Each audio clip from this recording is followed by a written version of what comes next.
Israel number one. No politics here. Why you no love Israel?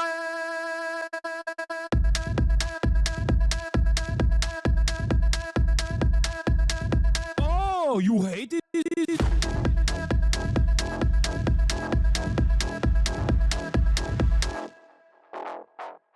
I'm Israel high. I'm Israel high. I'm Israel high. I'm Israel high. I'm Israel high. I'm Israel high. I'm Israel high. I'm Israel high. You have forgotten to say I'm Israel high? Do you love Israel? You must love Hamas. You are Hamas. I'm Israel high. I'm Israel high. I'm Israel high. I'm Israel high. I'm Israel high. I'm Israel high. I'm Israel high. I'm Israel high. Oh, Israel not number one for you. Oh, anti-Semitism.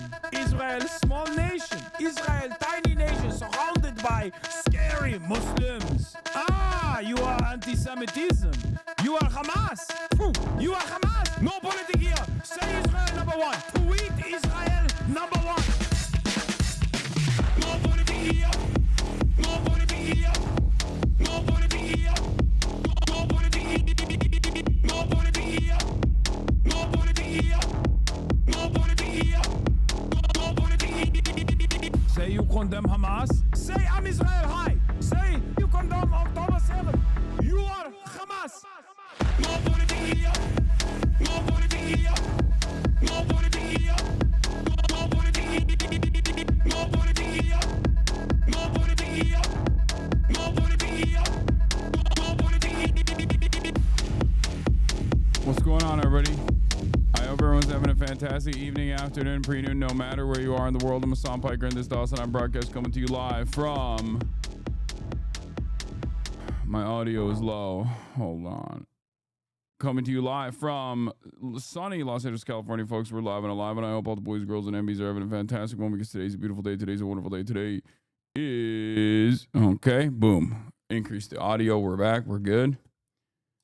Today is Newsday, Tuesday, ladies and gentlemen. Ladies and gentlemen, Newsday, Tuesday. That's right. That was I'm Israel High from Brilliant Drink. An absolute banger. Totally mental. Totally fucking mental. It's Newsday, Tuesday, innit? June 17th. June fucking 17th. 2025, innit? Fucking hell. Fucking hell. You already know it, lads. You already know it, lads.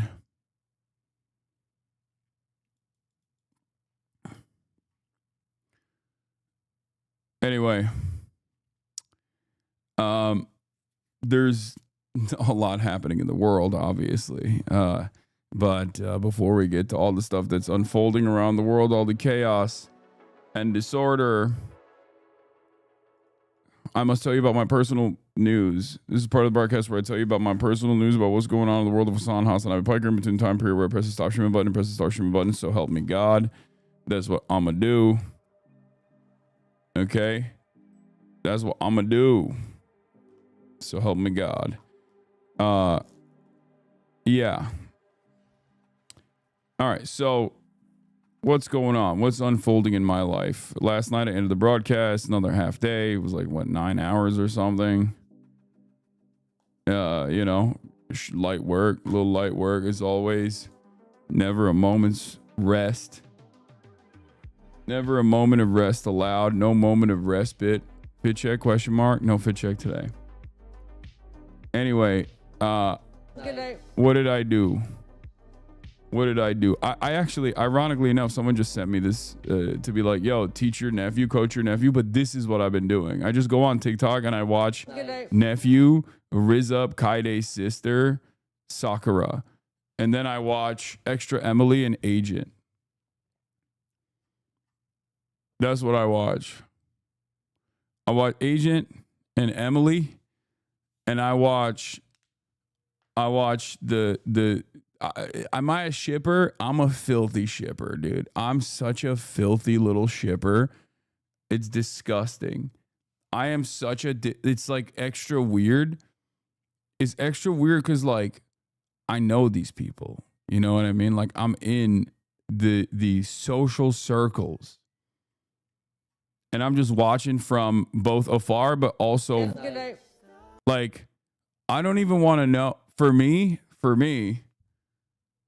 I would rather watch from afar as a 33-year-old man. I would rather watch from afar than know what the truth is as well. Do you understand? Do you fucking understand? I know, it's messed up. Good night. I'll see you soon. Oh yeah, I'll see you soon. Love you. Whoa. That was crazy. That was crazy. That's a crazy thing to say and do, for the record. That's like, the fuck are we doing? Nephew, what are you doing?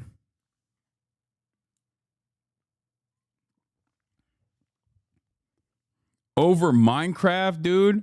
First E-date, playing Valorant, and then playing Minecraft, and then you just hit that?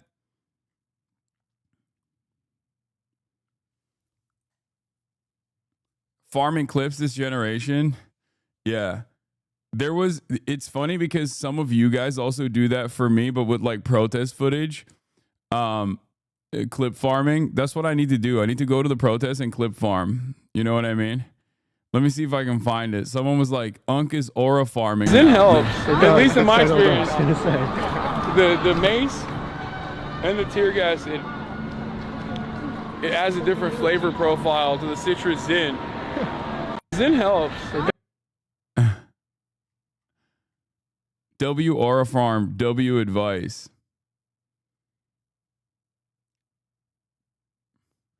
Not a troll, please. Any leftist Discord recommendations? Discord recommendations. Here's a recommendation. Stay the fuck away from Discord. Here's a recommendation. Go join like a real... I was going to say like go join community organizing, like any sort of like real... Like go join your DSA or your local PSL chapter or something. But like honestly, even anything else... Anything but this, okay? What is this? Oh, I need a Discord recommendation. What the hell? Live in the real world, chatter. Do not do this. Do not do this. I'm not going outside. Nice try, liberal. Anyway, but yeah, personal news-wise, that's basically all I do. All I do is just sit around and watch TikTok clips. But also outside of that, yeah, my Slushy Noobs collab deployed. And that's also all over my TikTok For You page. But most of you have no idea what Slushy Noobs is because you're all old and you're not tapped in, you're not locked in. But Slushy Noobs is Martin and Hamza. They're two TikTokers. They're popping. They're very funny. I've known about them for a while now. You might remember Martin from the incredibly precise autistic guy that chooses music clips that he used to do. Like Martin used to also do the XQC. He used to do XQC TikToks as well. Hasan, it's over the grade 2 capturing and I'm losing all my gains. Good hombre. Trust. You'll get back to it. Don't worry. You'll just light activity and a little bit of cardio, get the muscles moving a little bit. But you'll get back to it. Don't worry. You got the muscle memory.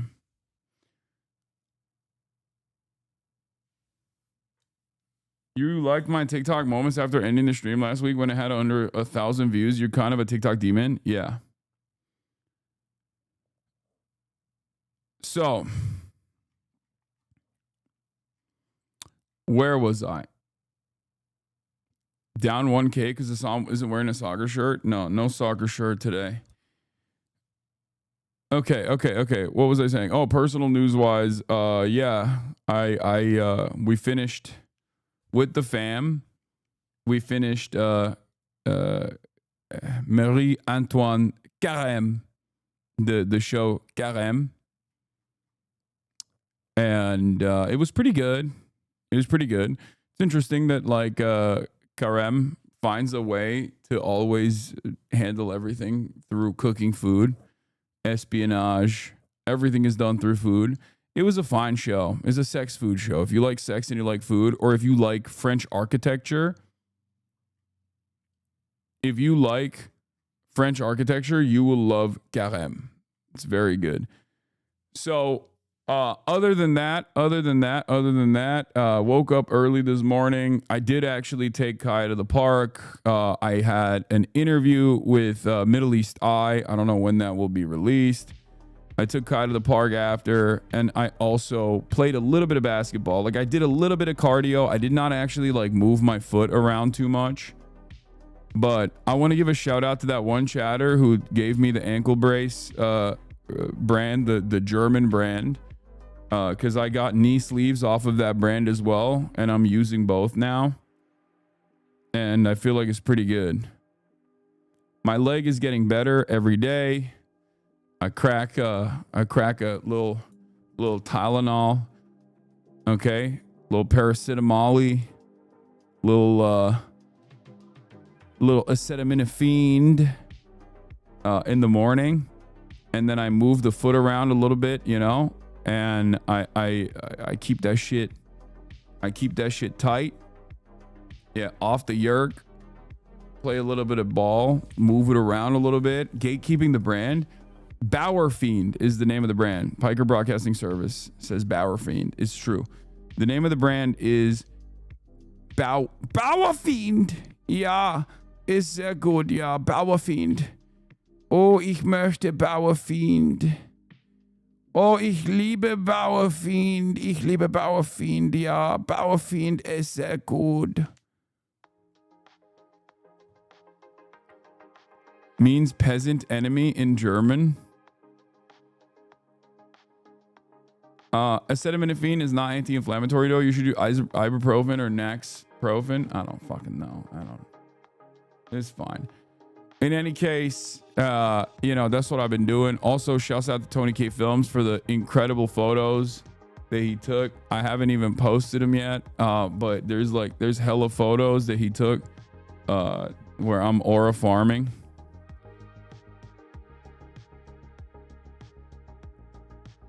I might just post them on my Twitter. Maybe post them on.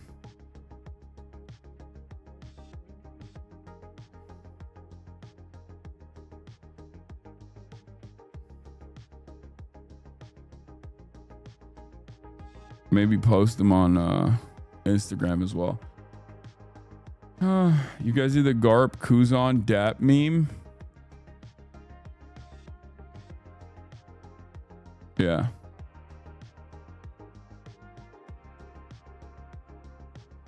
We did. Do you expect Cuomo to side with Lander or ICE? What do you think, dude?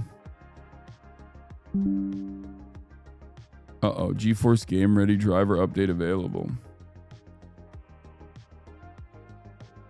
I ain't downloading that.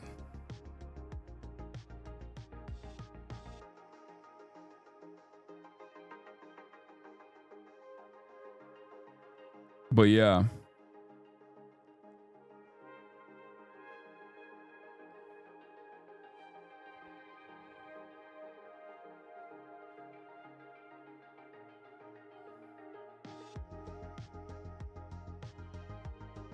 Hold on, I'm gonna post this.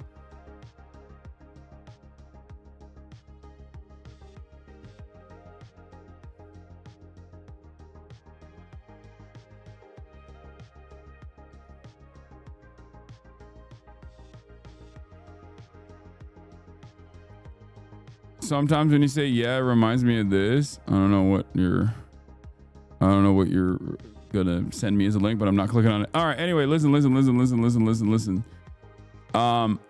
I thought we were doing Disco Elysium today. No, I'm not. That was never the case. All right, so yeah, that's all I got for personal news. All I got for personal news is that I played a little bit of ball. You know, I got my feet moving around. That's not a bad thing. And here we are. Here we freaking are. All right, let's get to it. There's so much happening in the world. Brad Lander cuffed by ICE. Trump keeps threatening Iran. I don't know if he actually will do it. Like, I don't know. This morning, last night after I ended the broadcast, I was thinking like, maybe it's just big talk. Maybe it's just big talk saying like America's going to join. America's going to join. Right? But I don't know. I mean, I go back and forth. I go back and forth on it where I'm like, maybe this is just what is going on. He's just like doing the big talk movement. He's just not going to do it. He's just saying he will.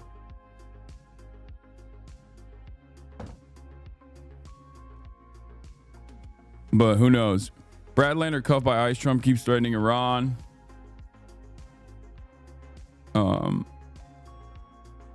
Israel's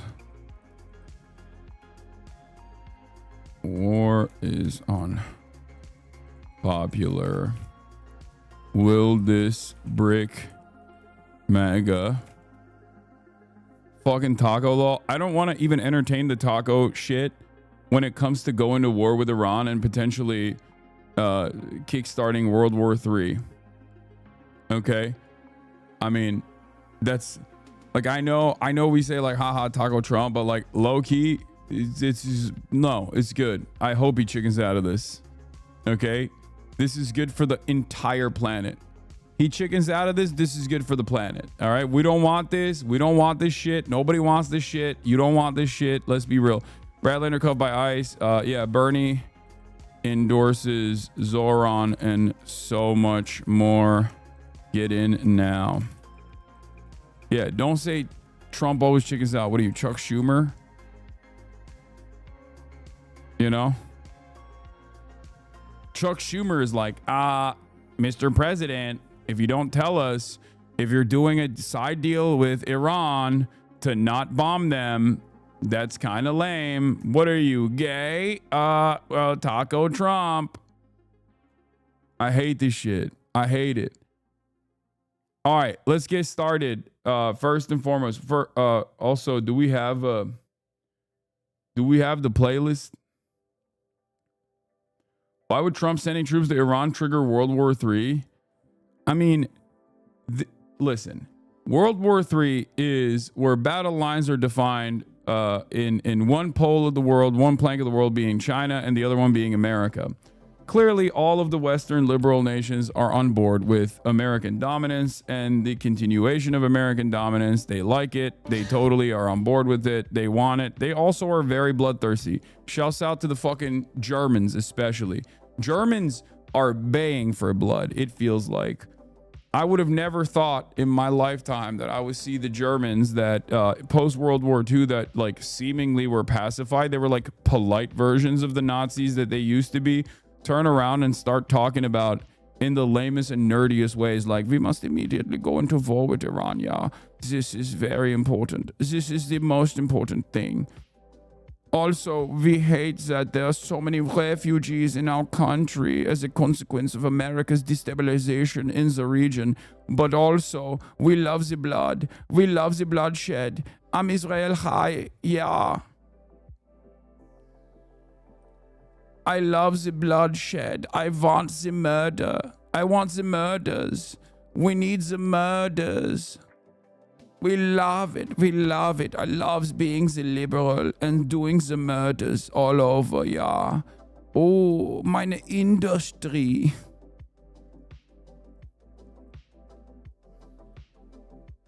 Yeah.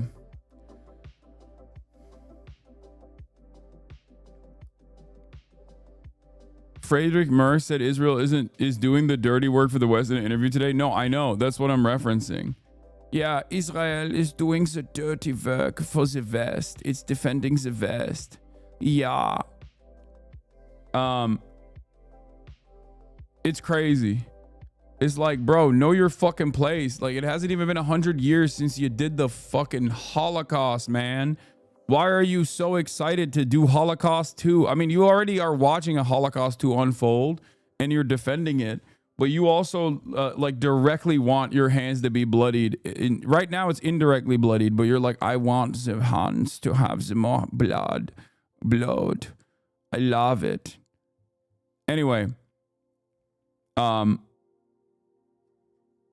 that's where we're at with fucking, that's where we're at with the world.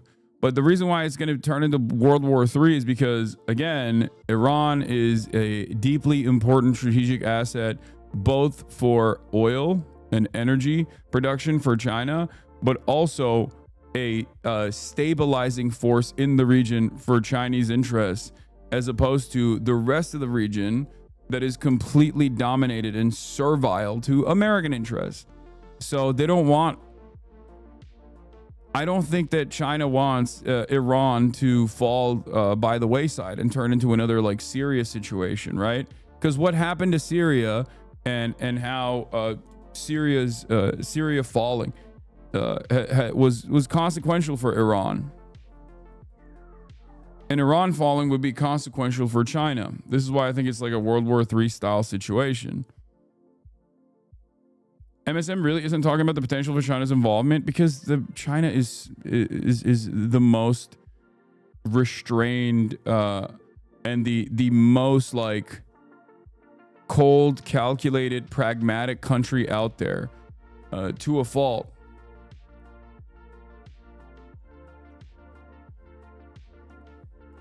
They got crazy weapons too. They got good tech, crazy weapons. Time to defend your assets. You know what I mean? That's what I think. But in any case, Donald Trump has been going fucking nutty mode, talking big shit on the timeline. And that's obviously what we're going to start off with today, because that's just the way politics runs nowadays. As you know, yesterday, he urged the evacuation of Tehran, which is an incredibly large city. I believe it's like, by some estimates, people say like there's like 12 million people. Some people say even more. There's in the greater metropolitan area, there's like at least 9 million people. You are not going to be able to evacuate 9 million, 15 million in the metro area. You're just not going to be able to do that. And people have been locked in. Some people have already started moving out of Tehran, and there's nowhere to really go. Because where are you supposed to go? They don't have gas. Israel hit the largest oil depot in Tehran already. So people are having a hard time getting gas, and people are having a hard time leaving the city to begin with.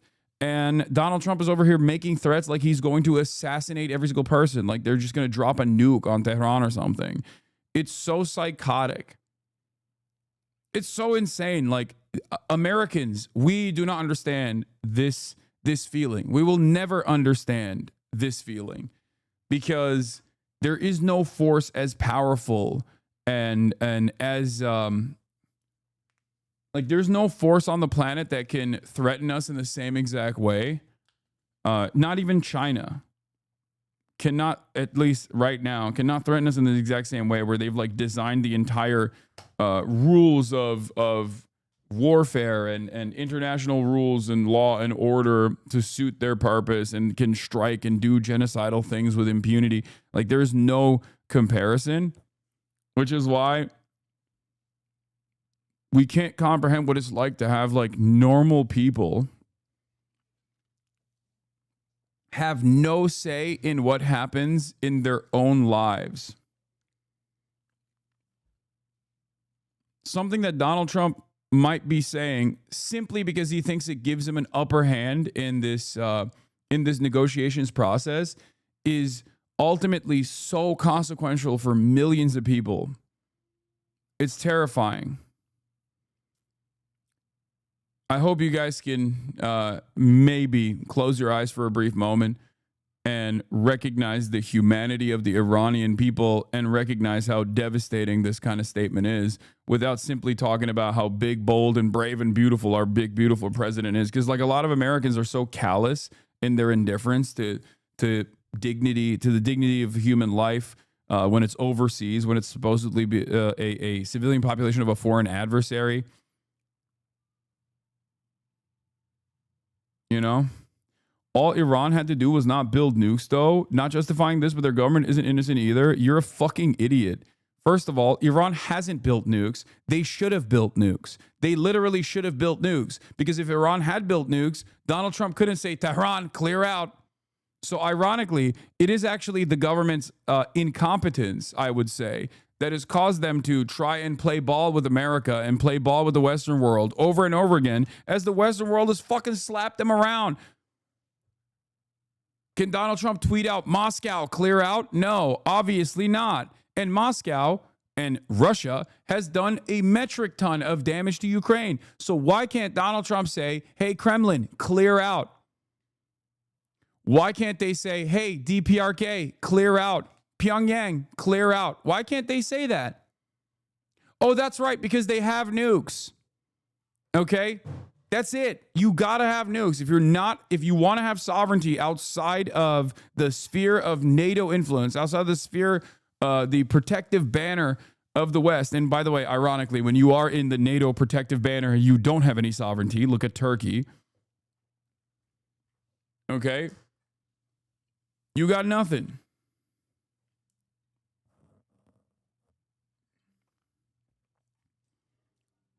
So yeah. It actually is an issue for Iran that they don't have nukes. They should have. They should have. If they did, the region would be more stable. Yeah, they have no nukes. They've been 3 years away for 35 years because they're not building them. Anyone who's buying this narrative is either politically illiterate or one of the new age conservative Zoomers too young to know the history. I know. Iran has been 3 seconds to midnight on the nuke stuff for the past 35 years, chatters. If they wanted to make them, they could have. You think the DPRK you think that the Democratic People's Republic of Korea were able to literally withstand a famine in the process, like one of the most devastating famines of all time, and then at the same time develop a nuclear program and engage in the enrichment of uranium before Iran could? Do you know how connected Iran is to the rest of the world as opposed to the DPRK? Do you know how, Iran has colleges, academics, people that actually, regardless of the government being treated as a foreign adversary, people, free travel all around the world, espionage capabilities. If Iran wanted to make nukes, they would have made them by now. And honestly, they probably should have made them by now. I think a lot of people are maybe too young or too oblivious to the reality of how this like nuclear proliferation conversation has gone on. When a country, I joke, there's the Hasanabi doctrine, but it's a joke, but it's also real, okay? What do I always say? For nation building, the Hasanabi doctrine for nation building, we joke, we fucking present it as a meme, but like it's real. Right? Rule number 1, get nukes. Rule number 2, never give up the nukes. Rule number 3, if Western powers claim you have nukes, drop everything and get nukes immediately. Because once they say you have nukes, even if you don't have them, if you don't ever get them, that means they're just going to destroy you. Ukraine is a great example of a country that gave up its nukes. Look at what's going on with Ukraine. Libya is a country that cast aside any sort of like ambition for nuclear proliferation, and America still claimed that they had nukes, and they didn't. And look at Libya now. Iraq, WMDs. Oh, they have yellow cake, enriched uranium, WMDs. We have to go in and we have to check it out. Iraq didn't have nukes. I say this as someone who was an advocate for denuclearization universally. I mean, nuclear power as an energy grid is fine. You guys have bullied me too much, and that's okay. I'm on board with nuclear power plants. But as far as like nuclear weapons goes, I'm anti-nuke. Okay, I think no one should have nukes. But as long as nuclear proliferation continues, and the West basically bullies every country that doesn't have nukes, without any sort of scrutiny, without any sort of pushback whatsoever, you need nukes. All right, let's get to the State Department press briefing real quick. I believe it's starting soon, right?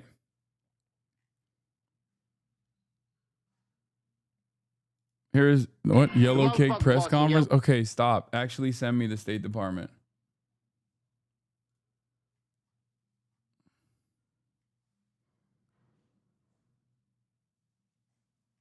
I don't care about Jon Stewart's statement. Send me the link for the press department, please. Not have a nuclear weapon. Secretary of State Marco Rubio has also stated that fact as he has traveled the world working to implement President Trump's vision of peace and security. That statement has also been uttered from this podium many times. The fact that Iran cannot have a nuclear weapon is clear. As the White House reminds us, since taking office, President Trump has clearly stated no fewer than a dozen times that Iran cannot be allowed to have a nuclear weapon, for anyone who's unclear on that fact.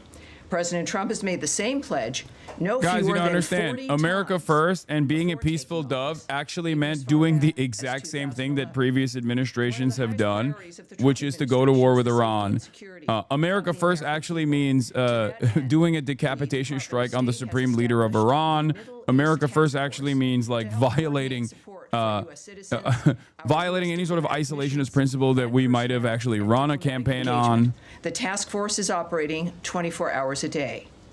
Over the past week, to help keep U.S. citizens informed, we have issued more than 30 security alerts to countries in the region and updated the travel advisories for Iraq and Israel.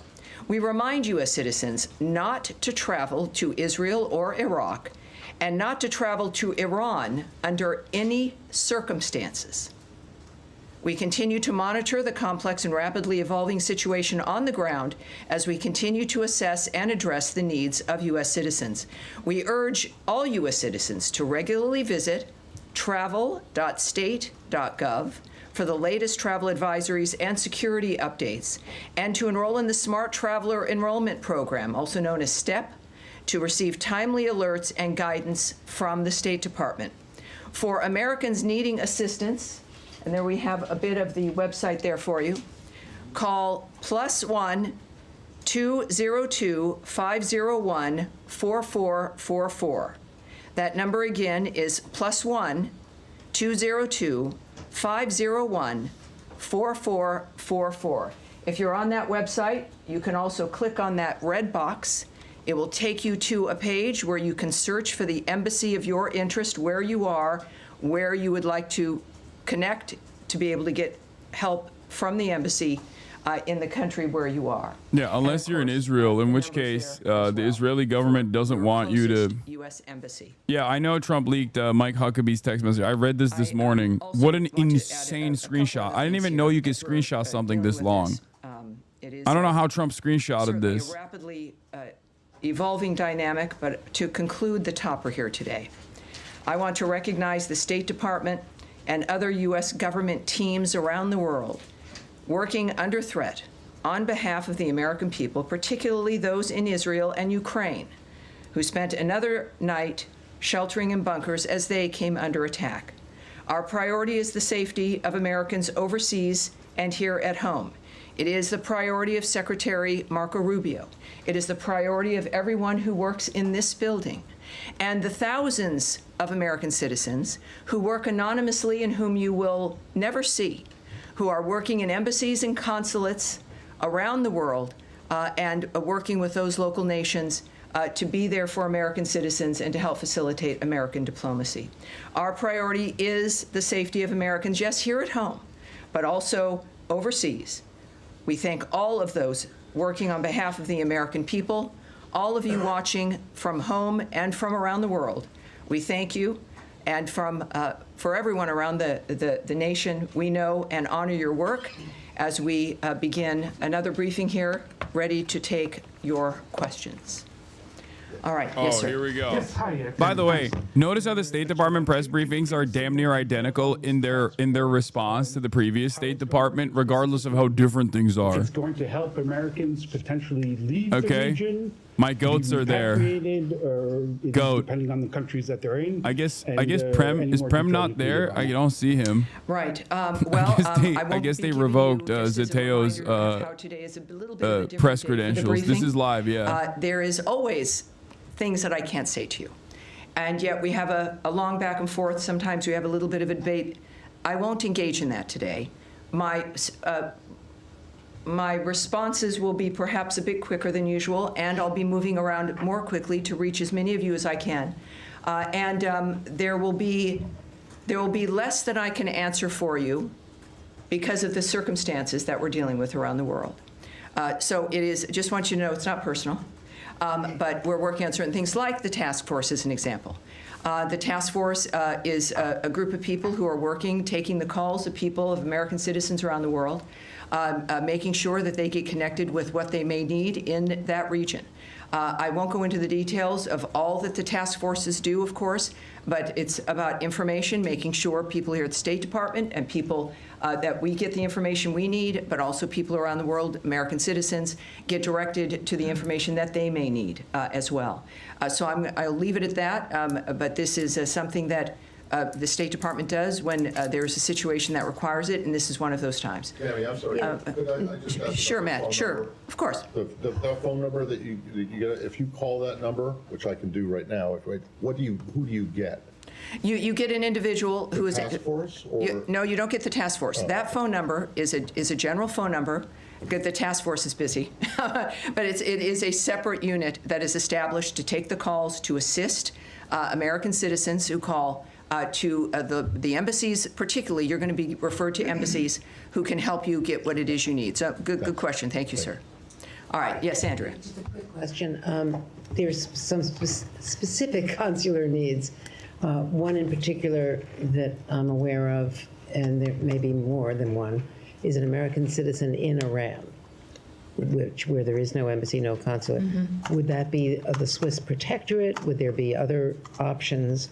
Is consular affairs give any advice as to what to do about Americans right now stuck in? I can't speak to any places? advice or information regarding individuals in Iran at this point. And what about American Israelis or Israeli Americans either wanting to come out or wanting to get back home? LL, I believe, has resumed flights in some small measure. Why is for she people there? You know, some people have kids in Israel and they were visiting the States. Mm-hmm. And they're American citizens.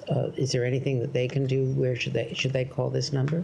Well, obviously, if you know, and we encourage every American when you travel, is to contact your local embassy.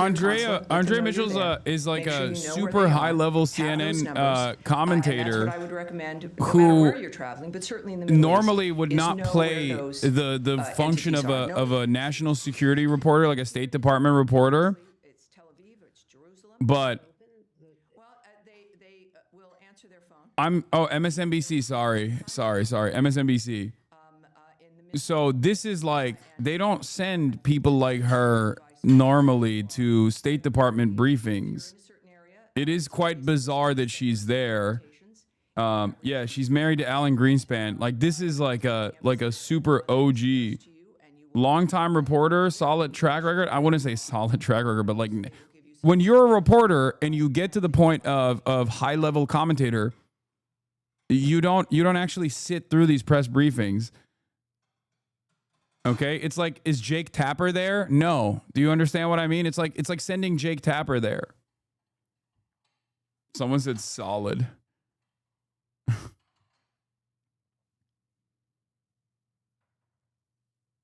Oh, she stepped down from anchor chair on MSNBC and is now a correspondent for NBC. She got demoted? Well, I'm certainly not going to characterize what President Trump says or tweets. Yeah, she's also, unsurprisingly, very pro-Israel. It's like sending Wolf Blitzer. Yeah. So like all these guys obviously at a certain point were, loyal little soldiers in the media that did like their quote unquote journalism. They did their reporting only to get elevated to the highest status. The highest status in the media is like when you become like a New York Times op-ed writer, or when you become, or when you basically become a commentator, like with your own show, with your name associated with it. To stop peacefully through diplomacy. That has been his commitment. And he wants these things, as he said, about a number of situations, not for a month or 6 months, but durable ends to this nature of forever wars. And that has been his posture, and that's his posture now. Okay, I have an easier follow-up. Yes, ma'am. How many people... I'll take a hard one, too. I'd say. How many people so far have contacted U.S. missions in Israel or elsewhere, American citizens? I'm losing my mind. Stop asking about American citizens being allowed to leave Israel. Oh, my God. That is... Sure, it's relevant, but it's the least relevant part of this. Please ask about what the administration is planning to do. Please prod some questions. Why are tankers moving into the region? Why are there bombers in the region? Does Donald Trump need congressional authorization? We know the answer, but at least it's important to have it on the record. I know that our commitment is to the safety and security of Americans around the world. All right? Yes, sir. Yes, sir. Go ahead. Tammy, would the U.S. government like to see a regime change in Iran? First of all, I'm certainly not going to remotely address that. It would require me to speculate or speak on behalf of the president, which I will not do. What we've seen, though, is clear, is months and repeated statements that all he wants is a peaceful world. His activity and the nature of the action. Yes, the answer is yes. The answer is yes. Everybody knows this. Israel wants regime change. America wants regime change. They want it. The point is, will they try to get it by doing a decapitation strike? Who will they actually try to put in the position of power? Will a decapitation strike be successful? Okay. All right. I'm cutting this. This fucking briefing is so stupid. Okay. These press briefings are always bad. They are not designed to give you actual information. They're designed for the State Department to lie. And I just wanted to show you how the similarities are between like the previous one with, Matt Miller, who now considers what Israel's doing is war crimes or whatever, as opposed to what is going on currently. Yap Miller. Trump's desire to handle the escalating conflict in the Middle East diplomatically is waning. Officials familiar with the ongoing discussions tell CNN Trump is growing increasingly warm to using U.S. military assets to strike Iranian nuclear facilities. This is basically the same fucking holding position, the holding pattern that we've been in. As I said yesterday, and I will keep repeating over and over again, the situation is basically identical to Iraq. Okay, it is identical to Iraq. We are at the precipice of a fake reason, fake justification, WMDs, fake pretext to go and wage war in an even larger country with an even more powerful military in mountainous territory that is basically designed geographically to be like a natural castle that will be incredibly costly in terms of human life and human casualties in Iran, first and foremost, and then also for American troops as well. This is Iraq War 2.0 coming from the guys who claimed that they were anti-neocon, coming from the administration that successfully ran and won, positioning themselves as antagonistic to the Iraq War. But this time it's different. That's where we're at. Now, I don't know if they will continue along with this ambition or if they're just simply doing like the Trump madman doctrine, which has happened in the past as well with like Qasem Soleimani's assassination, for example. Trump does something absolutely insane that under normal conditions would be considered a severe violation of another country's sovereignty. But then there is not much response from said country, this time Iran again. And then they get back to the bargaining table or whatever.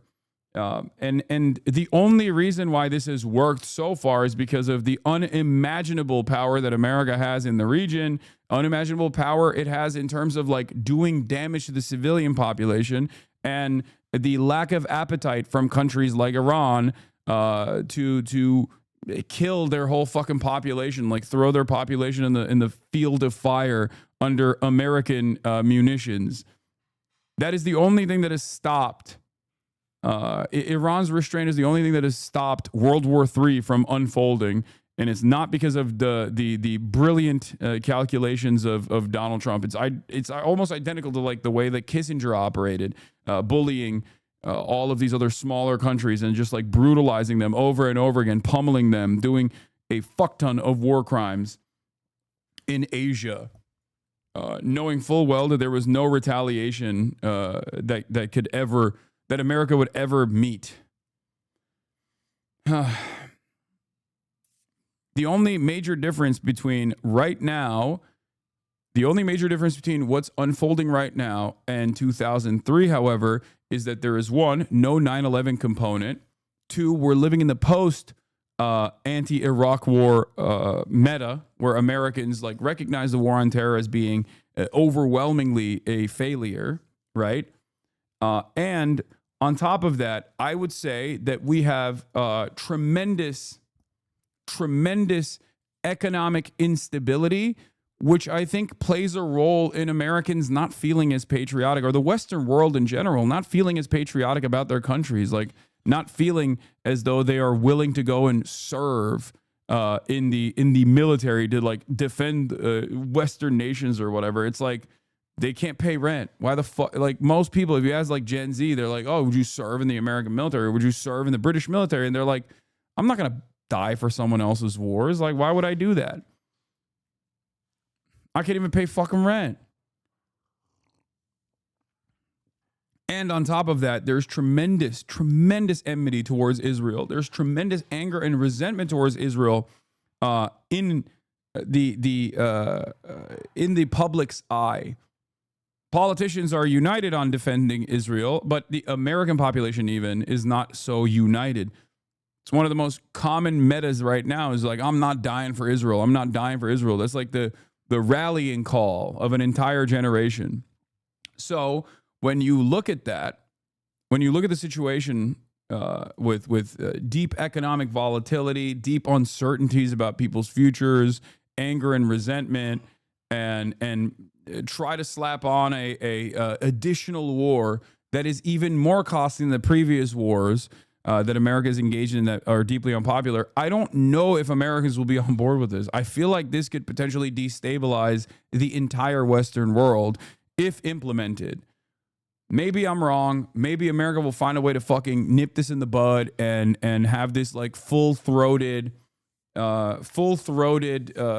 pro-war propaganda that they've been pummeling, that they've been pumping out on every outlet right now. They've been doing that. They've been doing that nonstop. If you notice, like CNN and New York Times is damn near identical with the way that you hear commentary from Fox News on this stuff. There are very few outspoken anti-war people out there. You got some crazies on the right. Some of the most like crazy MAGA people are coming out against it.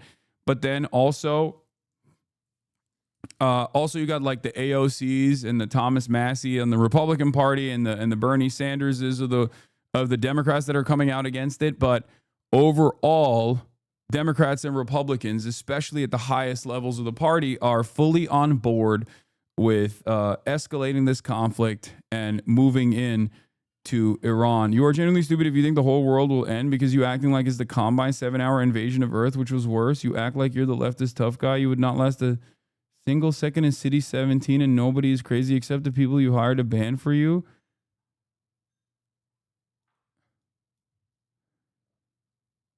You act like this is the combined 7-hour invasion of Earth? You would not last a single second in City 17? Are you...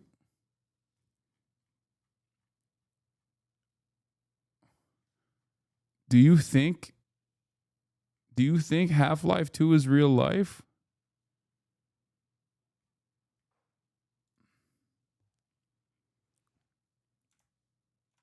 Anyway.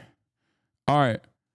But yeah, let's get back to it. President Trump urges evacuation of Tehran as the Iran-Israel conflict We're going to deepens. begin with Israel stepping up its bombing of Iran and a blunt new warning from President Trump, all while Iran continues to just fire back.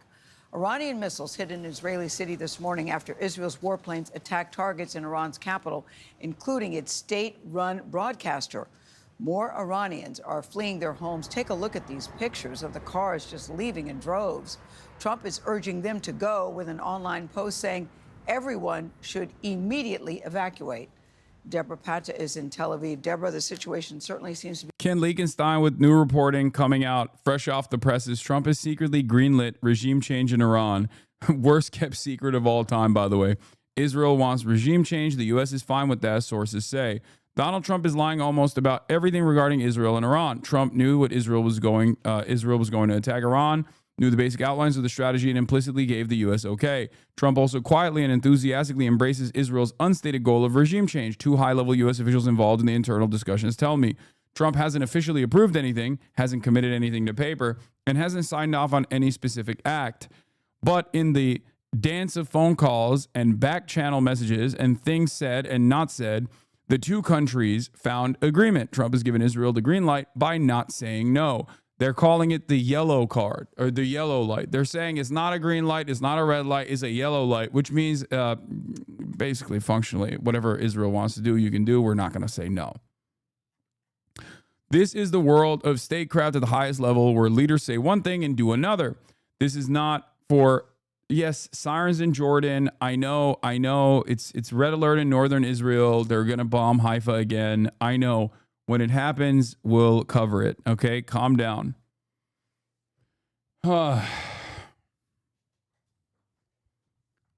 This is not only for deniability's sake or to intentionally mislead. This is not only for deniability's sake or to intentionally mislead the public. It's just the way of the world that includes a set of rules and workarounds that allow leaders to never be frank. There are massive risks involved in Israel's campaign and in America's implicit support, but in the ways of national security, we just don't get to discuss them.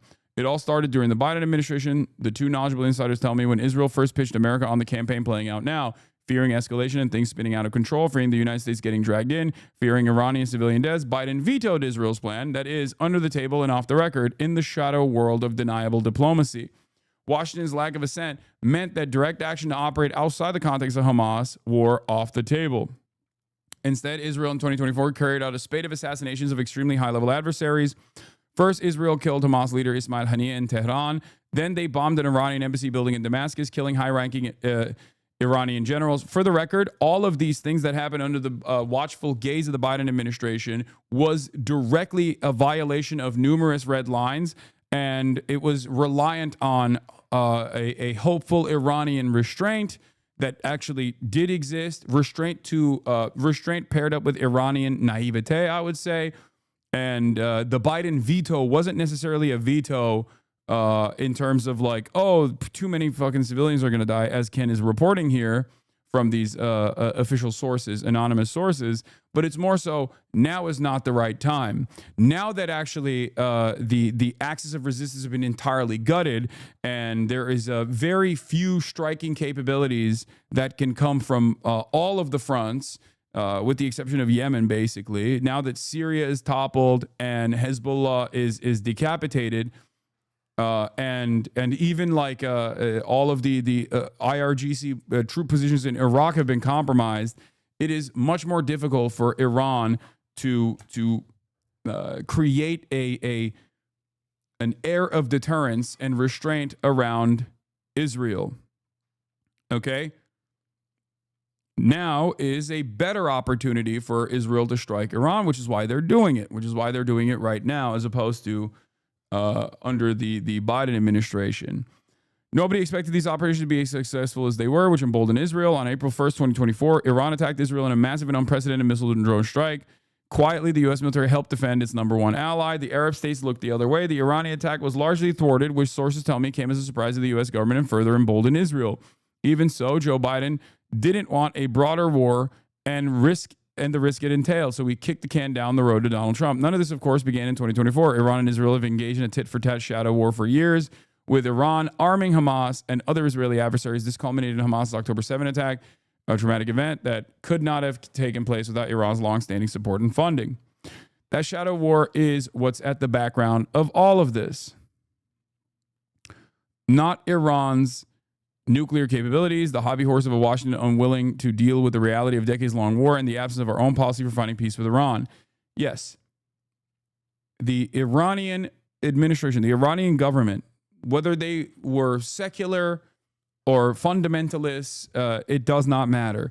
As long as the Iranian government is outside of the sphere of American and Israeli control, they will always be a threat. And the American government will always find a way to say, these guys are our adversaries, they're terrorists, they're bad, they're wrong. It fucking doesn't matter.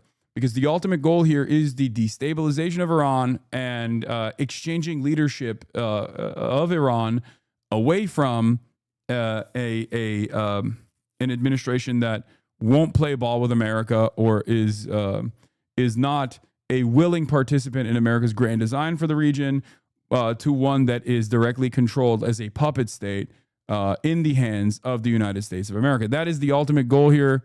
And the WMDs is basically the same. The nukes are the fucking repackaged WMD shit. Just as intervention in Iraq both was fantastic for our material interest, oil, all that stuff, but that destabilization and regime change in Iraq and keeping Iraq as a completely destabilized region that bred incredible militancy in the form of ISIS and numerous other groups was better overall for Israel's position of dominance in the region. It is not an accident that every single country that is not firmly within the sphere of American and Israeli control and influence has been thwarted. Okay?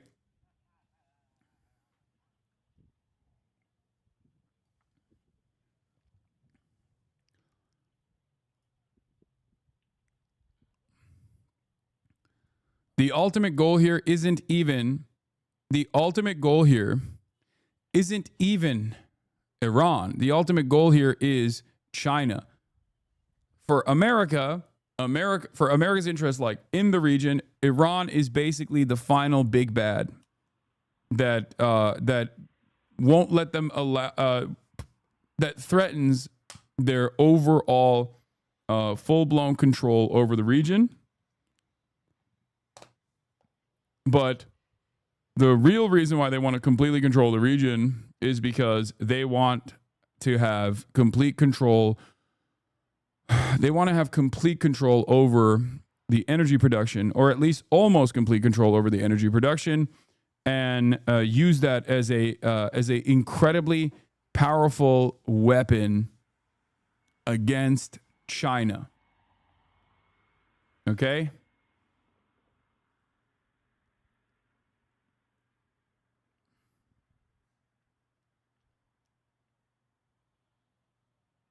That's it.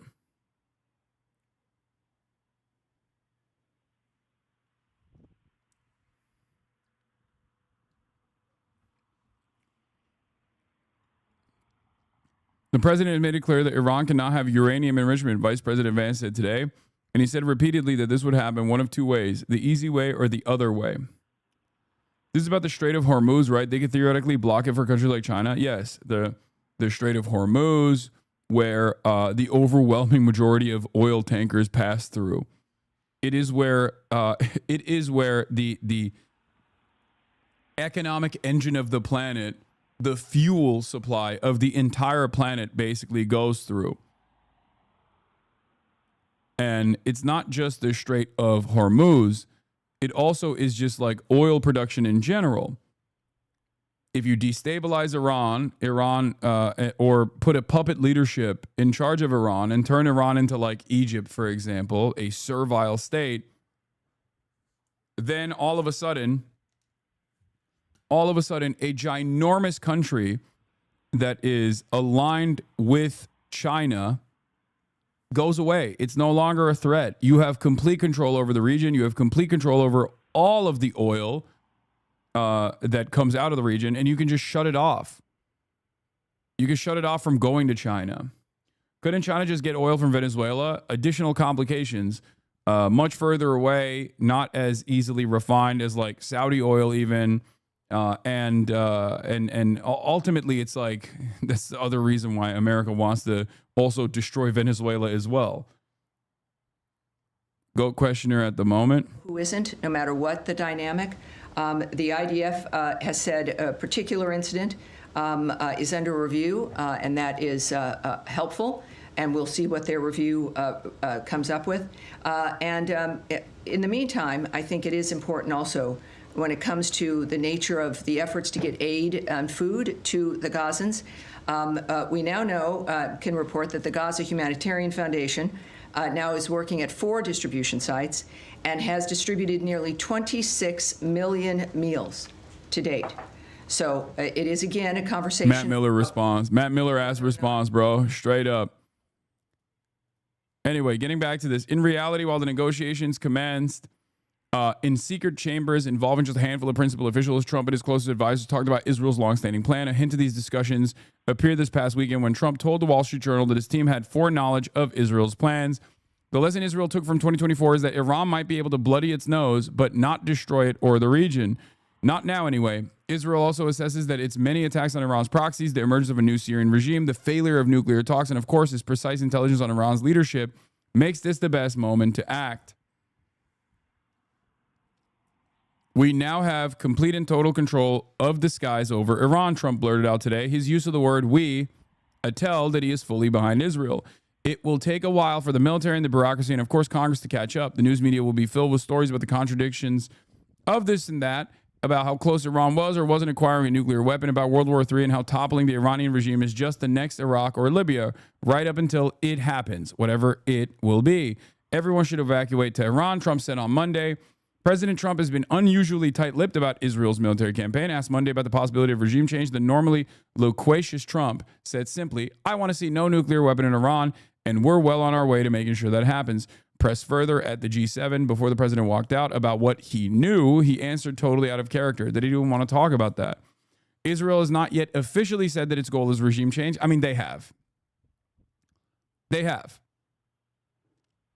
It's that's part of the game as well. But with much of Iran's military leadership eliminated in a lightning-fast series of strikes Friday, Israel's objectives clearly extend beyond just halting their nuclear program. According to the IDF, as of yesterday, Israel struck more than 865 targets, really aim points at targets, not targets themselves. The IDF says 20-plus senior military commanders have been eliminated. Israel's also attacking Iranian missile launchers, and it says it has already eliminated 120, a third of Iran's force.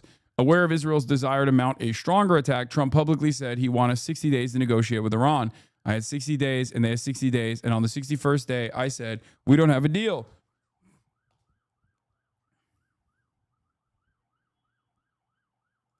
Wall Street Journal is reporting Iran developing a trigger. Israeli intelligence showed Iran is working on a trigger useful for a nuclear bomb.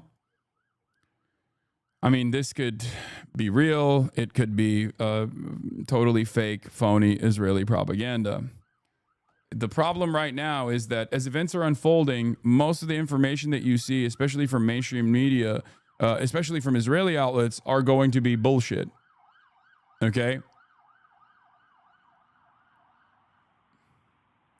This is a funny headline. We can take Trump's word for his word, U.S. State Department says. Back at the U.S. State Department briefing, spokesperson Tammy Bruce is asked about Trump's comments that he wants a real end to the Iran-Israel conflict. We can take Trump's word for his word, Bruce says, but I'm not going to speculate in a larger sense on what that would mean. That is up to the president. He's the singular guiding hand about what will be occurring from this point forward. Anyway, I'm telling you, I think this has been the plan for a lot longer. There's only two options out of this. Either it's the Trump madman theory, which is how much appetite Iran has for retaliation and how much punishment Iran will dish out to American assets in the region, to Israel in general. And that calculation is what causes America to either go in full blown or to, I guess, simply use this as a threat against Iran and the Iranian population to I don't know, ultimately get them to a further weakened position where they can be easily thwarted. I do think that no matter what happens, maybe I'm wrong, but I think that no matter what happens, like the goal here is military, a decapitation strike and violent regime change. That's what I think. I might be wrong. I hope I'm wrong, but I do think that the goal is to ultimately destabilize Iran and then inevitably down the line develop new leadership, create new leadership that is servile to American interests in the region. Has this not been the entire plan for a project for a new American century, which was Dick Cheney's think tank that spearheaded the Iraq invasion? Yes, some version of this exact plan has been swirling around in American right-wing NatSec think tanks in perpetuity. I mean, it's happened so many times at this point that I don't know how people don't recognize it when it's unfolding. Libya, Syria, Iraq. It's always the same method. It's not like they switch it around, okay? It's so crazy. I mean, it happened in Iran. Like, it's not, this is particularly strange because it fucking happened in Iran already, okay? This is not the first time. It happened in Iran to a certain degree twice.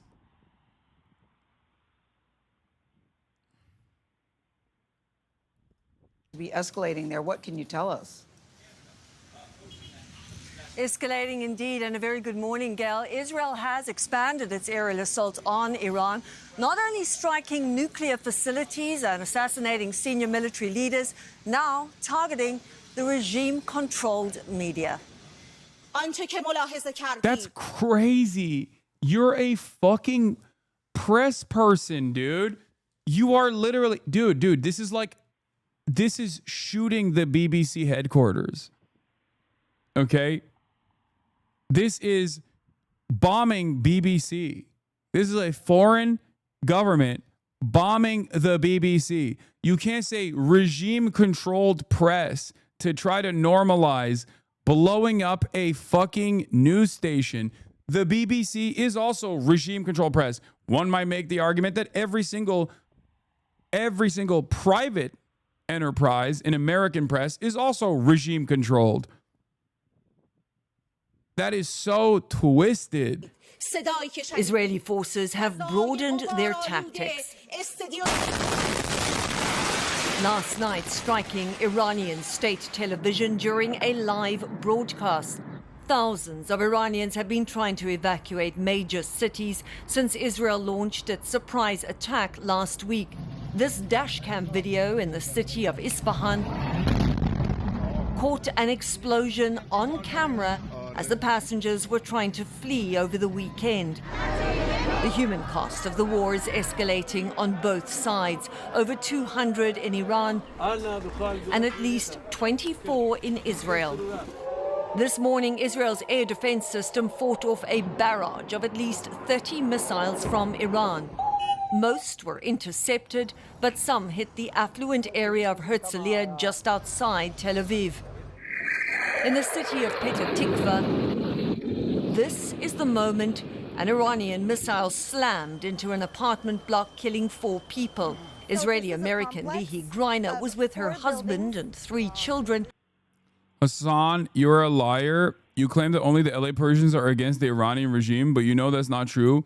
70 to 80% of all Iranians hate the current regime and want it gone. Stop spreading lies. I never said the Iranian regime is popular. Okay? In Iran or elsewhere. I'm simply stating, once again, that outside military intervention is not a celebrated act unless you are a complete fucking sociopath. Shut the fuck up. Get your stupid ass Hasbara out of here. Do you know how many people I know personally that have family members who are against the Islamic Republic and are now collectively saying, okay, well, there's a far greater evil here. American and Israeli intervention, military intervention. No one who is living under the rocket fire is going to go, well, at least this rocket fire is for a higher purpose. I know I'm going to die. I know my home has exploded, but at least it's for a higher purpose. We will be able to dismantle the Ayatollah's treacherous nature. It's idiotic.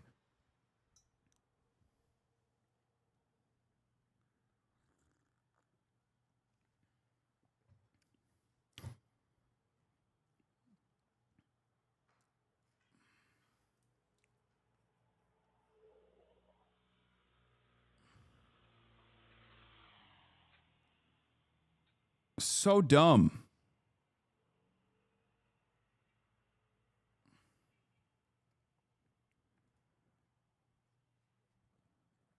New report from the Center of Media Monitoring, a year-long analysis of BBC's coverage of Israel's war in Gaza reveals a pattern of bias, double standards, and silencing of Palestinian voices. Despite 38 more Palestinian deaths, Israeli fatalities received 33 times more coverage per month. The least surprising information of all time.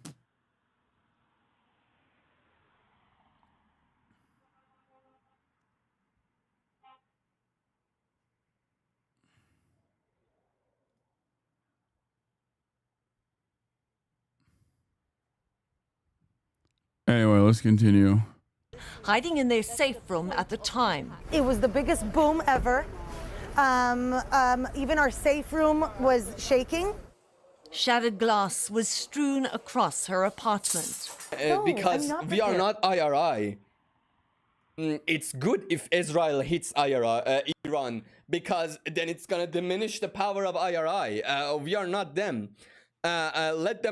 Let them attack the embassy. Like, let's go. Like, they're cheering for Israel and America to start bombing them. How much of a cuckold you have to be like, oh, please, America, bomb us. Bomb us. I would love you to bomb us, because that really fucking worked out for any other fucking country that was bombed by US. Shut the fuck up, retards!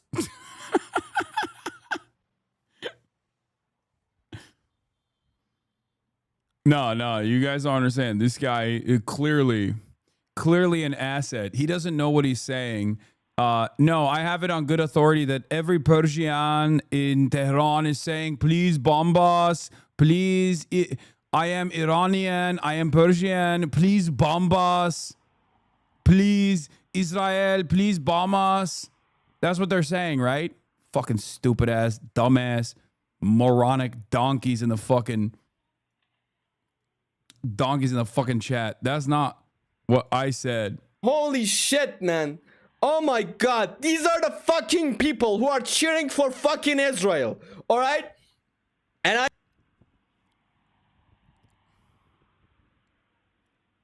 That's not what I said. Yeah, no, you simply act as though I'm making an argument that the Islamic Republic is very popular. The government is very popular in Iran. I've never said that. Okay. In the hopes that other people that read your stupid ass comment will think the implication there is that, like, it's actually valid to fucking bomb Iran because you're a moron. Okay. I didn't say this is good, but don't say it's only Persians in LA. Oh my Lord. Oh my fucking Lord.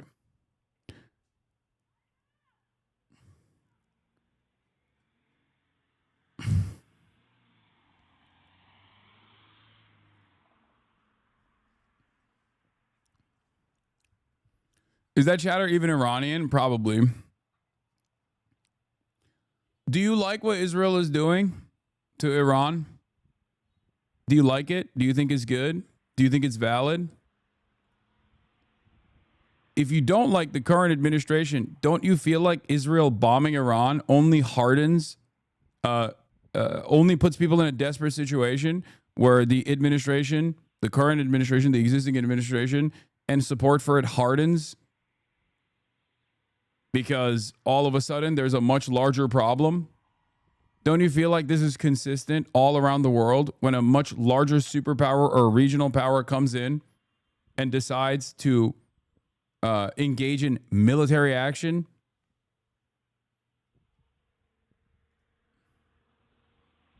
No, Hasanabi, not at all. But the people are just so tired. They want change any way they can. Yeah, you're a fucking pussy.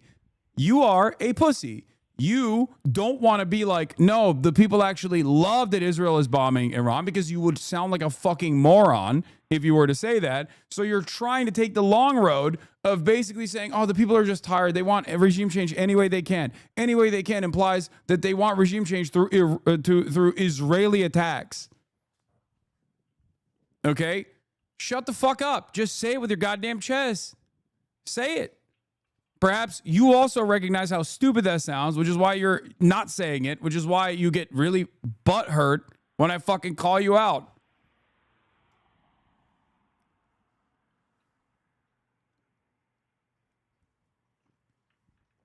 Yeah, once again, people hate Saddam. We have to liberate. The people will welcome as liberators. People hate the Ayatollah. We have to bomb Iran. They will welcome us. They will welcome us as liberators. Russia said that about Ukraine. Ukraine is Nazified. Zelensky is corrupt. We have to fucking bomb Ukraine. They will welcome as liberators. They will welcome us as liberators. Every fucking regional power and superpower says the exact same dumb fuck bullshit. Okay? These countries have issues, of course, but they need to be worked out through the regular process, through popular mobilization, through potentially a real revolution. And any kind of foreign intervention puts a fucking direct stop on that. Benjamin Netanyahu said, people hate Hamas. We are liberating Palestinians from Hamas. They will welcome us as liberators. Look at Gaza now. Do you think that's what Tehran should look like as well? I always use my own personal experience with this. America has always had complete control through the Cold War over Turkey by way of NATO. Okay, they did an Operation Gladio in Turkey. They have complete control over Turkey. Okay, Turkey has American nukes in American military bases inside of its national boundaries. But as soon as Erdogan stepped a little bit out of line, they tried to fucking do a coup d'etat. What happened? Every single person that despised Erdogan recognized that it was far worse if the American coup that literally killed Turkish civilians, by the way, utilizing Turkish military as a fucking parallel state that America had designed in the country, was far less popular of an outcome than Erdogan continuing to be the leader. Erdogan developed so much popularity that he was able to actually, one, implement martial law in the country for an extended period of time, claim that every single one of his political opposition and his enemies are actually Fethullah Gulen, a CIA asset, the one that America used, the cleric that used to live in the fucking Poconos before he died. Some of them were literally Fethullah assets, but a lot of people weren't. They just simply claimed, oh, you're Fethullah Gulen, you're a Gulenist, and arrest all opposition. And then also on top of that, he was able to put together a referendum to change the fucking constitution of the country from a parliamentary structure to a presidential one, basically solidifying his permanent power. Unnecessary Turkey tangent. It's not unnecessary, you dumb fuck. The reason why I'm talking about this is because it's identical. It's always the same. I fucking despise Erdogan. But foreign intervention, especially American foreign intervention, unironically causes people's positions to fucking harden behind the only entity that is at a defensive posture. Do you understand? So if you want real democratic regime change in Iran, then fucking tell America to stay the fuck out of Iran. That is the only way.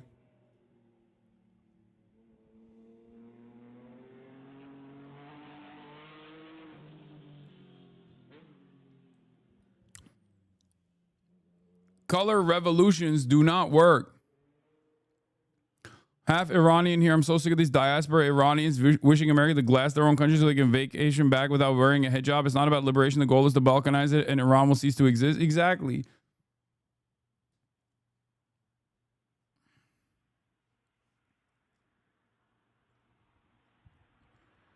How frustrating. Regime change was not the primary goal. What?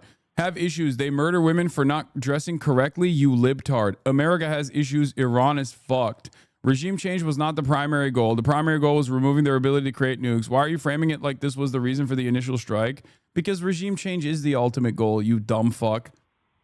And it's not even just regime change. It's to get Iran to fucking play ball with American interests. It's to turn Iran.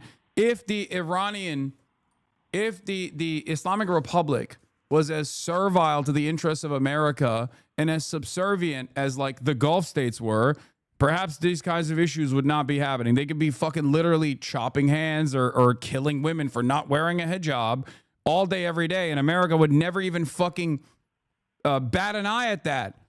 There's evidence for this already. There are other Gulf states where they do a fuck ton of horrifying violence to political dissidents, and America never fucking, never, ever criticized them. I wonder why.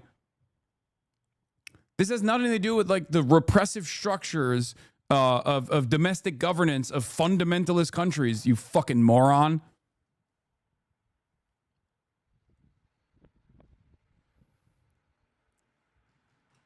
As an Iranian, even my mother, who's super against the regime, speaks out against them, is upset with Israel and America. Same with my family in Tehran. Exactly. Of course. The current Islamic Republic was literally designed as a direct consequence of the anger and popular mobilization that took place because of the previous coup that took place with American intervention. They put the Shah in charge. He was fucking ruthless. He was a ruthless monarch and an autocrat, and he was destroying the population. And it was so frustrating that there was popular mobilization against it, and the only guys that were seen as like the uncorruptible anti-Western forces were ironically the what became the Ayatollah, okay? The Islamist forces. You think Iranians don't fucking recognize that? Anyway, I don't even know why I'm responding to this guy. He doesn't know anything. Regime change is not the primary goal. Yeah, okay, dude. Oops, that just seemingly happened.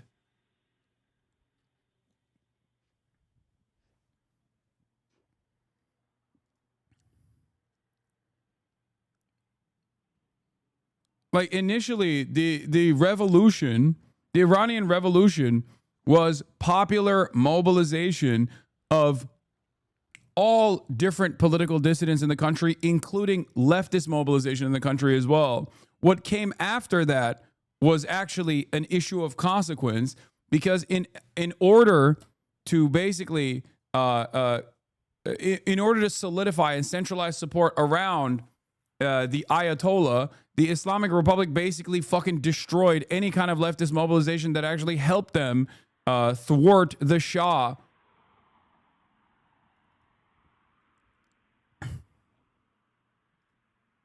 They turned around and implemented similar policies of brutality towards their own fucking allies that helped them, fucking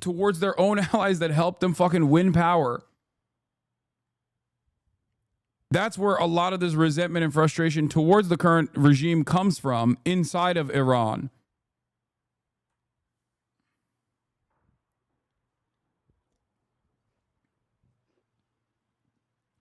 Iran almost had an internal regime change over the hijab protest in 2022. Like, Jesus fuck. Iran is one step away from the government collapsing due to public pressure. Doing this just reinforces support for the government is stupid.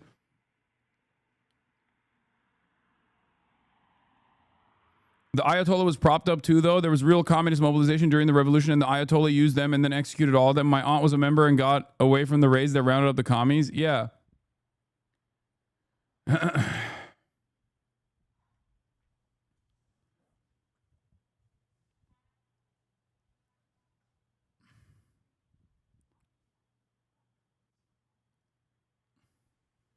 I agree with your statement about intervention undermining progress. Do you believe it applies to North Korea?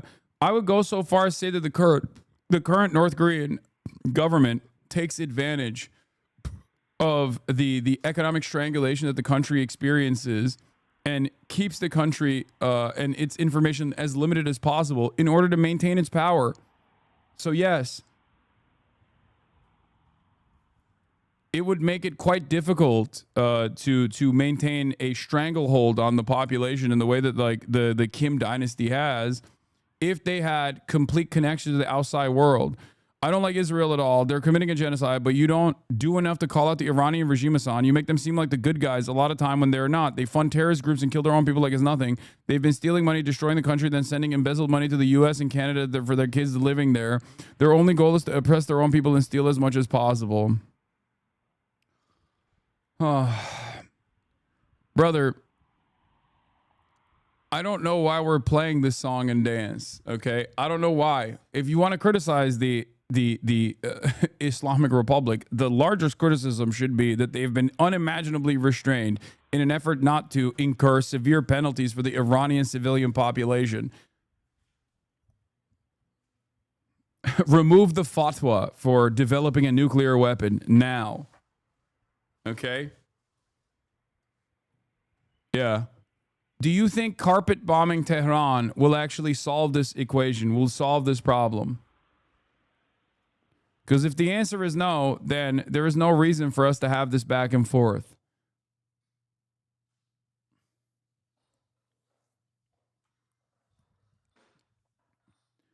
It's the same. Dude, I don't know if it's the tendency of liberalism to be like, excuse me, why aren't you criticizing Hamas right now? As like the Palestinian population is getting slaughtered by Israel.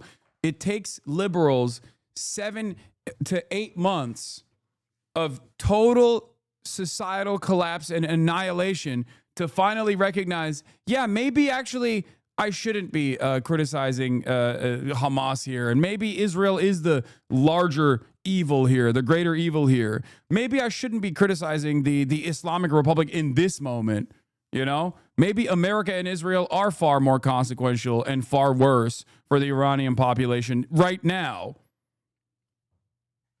Like, do you have to watch people from your country get fucking slaughtered? How many people do you have to see die before you go, okay, maybe Israel is worse, my bad? Because inevitably, you are going to arrive at that conclusion. And the ones that don't basically become full tilt reactionaries. Why are you watching Jason clips when you're 40? My nephew, that's why. I watched one Jason clip in the morning. We've been doing Iran-Israel coverage for the past fucking hour and 30 minutes, and this guy's still operating on his Motorola phone. It's like, oh, got you. I'm not prepared for any terror. I'm not prepared. We don't want terror. Israelis don't want terror. We want okay, sure. peace. Iranian media is now reporting that they hit an Israeli military intelligence site. Those are these stupid diaspora Iranians. They're subject to years of Western psyops, causing them to internalize Western colonial traits like white supremacy, anti-Arab racism, as well as Islamophobia. I mean, there's that aspect of it, but I'm also very familiar with this. There's a lot of fucking... Dude, it's the same shit with diaspora Cubans. They also salivate at the prospect of nuking Cuba, okay? This is how it works. You bring in reactionary elements and collaborators into the fucking country, and then you cut a steady flow of propaganda so that you can justify the death and destruction or whatever suits your foreign policy goals and needs in that moment for whichever country we're talking about. I'm an anti-monarchist Saudi, and if Israel started bombing Saudi Arabia, I would suddenly be a hog for Saudi. I mean, don't worry, that's not going to happen anytime soon because Saudi Arabia is a very wonderful ally to America and Israel. In Herzliya this morning. There's been no official comment on that from Israel's Defense Force, although they have said military sites with... Just wanted to bring up an anecdote. My very normie friends are saying anti-Israel shit and are empathizing with Iran shit is changing. Yeah, it's actually pretty fucking crazy. It's actually pretty crazy. Good evening. We start.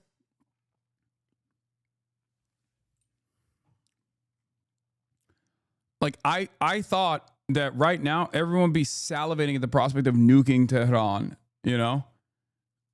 Under, like, if you were to tell me pre-2023, if you were to tell me there would be a moment where I would see a shit ton of people actively celebrating Iran striking Tel Aviv, the LGBT movement, the Let's Go Bomb Tel Aviv movement, I'd be like, you're an insane person. You're a madman. What do you mean?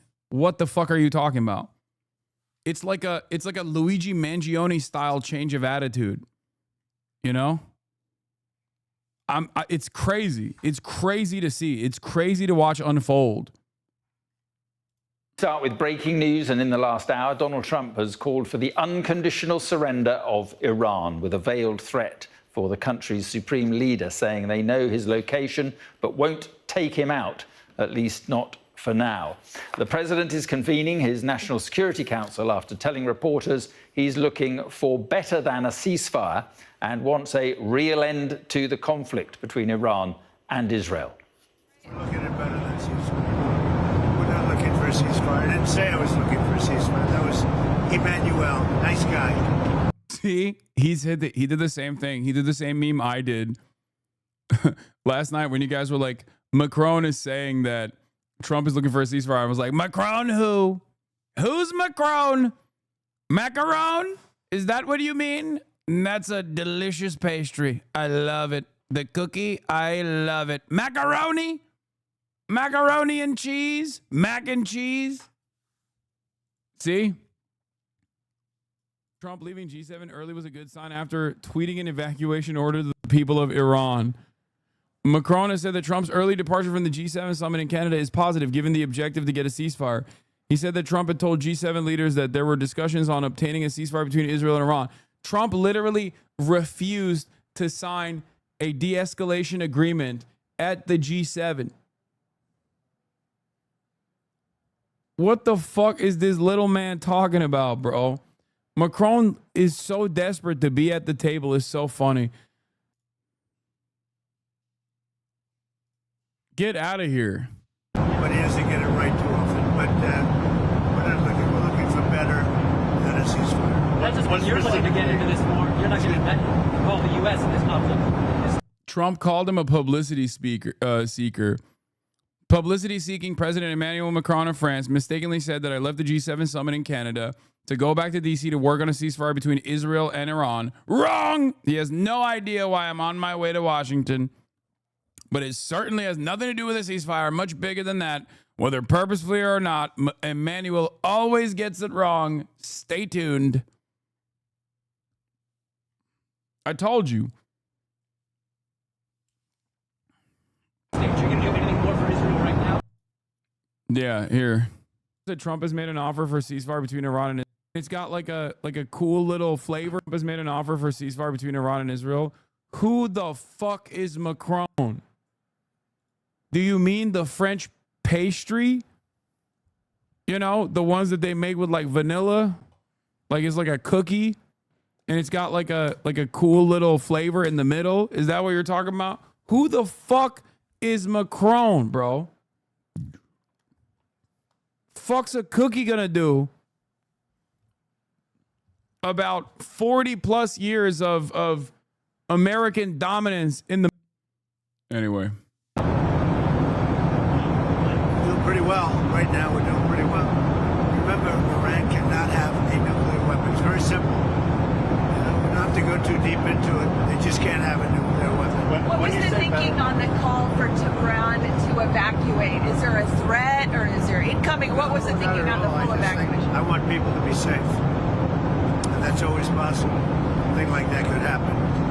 I just want people to be safe. Is there any new concern about U.S. troops or assets in the region at all today? Great people, they know how to protect themselves. And in the last hour, the president said this on his Truth Social channel. We know exactly where the so-called I'm Iranian, and from my opinion, I think the IRGC government was never good to his people. Maybe 75% of people resent them and want them gone, but this is our country and our history, and we not going to be cuckolded and ask them to liberate us by killing us and bombing us. I think 75% will fight for their country and resent Israel more for the killing and destruction. I mean, yeah, that is my assessment as well. I think it's ridiculous to assume that like there is, no matter how much resentment exists for the current administration, when Western intervention comes around, Western military intervention comes around and starts fucking killing your people, you're gonna resent them more than the admin. I said this even about Ukraine. What did I say? A lot of people constantly point to me saying Russia would never invade Ukraine as a way to be like, remember when you got it wrong?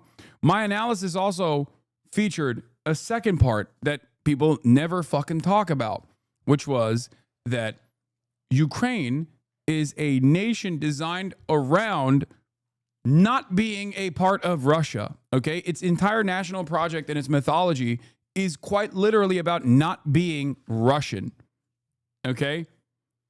So as soon as Russia goes into denazify, the only thing that it will do, and I was 100% correct on this, is that every single person that previously fought against Nazi elements, for example, like the paramilitary groups that existed with football hooligans that were doing like security work, right? All of those, like the Azov battalion or whatever, they would then take up arms alongside them. They would see the most nationalist elements, the most militant elements as liberators. And that's precisely what has taken place. Because the moment that you're attacked by a much larger fucking power is the moment where it's over, you know? You don't give a shit. Same thing with Hamas. There's plenty of people in Gaza that don't like Hamas, but it doesn't matter because those are the only people that have arms right now that are fighting against the Israeli ethnic cleansing campaign.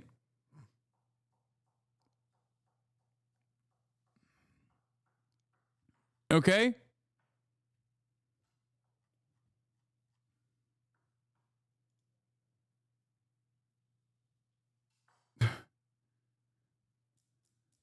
About Ukraine, you said Russia deserved Crimea. Then you said Poles under guns and threat of violence under a fascist regime. No, none of the things that you just mentioned are correct. Joke, I love you. Don't forget to do the ad break. I like that every single thing that you said here is just completely incorrect. I did not say any of those things. You just watched clips. And you took your nose from a dude who fucking made shit up about my position.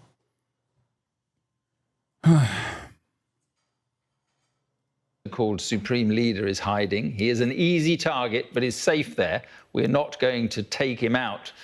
Kill, exclamation mark in brackets, at least not for now. But we don't want missiles shot at civilians or American soldiers. Our patience is wearing thin. Yes, this is I just did another post. He said, morning. Unconditional surrender. Well, our US correspondent Mark Stone is in Washington. Well, Mark, obviously Donald Trump facing a major decision. Difficult to know really what is going on in the Trump mind. What? Side tangent? Why are you anti-Erdogan? Wouldn't you say he's progressed the country into the right direction since he's been leader? I feel like the fascist accusations are completely incorrect. Erdogan is a fucking corrupt charlatan and completely subservient to Western interests. He is America's attack dog. Even on his foreign policy stuff, which is what like a lot of Turks actually give him credit for, I still think that easy to do foreign policy when your ultimate goal is to serve America as a NATO ally. He also arrested his most popular political opposition unjustifiably.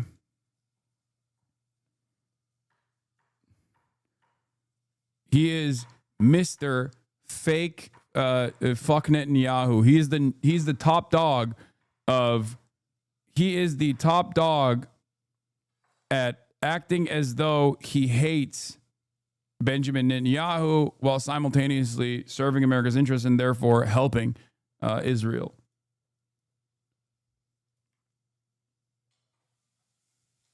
Great argument, Hassan, but what if I just lied and pretended you were wrong? Well, then I can't do anything about that. embattled U.S. rulers America, if the news covered it like those countries over there. deployed armed troops against U.S. citizens amid mass protests over the regime's increasingly repressive kidnapping tactics. The move has prompted international observers to issue travel advisories and warnings. The development immediately follows the scandal-plagued leader's oligarch ally alleging links to the Epstein trafficking scandal. The ruler's move to crack down further on citizens also comes as the regime transfers hundreds of tanks to the nation's capital in preparation for a military parade to take place on the aging and increasingly isolated head of state's birthday.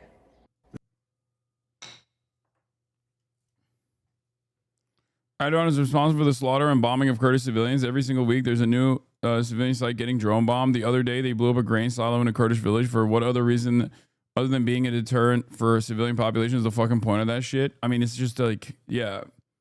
There is also a ethnic displacement goal, an ethnic displacement ambition that Erdogan has specifically for the northern Syrian corridor for national security reasons.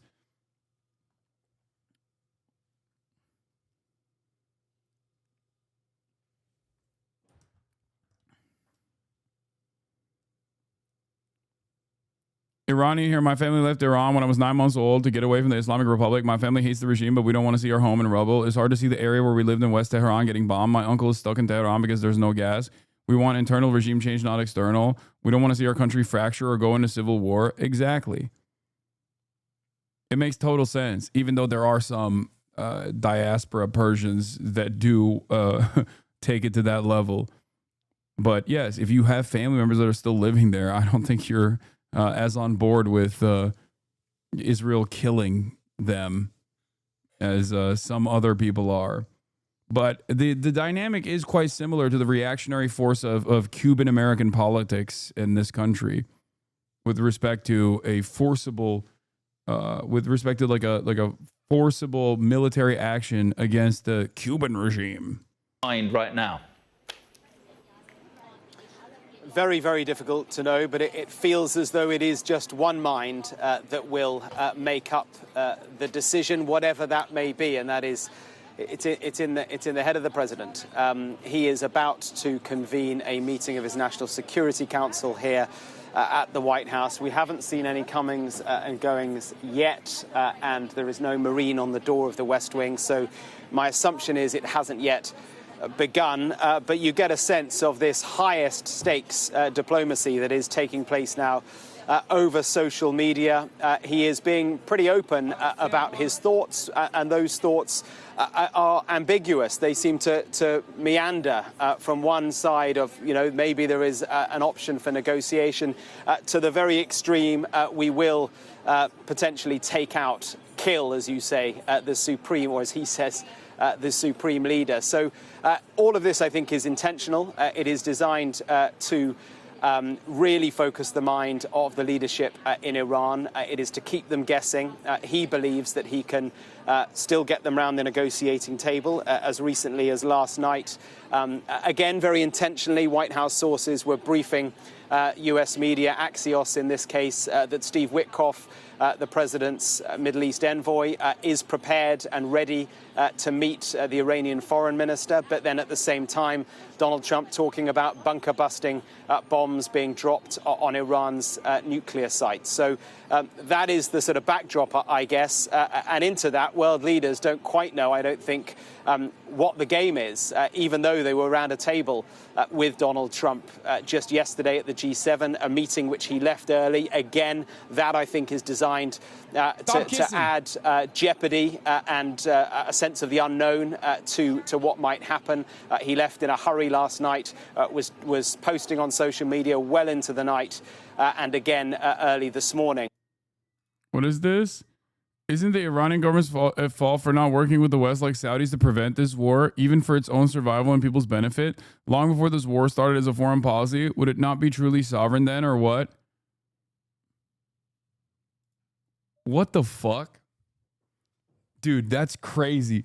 Why are people not kissing the ring is wild. This also just simply does not take into consideration what Western intervention looked like. The current administration in Iran is a direct response to how angry people were at the previous Western-backed puppet state leadership, which was a fucking monarch. Like, what are we talking about? Also, in spite of all that, they did fucking do that. They did the Obama denuclearization agreement. In spite of their understandable resentment, they literally followed through. Trump threw it aside and then was in the process, I believe, of like, I guess, restoring it to in a similar fashion.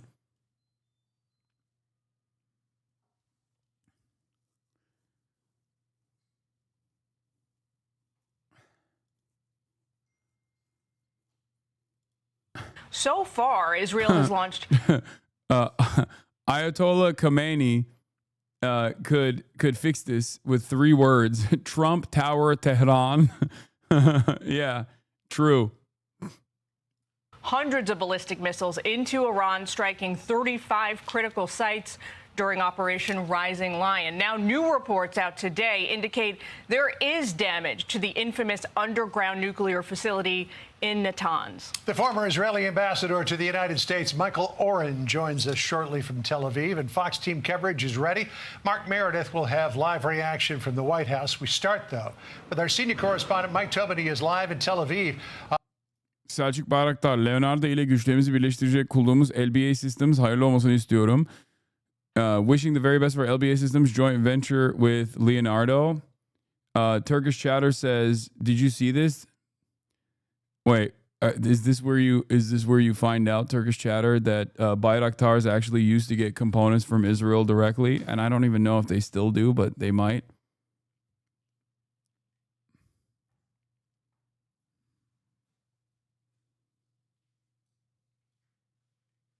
Is that?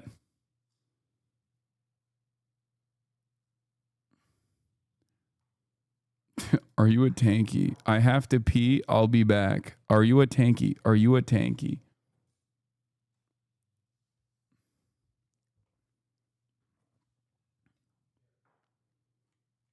Are you a tanky? What many people don't realize is that doing an agreement with the other side, reneging on it, moving the goalposts, and then blaming the other side has been the foreign policy playbook of both the U.S. and Israel for decades. Yes, and they always get away with it. They get away with it because no one turns around and says like, no one ever calls into question. Erdoğan'ın damadı bu. Hayır be abi, millet inanmıyor. Bayraktar bu adam bu şirket İsrail'e parça mı ne yolluyor? Evet, İsrail parçaları da Bayraktar'ın aslında bir parçasında yani. Bayraktar İsrail parçaları da kullanıyor. Hayır ama millet inanmıyor, AKP'liler. Evet, salaklar. Tamam işte. Onlar Erdoğan'ın da İsrail'e yaptığı yardımları görmek istemiyorlar bence. Turks hate Israel and they hate America.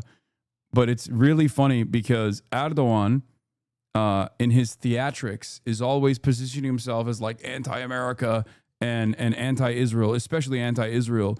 And yet he plays such an important role in maintaining America's strategic interests in the region.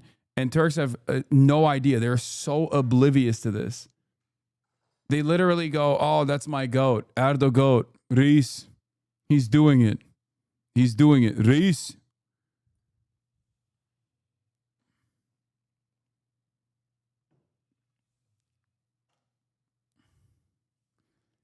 Before October 7th, secular Turks definitely did not hate Israel. Well, some secular Turks didn't. Okay? Oh, we know you hate America, Lamau. I mean, I live here. I remember because they yelled at me. They fucking yelled at me nonstop. I remember. They all quieted down real quick though.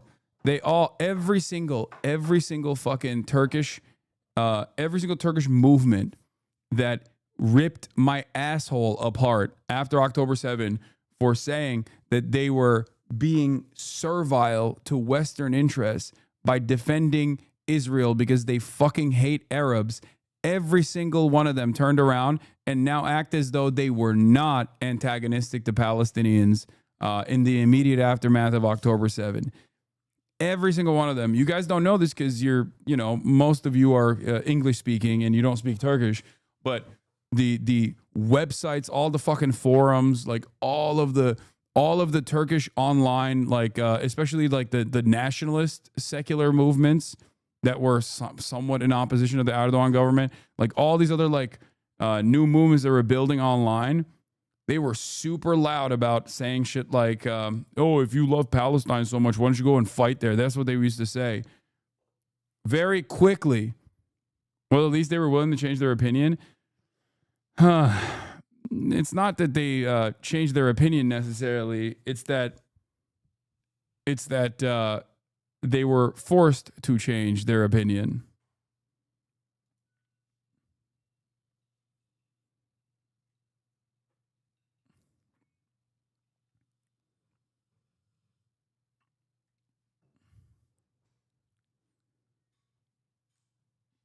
Okay, according to Caitlin Collins, the national security team in the national security team meeting in the Situation Room has ended. It lasted for over an hour.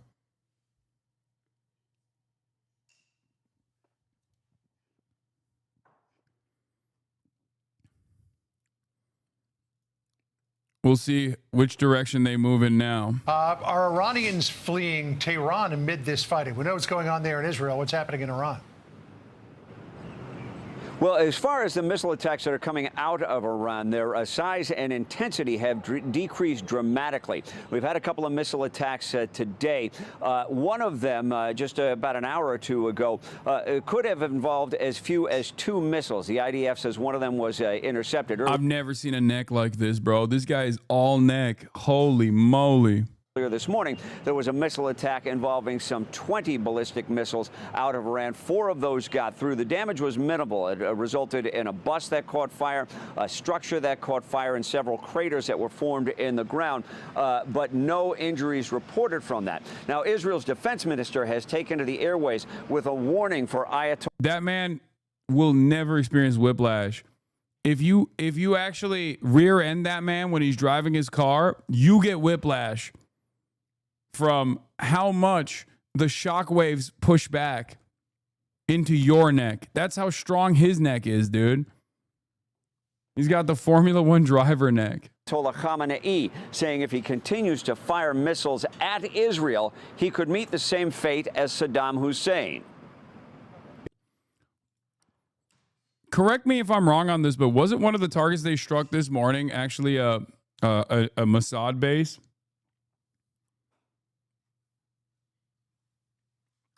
They're saying they hit nothing, but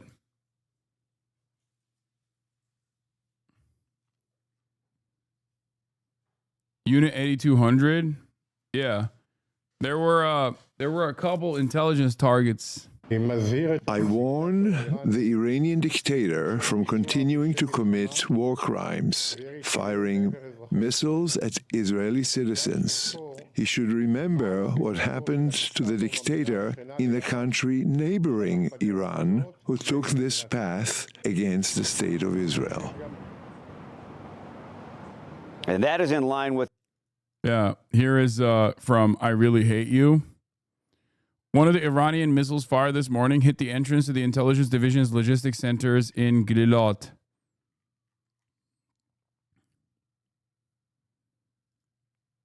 Breaking. Iran precisely targets Mossad intelligence facilities. Iranian ballistic missiles hit key Israeli intelligence sites, including the Mossad and Unit 8200 building in Herzliya and the intelligence director's logistics center in Gilot. I don't think it actually hit the... I don't think it hit like center mass, though. I think it hit the at the entry point.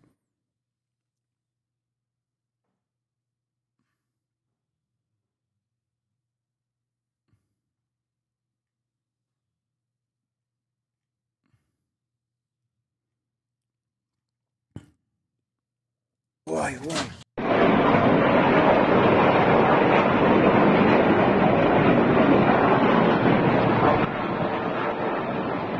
what the frick is this, bro? Bro, it's coming right at him. Hello? Is it coming right at him? I can't tell. What is that, bro?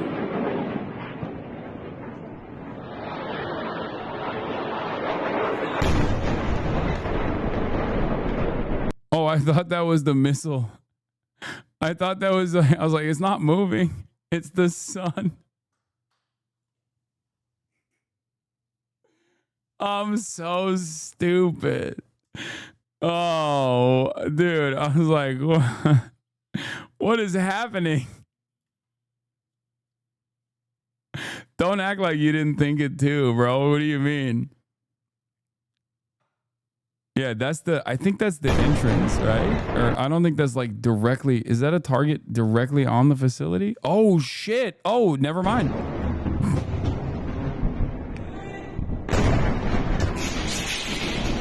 God damn. God damn. Yeah, that's only real ball knowers know. This is the false sun. This is the Chinese false sun. That's what they're dropping. Iran got the ultimate nuke, the prototype Sun 2.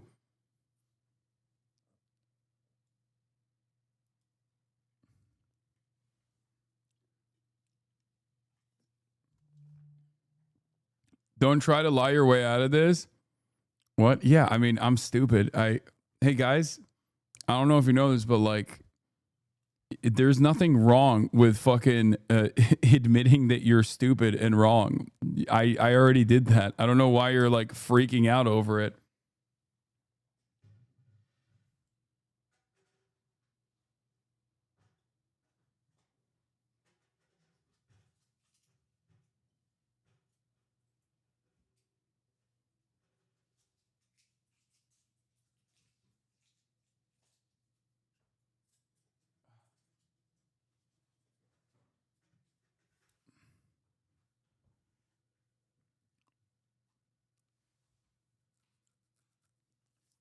That's the chemtrails the Uber driver was warning you about? Yeah. Why do you think the Iranian missiles and rockets have quickly decreased in frequency and strength? Do you think Israel has diminished Iran's capabilities to this degree? It seems too early in the war on Iran's military to be this diminished. I don't know. It could either be because they're not increasing the intensity because they don't want to invite American intervention. With the hopes that America, America still demonstrates restraint, or perhaps they are,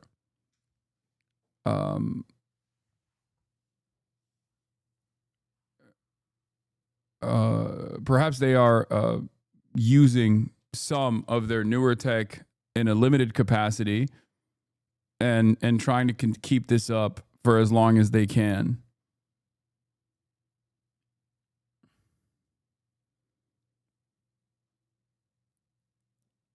With the Truth Social post we've just seen from President Trump, but it saying we know exactly where. It could be because it could be because Israel has like struck a bunch of their missile launchers too.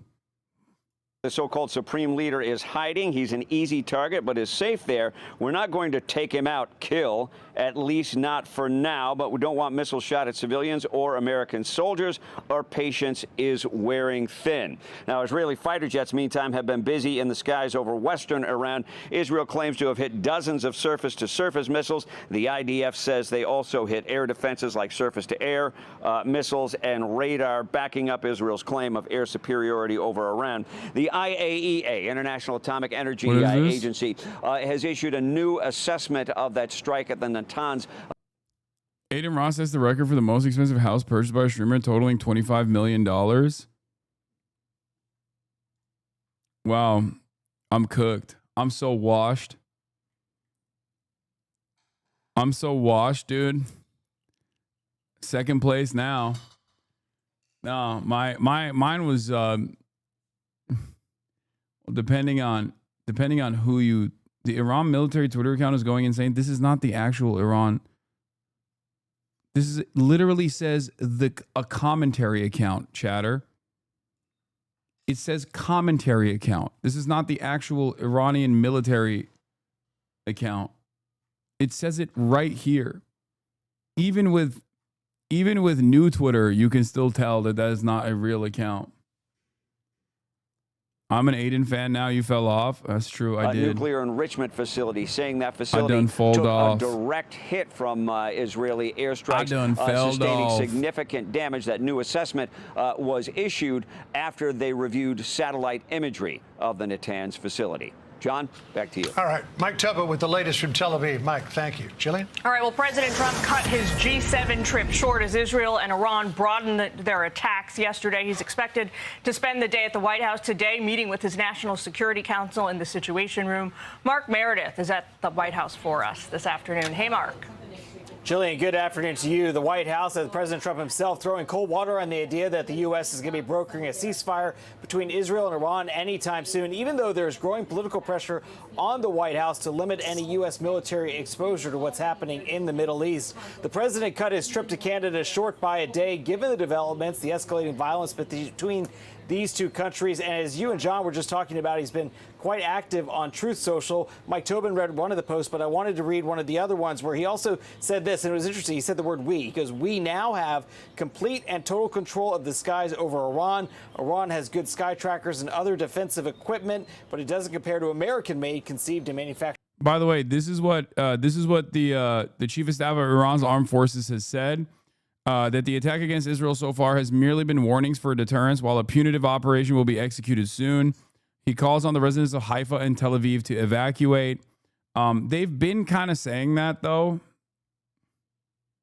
They've been saying that. A punitive response for Israel is coming soon. Iran's army commander-in-chief Abdul Rahim Musawi warned Tuesday.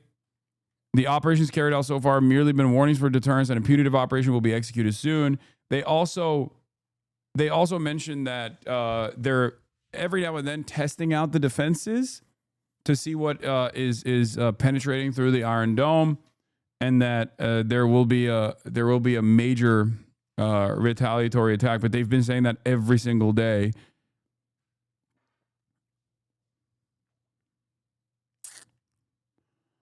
I think part of the issue is they killed the new guy, Khamenei appointed again. I think the military chain of command is in a bit of shambles. I don't know. I think they got a deep. I think they have a deep bench. I don't know. Like, I mean, I feel like Iran is a competent state. It's not like they have a fairly deep bench.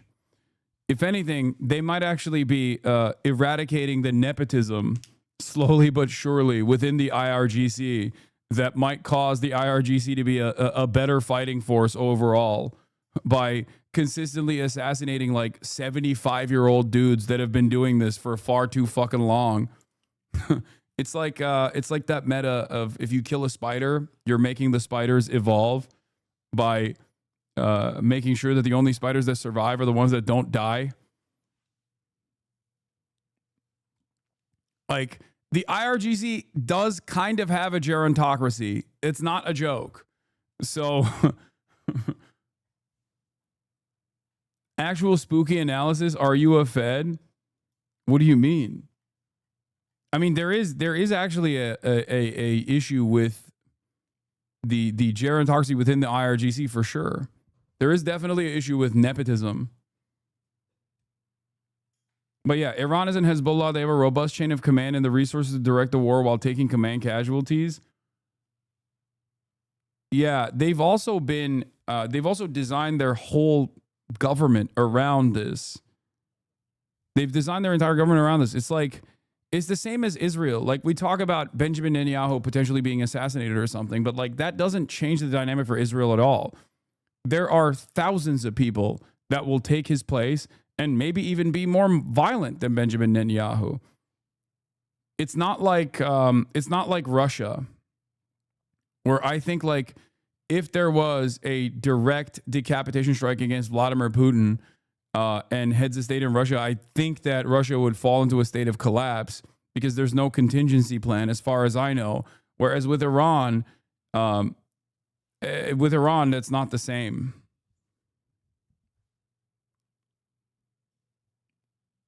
And the same goes for Israel too. Like, they would suffer a tremendous propaganda blow, but I think they would. It would not actually destroy their operations at all.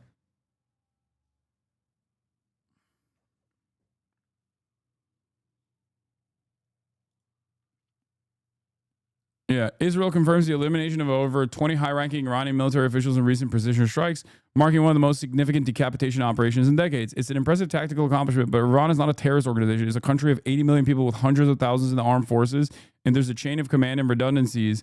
In as much as gerontocracy is a problem, it might even help. Oh my God, he said the same thing that I did. That's crazy.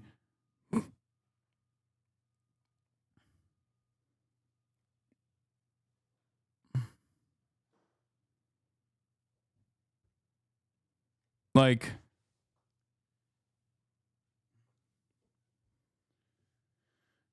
Channel 12 reports Israeli estimates suggested the United States may join the war against Iran tonight. They just keep fucking pumping this out. Channel 14 said it yesterday. Now Channel 12 is saying it today. Any day now, any moment now.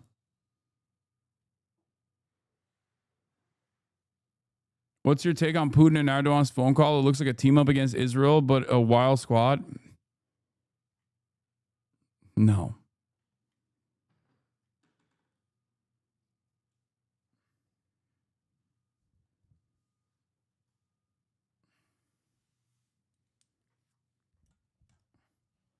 No.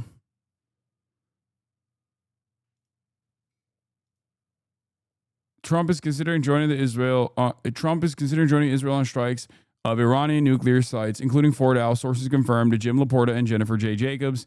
CBS News reports this was expected to be discussed in today's Situation Room meeting. There was not a full agreement among Trump's closest advisors. This is from 9 minutes ago. They're moving one step closer. Two things. There's only two outcomes here. One, this is the pre-planned, preordained final strike against Iran with the hopes of destabilizing the country. Or Trump is doing this thing where he's like, oh, I'm going to be violent. Just you wait. Now you have to, I guess, listen to what I have to say. You have to come back if you're like the Brett McGurk strategy of they diminish Iran's capabilities without taking severe penalties because they know Iran is far too restrained, and then they bring Iran back to the table to concede on a bunch of stuff that Iran previously would not concede to, like a maximalist position.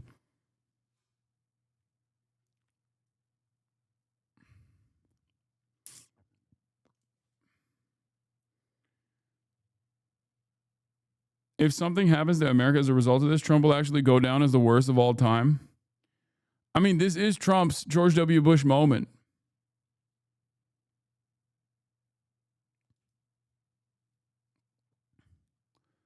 What? I'm going to spell this out just for once. Plain F word. So people can link this tweet to the knuckle-dragging, mouth-breathing, shit-eating simian creatures that whine about boots on the ground as if America is going to conduct a land invasion of Iran with 11 guerrillian troops and fighting the case for a generation. Everything that makes Iran a problem comes from a factory, and those factories can be vaporized from the air. Most U.S. casualties in Iraq were caused by sophisticated off-route EFP mines mass-produced by Iran. The rockets fired at Israel in such massive quantities that it threatened to deplete Israeli Iron Dome interceptor stocks mass-produced by Iran. None of this happens without Iranian mass weapons production. Many millions of dollars in fiscal support. Every single forever war in the Middle East is caused and perpetuated by Iran, and only consequence for us is ending it would be a 3% bump in Lockheed Martin stock, and that's fucking it. Oh, I hate these fucking assholes, dude. This is the long-winded version of Houthis gonna find out today what it's like. Houthis gonna find out what it's like, why Americans don't have health care. They just do this over and over again, and it doesn't fucking matter. Oh my God. Why is it that people have so much fucking overwhelming confidence Anti-ship ballistic missiles aren't cobbled together by fucking Jihad Cletus in his garage. They literally are. That's the RGC's entire design philosophy, because they presume that they just bomb their factories. That's the point, is why DOD's brains, barring General Kurilla, who's never seen a war that he hasn't wanted to get balls deep in, has pointed out that going to war with Iran is a horrendous idea. Their tunnel complexes, the Iranian military and IRGC are basically just the Houthis with a master's degree in engineering instead of being self-taught from practice and YouTube tutorials. Their tunnel complexes are bigger. Their factories are bigger. Their internal security state, as garbage as it is bigger. That's why they woke up, flipped the switch, and started rolling up the cells Mossad has scattered around the country, and most importantly, their allies can actually supply them. I can't stress this enough. The IRGC's entire philosophy is that they're professional guerrillas. That affects everything they do from the strategic and tactical level. It's why their infantry units are trash at firefights, but insanely good at making IEDs that kick like a kangaroo. They're what you get if you elevated the Green Berets to the level of a service branch, but simultaneously took away all their range time. They don't bank on making good ballistic missiles or drones. They focus on making so many of them so easily that it doesn't matter if they're good or bad. I'm not picking on Decker here, but it's a sentiment that I'm seeing a lot and it's profoundly silly. I mean, parts of what he's saying are not wrong as far as like Iran having, one, a deep bench, and two, focusing their output specifically on being able to design these things and being able to mass produce these things, weapons, explosive ordinances, munitions that can fucking strike with a potential American bombing campaign in mind is correct.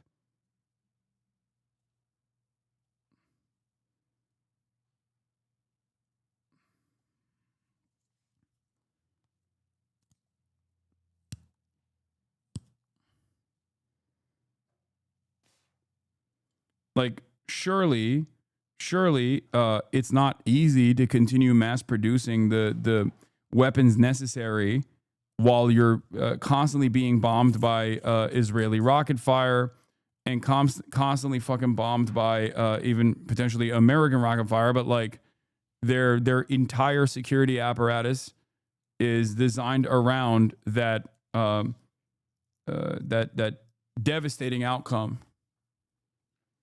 Surviving said devastating outcome.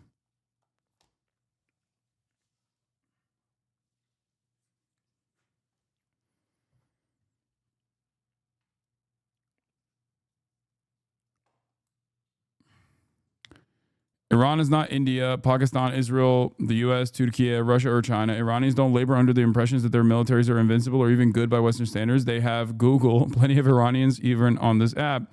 They understand that most of the Iranian military's kit is at best technologically backwards. It's the same principle of you don't have to tell a poor person they're poor to know that they're poor.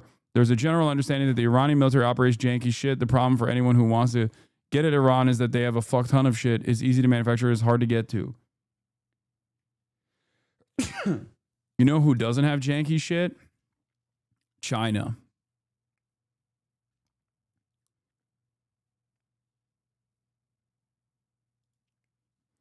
By the way, it's unlikely we're going to see much of this latest round of missiles from Iran. Many such cases, I was lucky I found a photo this time, but remember the people who say all missiles were intercepted, especially in the first 5 minutes of the alerts, are just parroting Israeli lies. Censorship is too high to tell within the first hours.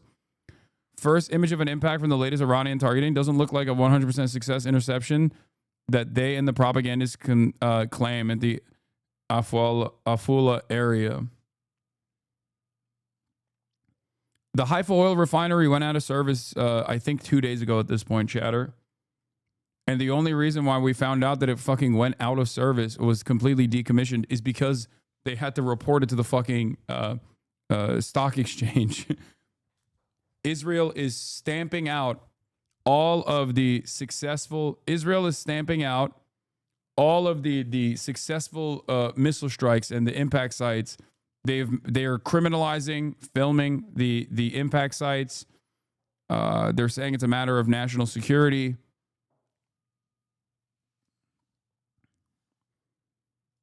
stuff. Nobody does it better than the good old USA. While Trump has been active on social media, so is Vice President Vance. He issued a lengthy statement online making it clear all options remain on the table.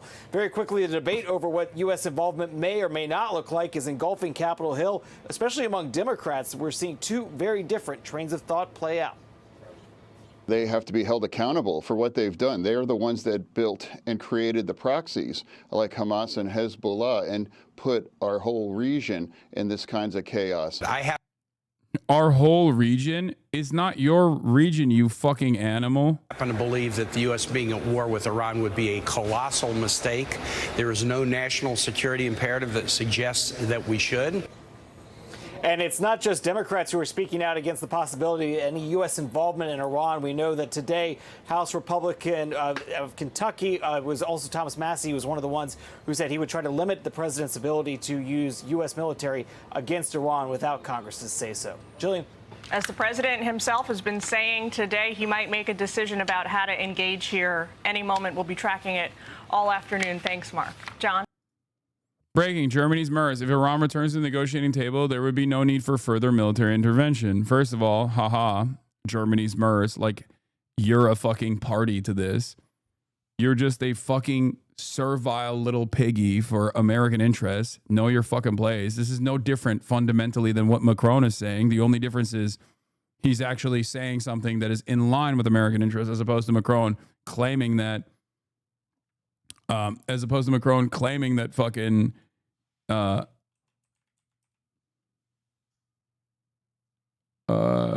do you call it? As opposed to Macron claiming that the fucking thing is Trump is actually looking for a ceasefire. Okay.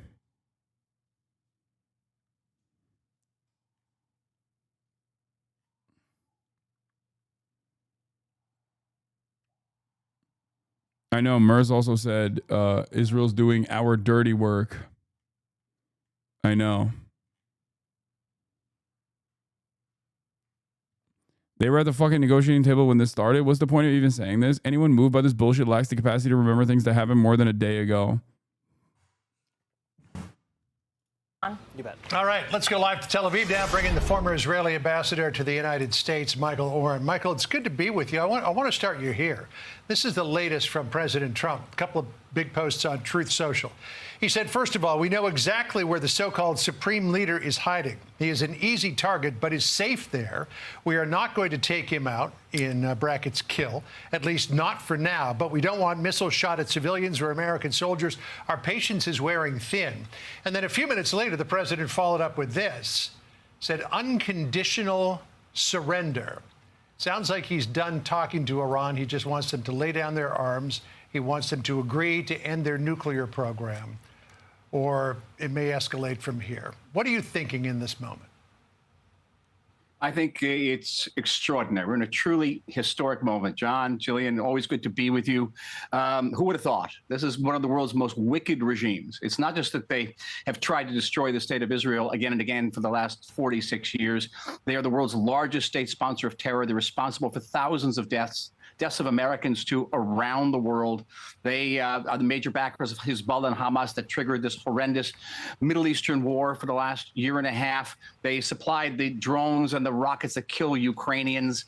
I can go on and on. This is a truly wicked, wicked regime. And when the president says total surrender, unconditional surrender, we couldn't agree more. And we hope it's not just about their nuclear program. It's the end of Iran's support for terror. It's the end of Iran's attempt to assassinate American leaders, including President Trump himself. I mean, who lets a regime get away with that? It's not just about their ability to enrich uranium.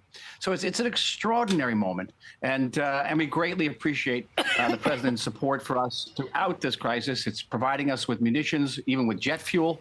And if the president decides that he, in the United States, wants to intervene directly, we're the last people who are going to say no. Well, let me ask you this question. Can Israel accomplish its goals of eliminating Iran's nuclear program without U.S. help? But about eliminating, we certainly degrade it extremely.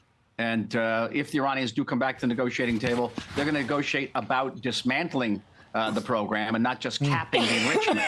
And the great thing is they'll be discussing dismantling nuclear facilities that are already dismantled to a certain extent.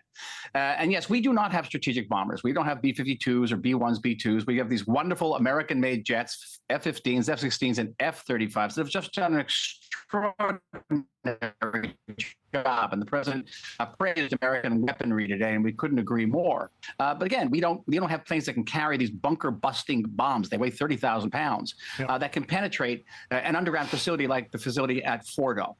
We could take our time. We could begin to sort of peel off various layers of that mountain, but that would take a very long time. The United States can do it much more swiftly, cleanly, and effectively. Well, the issue, though, is Fordo. And if there were to be a ceasefire declared and Fordo was intact, do you have any belief that the Ayatollah would actually agree to dismantle that, or would it be left intact and eventually, as he's done so many times in the past, drag this out, at the same time reconstituting and rebuilding his nuclear program so that in a couple or 3 years you'd be right back here where we are now? Exactly. That's our feeling, too, that the whole system, the whole architecture of the Iranian nuclear program has to be dismantled and has to be verified, whether it's dismantled through. I will say this much. The only thing that causes me to lean on maybe Trump is just posturing and not like full tilt ready to go to war and put American troops on the line and like bomb Iran directly at the behest of Israel is because I see tweets like this from Charlie Kirk. And, Charlie Kirk is an inside guy, as close to an inside guy as you can get. And he is a firm and committed MAGA supporter. On the one hand, he says Trump has been consistent for a decade, no nukes for Iran. On the other hand, he says Lindsey Graham quickly went from we need to take out nuclear facilities to we need to take out the Ayatollah. Taking out nuclear sites with direct strategic violent precision is a defensible position. Toppling yet another regime is pathological and asinine. This is insane. Regime change will result in a bloody civil war, killing hundreds of thousands, creating another massive Muslim refugee crisis. Toppling a leader is never as easy as you think. It almost always results in further involvement, a civil war, and chaos. Resist this. I think this makes me feel like their goal is to actually strike Iran with American weapons and then try to force the Ayatollah to concede and say you're done, no more nukes for you because you don't have your nuclear program any longer.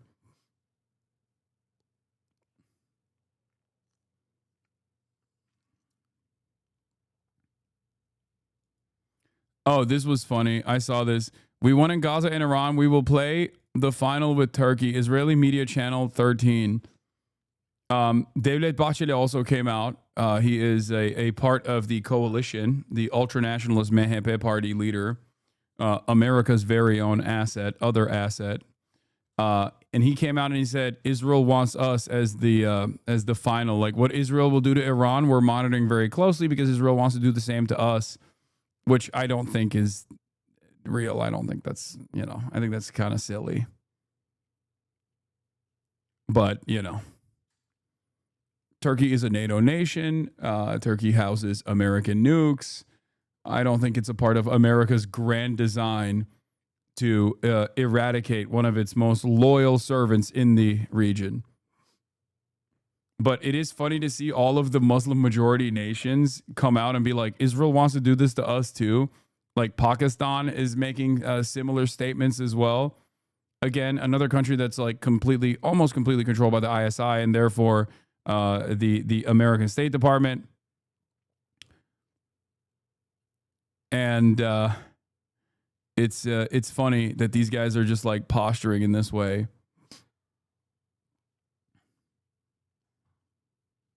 Do you think Pakistan will be next? No, I don't.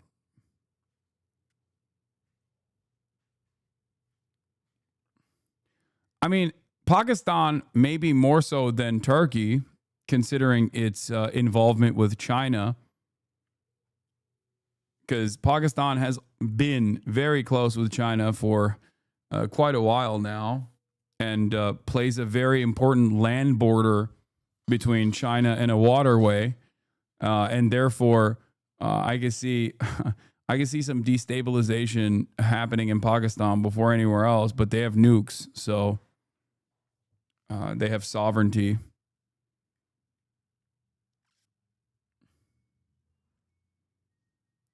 Through an agreement, or is mantled through a kinetic measures, as they say euphemistically, by military measures, that is okay too. That's the goal, though. But I would stress it shouldn't be just about the nuclear program.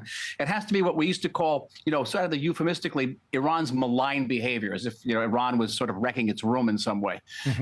Iran. This guy's just killed hundreds of Americans. In Beirut, as you remember, John, assassinated American leaders, everyone from John Bolton to Mike Pompeo, to the president himself. And by the way, they tried to assassinate me when I was in Washington, D.C. They don't care. These people are terrorists, and they should not get anywhere near a nuclear facility. So, we talk about the head of the snake, and President Trump has said we know where the Ayatollah is. He's safe for now, at least. Apparently, there are reports that the president vetoed the idea that Israel would take him out. Senator John Fetterman was on Fox earlier today and said he thought that was a mistake. Listen here. I think they should have targeted him, absolutely taken him out. I think the way Israel operates, they just take out the leadership just like they did with Hezbollah. And they've already done that with the Iranian leadership. Just took them out even laying in their beds. And they didn't take down the whole building. They actually targeted where they lay in bed. So what do you think about that, Michael? I mean, you took out the head of the military and the new heads of the military. They were just taken out this morning. You took out Nasrallah. You took out Haniyeh. You've taken out Hamas leadership time and time again. He snuck Haniyeh in there. like Hassan Nasrallah is a high priority target that has tremendous military worth. Ismail Haniyeh is, or was at the time, the principal negotiator on the Hamas civil governance side.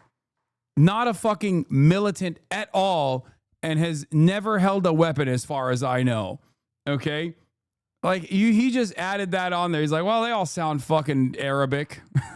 They all sound like Muslim names, Remember when they took out Ismail Haniyeh? Oh, cool. Okay. I guess they're all not human from your perspective, so all valid.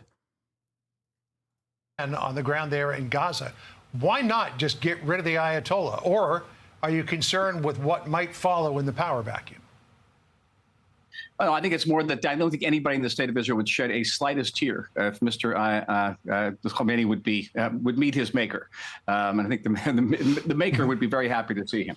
I think what I really thought, is my background is in military history. When the president said unconditional surrender, what does that evoke? It meant when Roosevelt said that about Japan in World War II. And when Japan surrendered, Roosevelt and the Allies said, well, we're going to keep Emperor Hirohito, even though he bears a tremendous amount of responsibility for the attack on Pearl Harbor and the horrors that Japan affected throughout the world during the war. We're going to keep him because we need his legitimacy to legitimize the surrender. Now, that was the first thing that came to mind.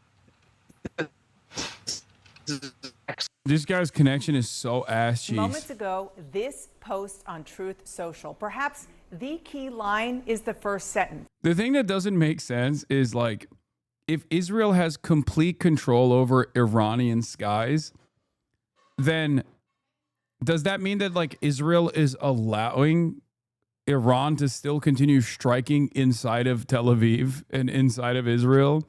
Like, that makes no sense. They're like, oh yeah, we have complete control over the skies of Iran. So every time a fucking ballistic missile actually successfully hits Israel, as it did this morning, around the same time that this fucking dumbass tweeted about how he has complete control over the the Iranian skies, I guess, like, Israel is allowing that to happen. They're like, nope, that's great. We love it. We love when. Also, I love that he just says, we now have complete control. Like, he's like, yep, me and Israel, we're in it together. We. we now have complete and total control of the skies over Iran. And he seems to say American equipment is overcoming Iranian defenses. CNN's Jeff Zeleny is at the White House. First and foremost, what do we make of that post? And just before we came on the air, the president put it up there about we having control of the skies over Iran. Dana, that word. Dana is so funny. Come on, Dana. You really hate that. You really hate that. You hate that the GOAT is saying we when talking about Israel. Really? Come on, Dana. I've heard you speak about Israel before. Are you acting different right now, Dana? Word is the central point there. We, of course, joining the longtime ally of the U.S., Israel, but using that construction. Jeff Zeleny, of course, longtime ally of Israel. We certainly implies that the United States is working in a partnership, in cooperation with. Yeah, Dana Fash went from Dana Fash to Dana Bothist. Israel. And now this is the most declarative thing that the president has said yet about the question that is hanging over this entire debate here at the White House. The president, of course, flying back overnight to Washington from the meeting of the G7 leaders in Canada.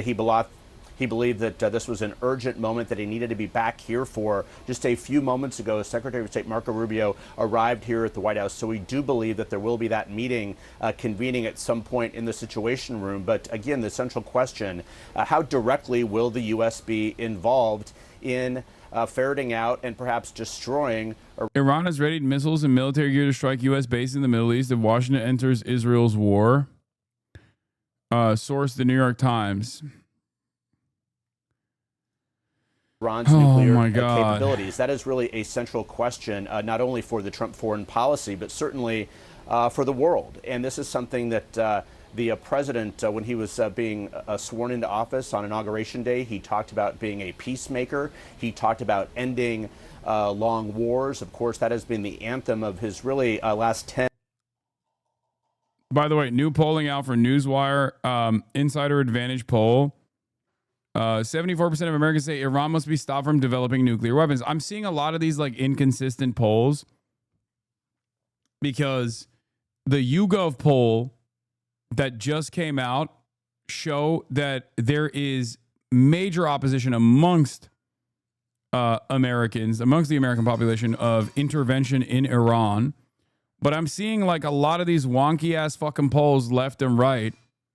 And that could be a matter of like Americans and their inconsistency. It's the same principle behind like, you know, majority say they want amnesty and majority also say they want mass deportation, right? Like that happens all the time. But this could also be a byproduct. It could be a byproduct of the framing, the way that the question is framed, or it could be a byproduct of the media manufacturing machine, the consent manufacturing machine working in real time across every spectrum, across every single outlet, no matter what the ideological component is, claiming that like Iran must not have nukes, Iran is going to nuke us, Iran must not have nukes. So who knows?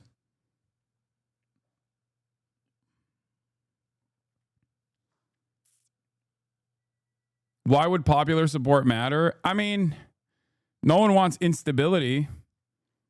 Donald Trump is also clearly a little bit invested in making sure that at least his base remains intact. And if there are a tremendous amount of people in his base that are actively saying, we don't want to go to war with Iran, what the fuck are you doing? Then you know, that limits, I guess, that limits like how much intervention is how much public appetite there is for intervention. Because he's already underwater with every aspect. Not that America is a real democracy that demands constant popular support for everything that the government is doing. Clearly, that doesn't exist.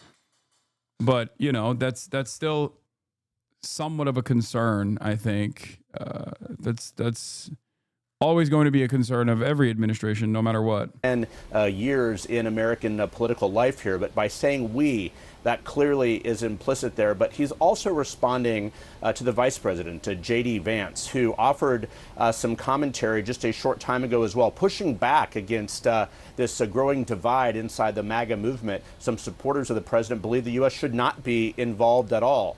And a very interesting window into part of the administration. Hassan's base does not care. We're not putting boots on the ground unless Iran directly hits military assets and kills directly military personnel. Yeah, that's the difference. That right there is not the incorrect assessment. You're right.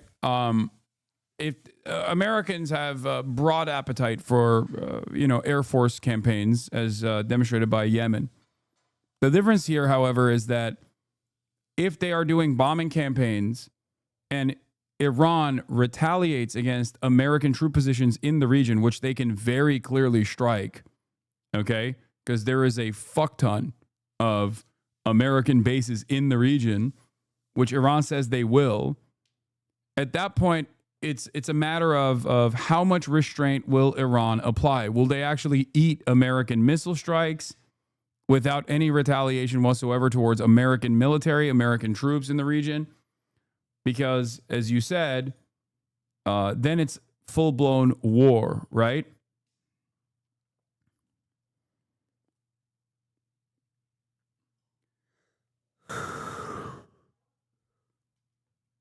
The stock market cares. That's what will matter. I don't even know anymore.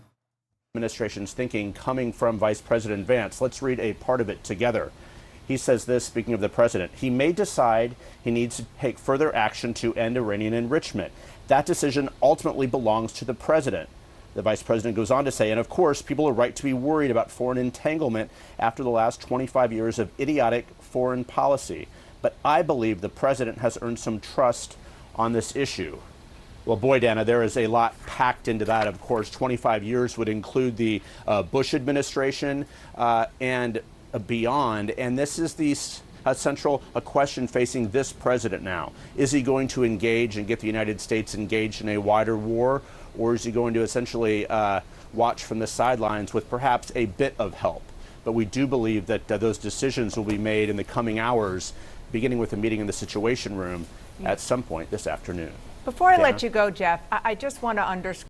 Chatters, I have yet to cover Brad Lander's arrest and detainment and release. Obviously, because there's a somewhat of a more pressing matter unfolding in front of us, which is World War III and potential American escalations in the region, maybe even going to war with Iran. I will eventually get to Brad Lander getting arrested by ICE. Don't worry. Because a lot has happened like in the last 10 minutes. But I want to underscore that last point that you made. And that is that the Vice President of the United States is not only speaking for the White House here, but he's clearly speaking to the president's MAGA supporters who are really pushing him not to get involved because they're saying... Residents of Tel Aviv and Haifa in Israel should leave these areas to save your lives, Iranian Brigadier General Sayed Abdulrahim Musawi said in a televised message on Tuesday, though it is not clear that Iran can make good on such threats. He said Iran's barrage of missiles against Israel so far were deterrents, and soon Iran would move to retaliation attacks. I don't know either. I don't know. I don't know if Iran is simply posturing to create fear in Israeli society, create a sense of panic in Israeli society, or if they actually have the capacities to deliver a fuck ton of payload to these areas and truly damage like Israeli infrastructure. Iran Arabic News just said Iran is aiming their rockets towards American bases in the region in case Trump chooses to join the war. I struggle at reading Arabic, slow as fuck. Please read this. I saw. Iranian officials told the New York Times that their country could start to place mines in the Strait of Hormuz if U.S. joined the war.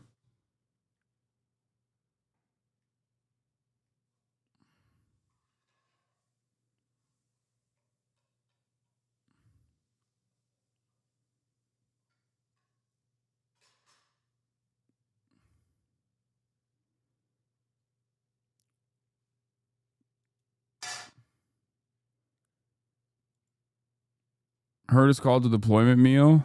Brothers defect.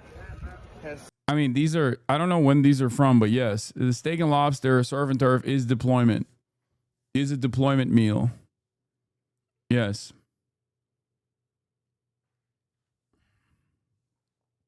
I still get the World War III angle here. Who would back Iran in this scenario? Russia and China. Also Armenia. Maybe Pakistan. Who knows?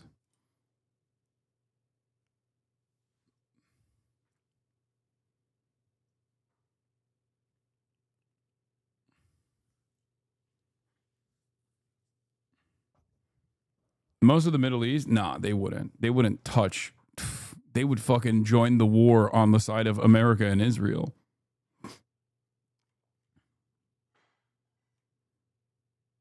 DPRK, Belarus.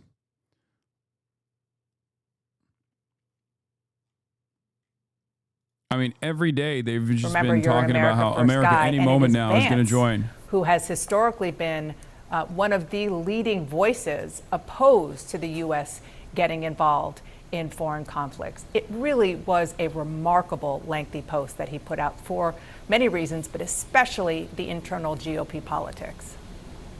It certainly was. I mean, in one hand, it's sending a message to the dissenters out there, Tucker Carlson and others who've been critical of the president, and just the idea that the United States would deepen its engagement. So the vice president basically told them to pipe down, and they should follow and trust the president. But Dana, also speaking potentially to divisions inside this own administration.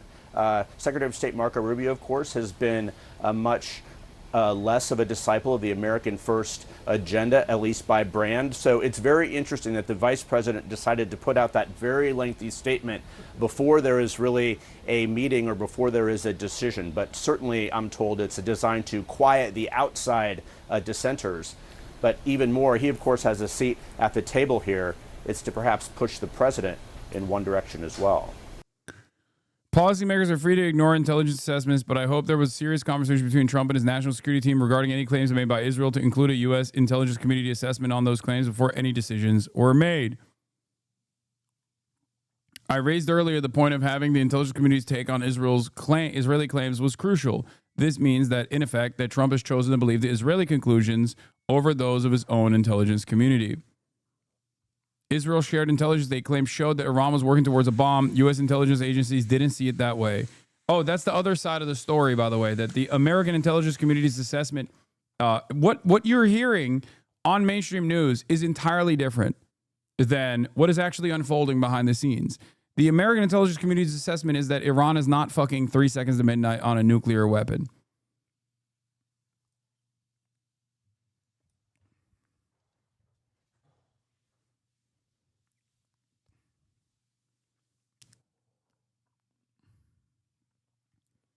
Even Tulsi Gabbard said that.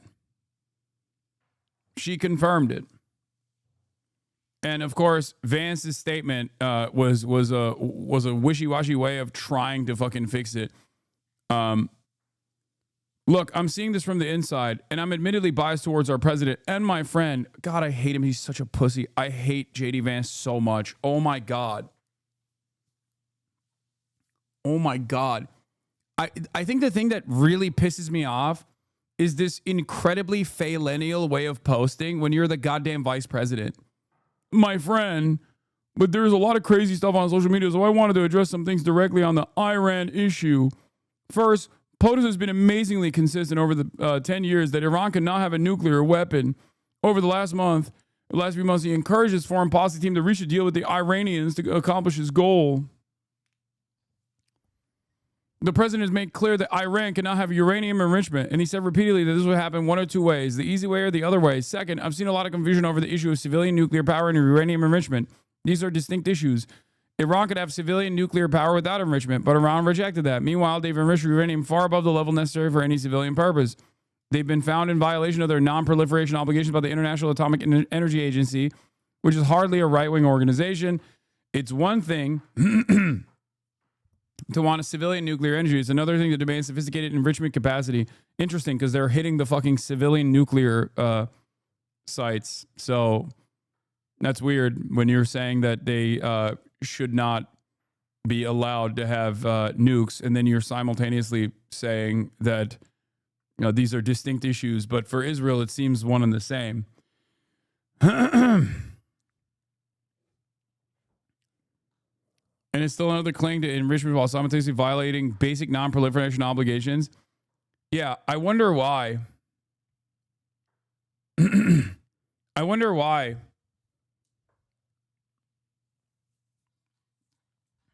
You know who also is in violation of non-proliferation obligations because they never signed on to it?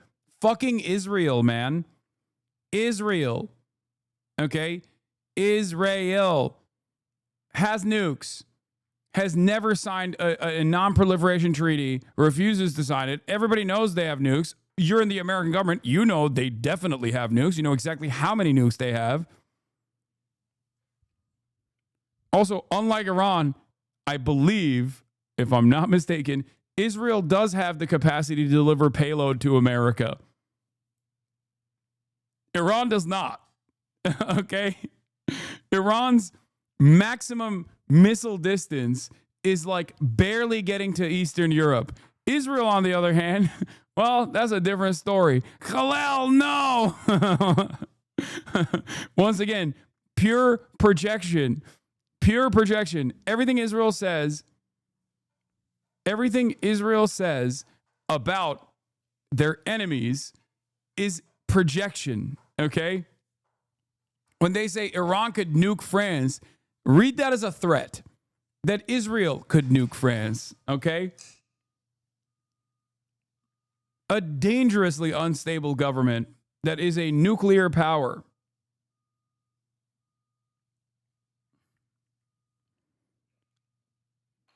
I've yet to see a single good argument for why Iran needed to enrich uranium well above the threshold for civilian use. I've yet to see a single good argument for why Iran was justified in violating its non-proliferation obligations. I don't know, maybe because the previous Trump administration ripped apart their denuclearization agreement. The previous Trump administration did that. Trump did that. He did that. Okay? And also, amidst a denuclearization agreement that was brought to the table, Trump came out and said, haha, we were just doing a fake negotiation so Israel could fucking shoot you guys. That just happened. That happened like yesterday. Sure, maybe you forget what took place in, I don't know, when you were a pussy-ass libtard who fucking said Donald Trump is actually Hitler. Maybe you weren't paying close attention to what Donald Trump was doing with ripping apart the Obama-era denuclearization agreement. But don't act like you weren't in the fucking room 3 days ago. You know, that didn't happen that long ago. What, like a week ago, there was a fucking denuclearization negotiation taking place. There were maximalist positions that America was abiding by, but as is the art of the deal, you're supposed to make concessions, right? You called Trump Hitler. Yeah, I think Donald Trump is a fascist. Yes.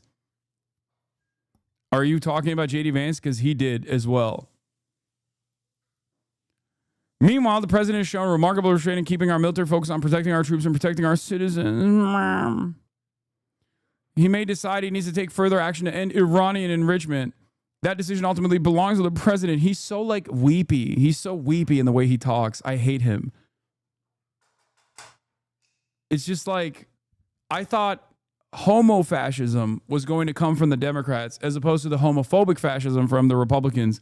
But JD Vance is fucking carrying the torch of homo-fascism on the fucking Republican right, single-handedly. Okay? The fucking weepy, condescending, like, oh, you guys are really doing it again, huh?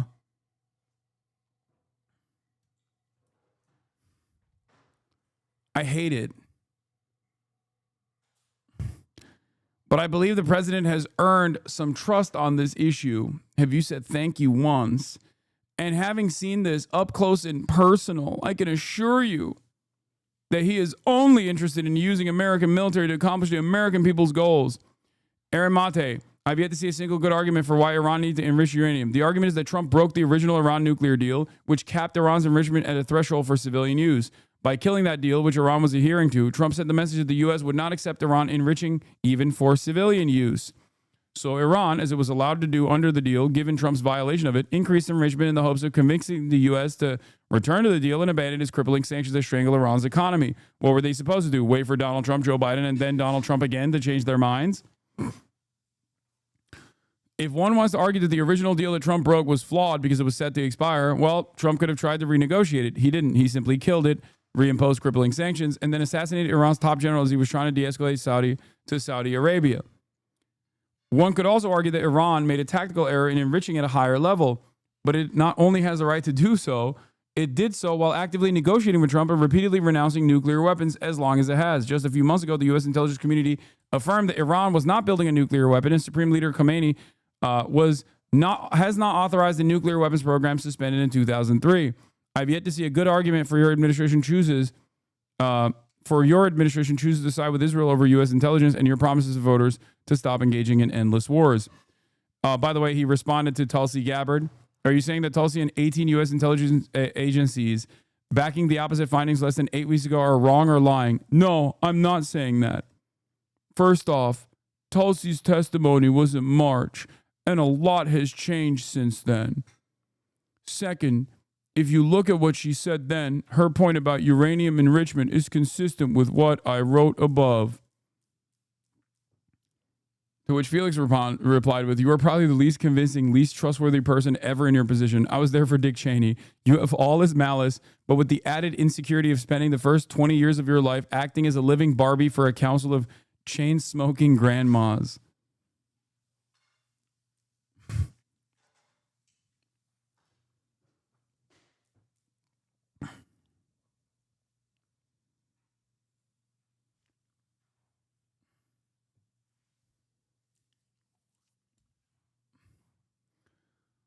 Once again, this conversation should not be held around denuclearization.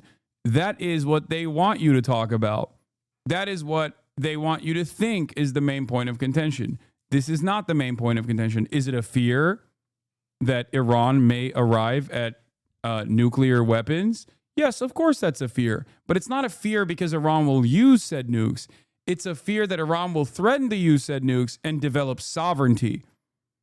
That's the real fear. That would make it impossible to overthrow the Iranian administration. That's it.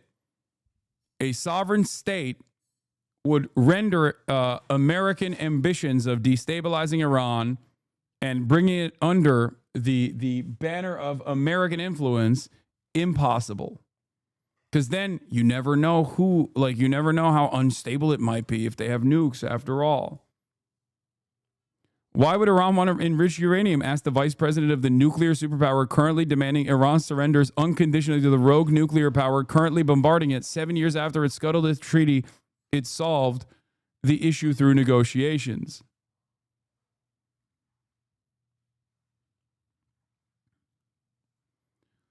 Iran must arrive at the tech tree at nuclear weapons if Iran wants to be a sovereign state. Yeah. Really, really fascinating turn of events in the last few minutes. Jeff, thank you so much for reporting it and making sense of it for us. And we have a terrific group of reporters here at the table to continue doing just that. CNN's Stephen Collinson, CNN's MJ Lee, Tyler Pager of the New York Times, and CNN's Lauren Fox. I just want to pick up where I just left off, Stephen, with Jeff, and I would even, perhaps go a step further, which is that not only is Vance sending a message to MAGA world, to Tucker Carlson and Steve Bannon, we'll hear some of what they have been saying in the last 24 hours in a second, but also maybe laying the groundwork for what's to come. Like he knows what's to come, and that's why he's sending that message now. Certainly, and I think Jeff is right. This is a message to the MAGA world, but it's also a message to Trump and his political conscience. He's saying effectively, you can go ahead and still be compatible with everything you've stood for.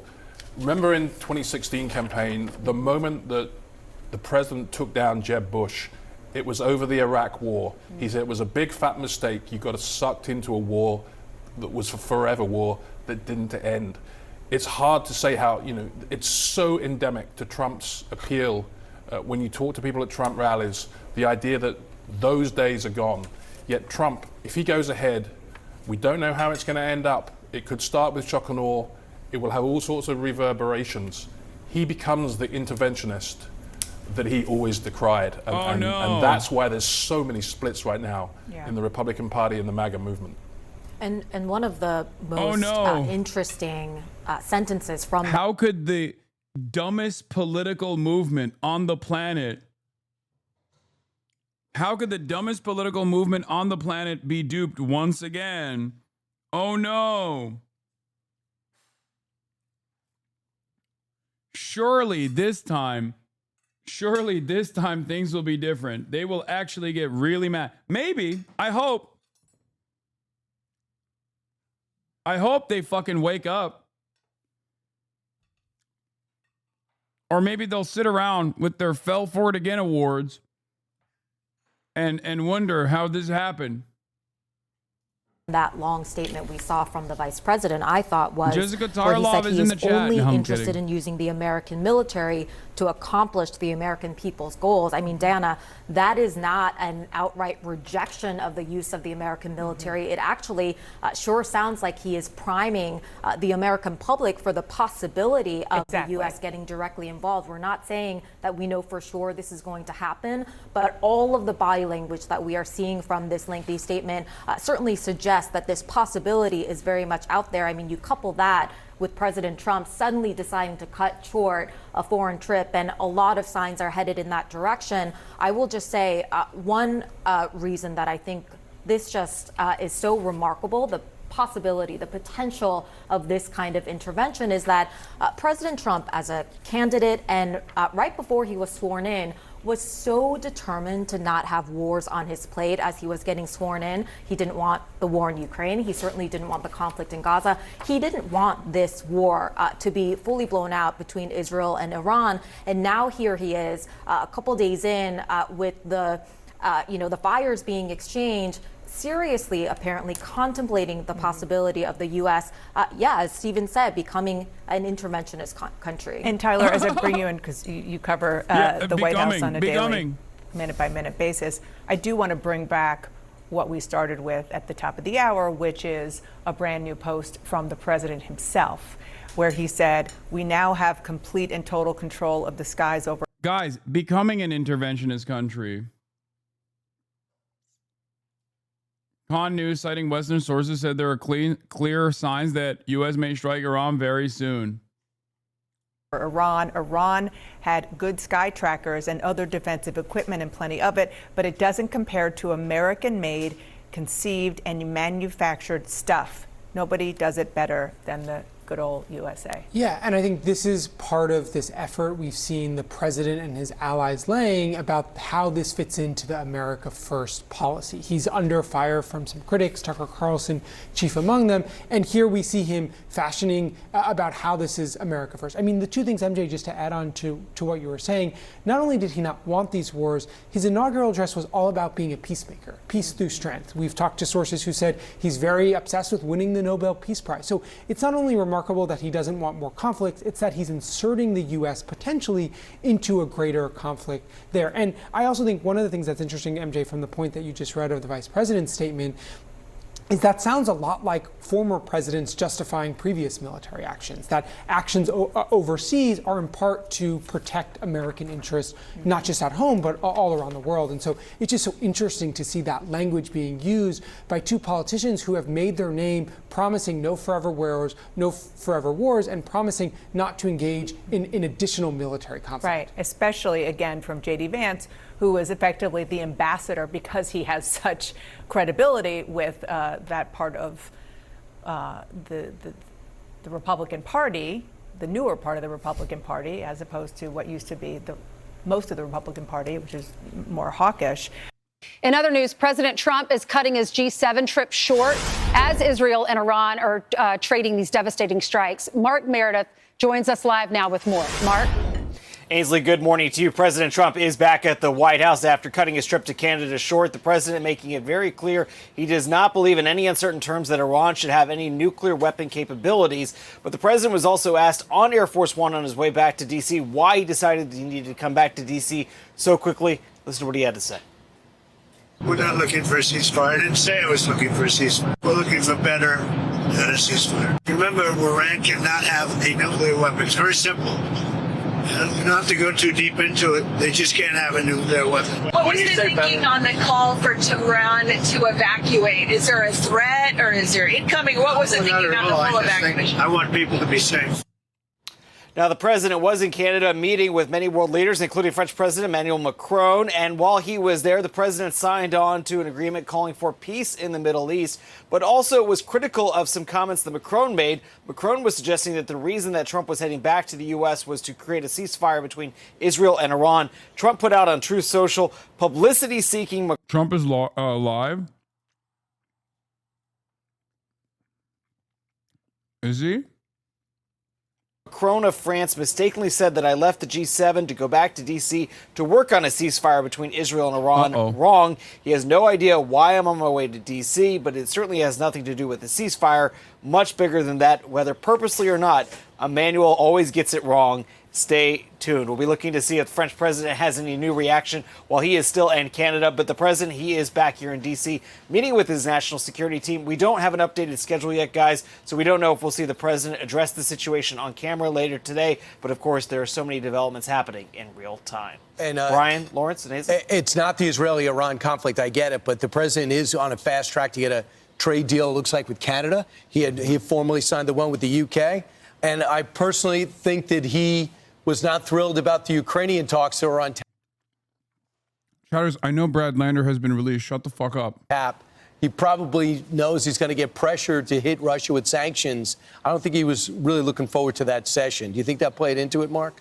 Well, Brian, Macron and Trump have certainly had interesting relationships over the last year. Trump last year praised him as a pretty smart guy, but obviously we've seen the back and forth that Macron has had. He's been very vocal when it comes to the Ukraine issue, and Macron obviously wanting to keep Europe and the U.S. involved with Ukraine. However, I would imagine with so much of the focus, though, for the president's going to be on what happens next with whether or not Israel goes forward with an even larger attack against Tehran. Trump was asked about that on the plane, why he said the people of Tehran should evacuate. He didn't elaborate further, but obviously people are reading between the lines that a possibility of a major attack is still on the table. All right, Mark. Thanks so much. Do you know if they made up at all, the Macrons?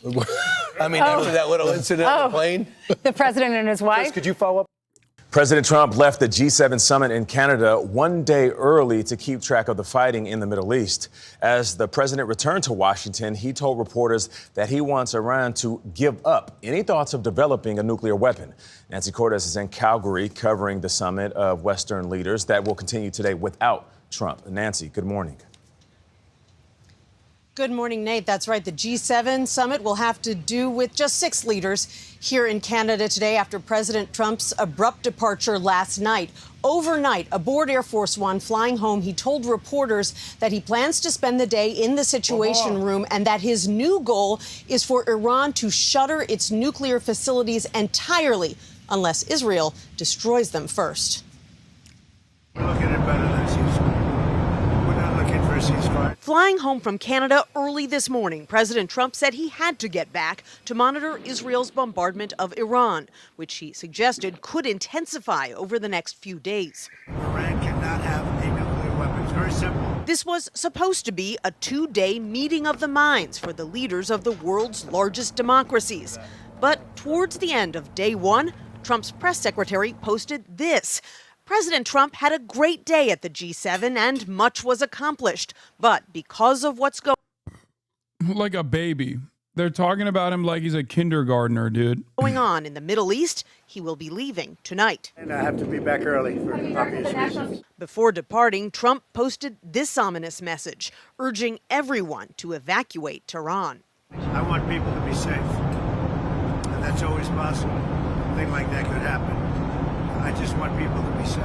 White House officials say the U.S. has no plans to join the fight, though refueling jets and a second carrier strike group are moving closer to the region, just in case Iran tries to strike U.S. bases. Well, we'll come down so hard if they do anything to our people. We'll come down so hard, then the gloves are off so beautifully. Now, just in case. Don't have to touch our troops. President Trump said this morning that he has not reached out to Iran to initiate peace talks. He said they should have taken the deal that was on the table because they are now losing this conflict badly. Here in Canada, the summit goes on, with Canadian officials telling CBS News that they were given a heads up that President Trump was planning to depart early before the news was made public. Nate. Nancy, thank you. There is new CNN reporting indicate there are doubts in the intelligence community about how close Iran actually is to getting a weapon. CNN's Zach Cohen has this reporting. He's with us now. What are you learning, Zach? Yeah, John, there appears to be some daylight between the U.S. intelligence community and Israel, and I guess now Donald Trump, on this question of how close Iran is to obtaining a nuclear weapon. And specifically, sources telling me and our colleague Katie Bo-Lillis that the intelligence community assessed before the most recent Israeli strikes that Iran was years away, as much as 3 years away, from not only obtaining a nuclear weapon, but developing the system meant to deliver it at a target of its choosing. And that does really run counter to the more urgent and dire timeline that Israel and Donald Trump have put forward in recent days. Israel, of course, saying, and Israeli Prime Minister Benjamin Netanyahu saying that Iran has been working in secret to develop nuclear weapons over the last several months, and that it's very close to having a nuclear weapon. Donald Trump, of course, addressing this question today when he was asked by reporters about his Director of National Intelligence, Tulsi Gabbard's testimony in March, where she said that Iran is not actively working towards a nuclear weapon. Take a listen to what Donald Trump said when he was asked this question today. You've always said that you don't believe Iran should be able to have a nuclear weapon, but how close do you personally think that they were to getting one? Because Tulsi Gabbard testified in March that the intelligence community said Iran wasn't building a nuclear weapon. I don't care what she said. I think they were very close to having it. So why does this matter, right? Israel has used this sort of urgent warning about Iran's nuclear program as justification for its latest round of preemptive strikes on Iran's nuclear facilities. Of course, this big question still hangs over the entire situation as to whether or not Donald Trump and the U.S. will become directly involved in the conflict. Donald Trump has said as recently as today that he wants to dismantle Iran's nuclear program. In order to do so, that will require one of two things, experts tell us, either a negotiated deal or U.S. military strikes. All right, Zach Cohen, some brand new reporting that fits right in where this story is right now. Appreciate your work on this. Thank you very much. With us now is CNN Global Affairs analyst Brett McGurk. He's a former White House coordinator for the Middle East and North Africa, who's been deeply involved in discussions in and around Iran for many, many years. And thank God we got a true diversity of opinion once again. Biden's very own Middle East envoy here, responsible for one of the most responsible figures for Israel's genocide under the Biden leadership. Brett, what I want to focus on is President Trump headed to the Situation Room this morning, and much of the discussion might be focused around one site in particular, one nuclear site. I just want to put it on the map here so people can see. It's the Fordo nuclear enrichment site. We can push in a little bit to give people a sense of what it looks like, the area looks like. Why is this site so important? Well, John, I think the president should be in the Situation Room today. The Situation Room was actually created by JFK after the Bay of Pigs fiasco for a situation like this, to provide full spectrum awareness for a president as he has to make critical decisions. And there are three immediate priorities, and one of them is what you just mentioned. But number one, the protection of Americans in the region and the protection of Israel. We have to surge the missile interceptors into Israel. We're doing that Dude. Sick. Dude, so much diversity of opinion. Do you see that? It's so strange. You rarely ever hear someone on, you rarely ever see someone as a global affairs analyst come on and be like, hey, maybe we shouldn't go to fucking war with Iran. That seems kind of stupid. Doesn't that strike you as odd? I've yet to hear from one fucking professional analyst that they have on that says this seems like a stupid decision. As Nick just said, a very small number of missiles yesterday. It looks like about 10. Can't draw a conclusion yet, but the Israelis are taking out not only the missiles, but the launchers. Very important. Second, you want to contain this conflict to Israel and Iran, not have regional spread. So far, that objective is being met, and I think the signals the administration is putting out are very good. Third, and this gets to your point, you want to keep particularly the Israelis focused on the stated objectives of this military campaign. The stated objectives are dismantling the nuclear program and the missile program. That's it. You want to avoid mission creep. Now, on the nuclear program, there are 3 main sites, 2 enrichment sites, one at Natanz, much of which is above ground, some below ground. The Israelis appear to have very effectively targeted that site. The second enrichment... We can't have people like consistently sending me the Twitter user Village Crazy Lady to make a point about uranium enrichment. Please stop. Facility is an underground facility called Fordo, which you just mentioned.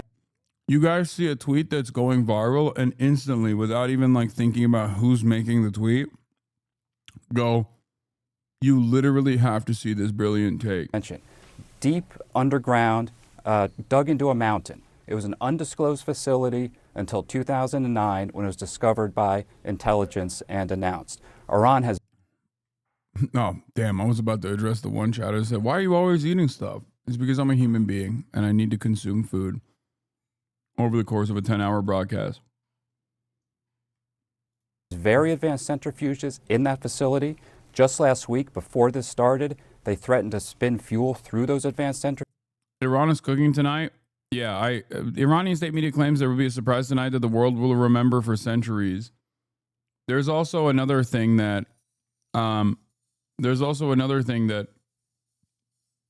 people were saying. They keep saying that over and over again.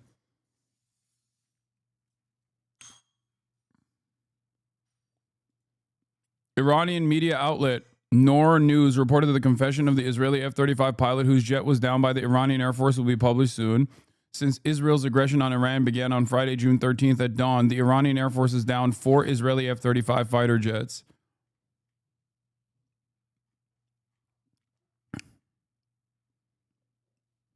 This is what I heard as well.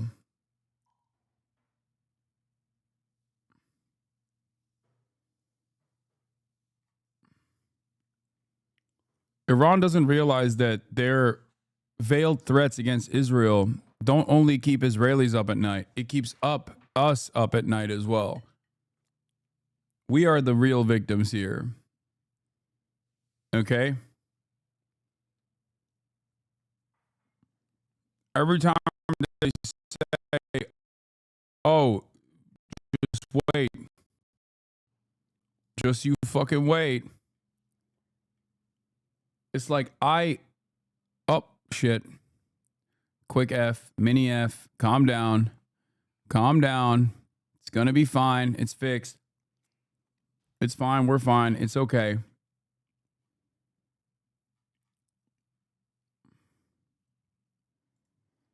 CNN continues to promote Middle East analysis from Biden aide Brett McGurk. I read this yesterday from Akbar Shahid Ahmed, who directed the U.S.-supported bloodshed and strategic drift in Gaza and Lebanon. Okay? The reason why they promote him, the reason why they present him as like the most competent person is because this creates a permission structure from the liberal side. This is the guy most responsible for Biden's fucking death and destruction in the region. Now, basically saying Trump's ambitions with respect to Israel is actually valid. Centrifuges enriching just below weapons grade. Now, to take out that Fordo facility, it really takes a U.S. military operation with a B-2 bomber, and you can see our military actually positioning for that possibility. But there's an off-ramp, and the president's made very clear there's a deal on the table. Steve Witkoff, his envoy, put a deal on the table about 6 weeks ago. Iran did not answer that. They actually escalated their program in response. And what the president is saying, the White House is saying, is to Iran, hey, go back and take another look at that. Tell us you're ready to take the deal, and this will be over. So that's where we stand right now. At the end of the day, John, this has to end with Iran's nuclear program dismantled. And Fordo really is the key. It can be a deal, and we can all hope for a deal, or it can be a military operation. Again, this is another look at Fordo right here. You can see this area right here is where the centrifuges are believed to be buried deep inside the mountain here. And what Brett was just talking about is it's believed that the only way to destroy this is through a U.S. weapon, the B-2 bombers dropping what's called this bunker buster bomb, the GBU-57 here. What do you think that discussion is like, Brett, about whether or not the U.S. should get involved here? Benjamin Netanyahu has all but explicitly said, hey, come on, drop this bomb. Yeah, I have to say, the U.S. military has trained on this for over a decade. This munition was kind of designed for this purpose. Now, look, there have been massive risks about such an operation like this. Number one risk used to be Hezbollah. Hezbollah had 150,000 to 200,000 missiles and rockets aiming at Israel. Hezbollah has been knocked on his back. Number two has been Iranian air defenses. They had Russian air defense systems, very high risk of taking down airplanes. Those are no longer there. So those risks have basically been eliminated. Iran can certainly respond. I would never downplay the risks of any military operation, but I would just say this is a very feasible option. Iran knows it. It's important they know it for the purpose of trying to get a diplomatic resolution to this problem and the problem of Fordo. I think that right now is the main objective, but it takes the military pressure to get Iran to the table and to do that deal. This is really going to unfold here over the next 3 to 4 days. I think it's a very critical period. I'm watching today, can Iran again muster another missile barrage, or are they really now depleted? And Brett, you use the term coercive diplomacy. That's what's happening here. What is that exactly? Well, coercive diplomacy is what this administration, past administrations have used fairly effectively with the Iranians. Number one, coercive diplomacy means using the negotiations process as simply a shield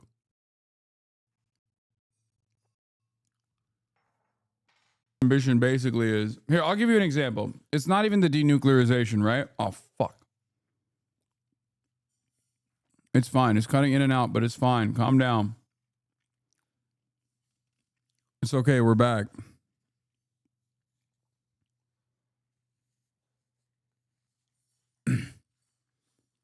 I'll give you a very simplified example of a coercive diplomacy. Someone robbing you at gunpoint.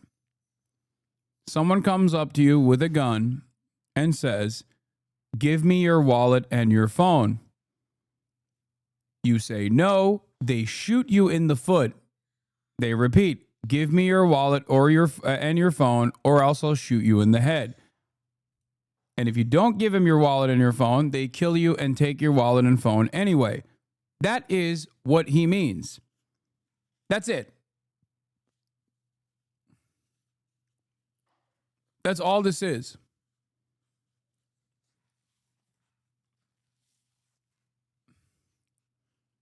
That's not diplomacy. That's a fucking robbery. That doesn't make any sense. To claim this is diplomacy is psychotic.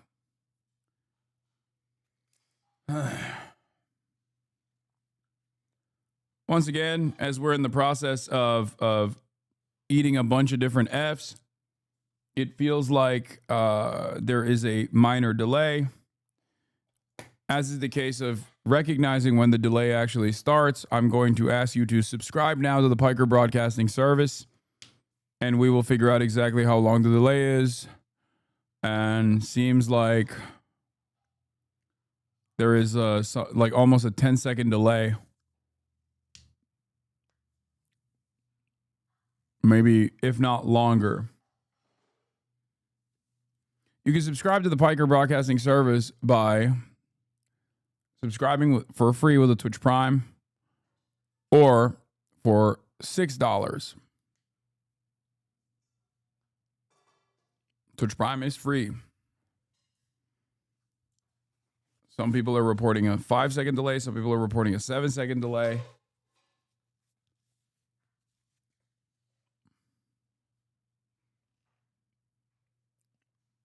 It's 5 seconds. Okay. I am going to, you are going to see an F in the next 5 seconds as I hit the ingest fix. 1, 2, 3.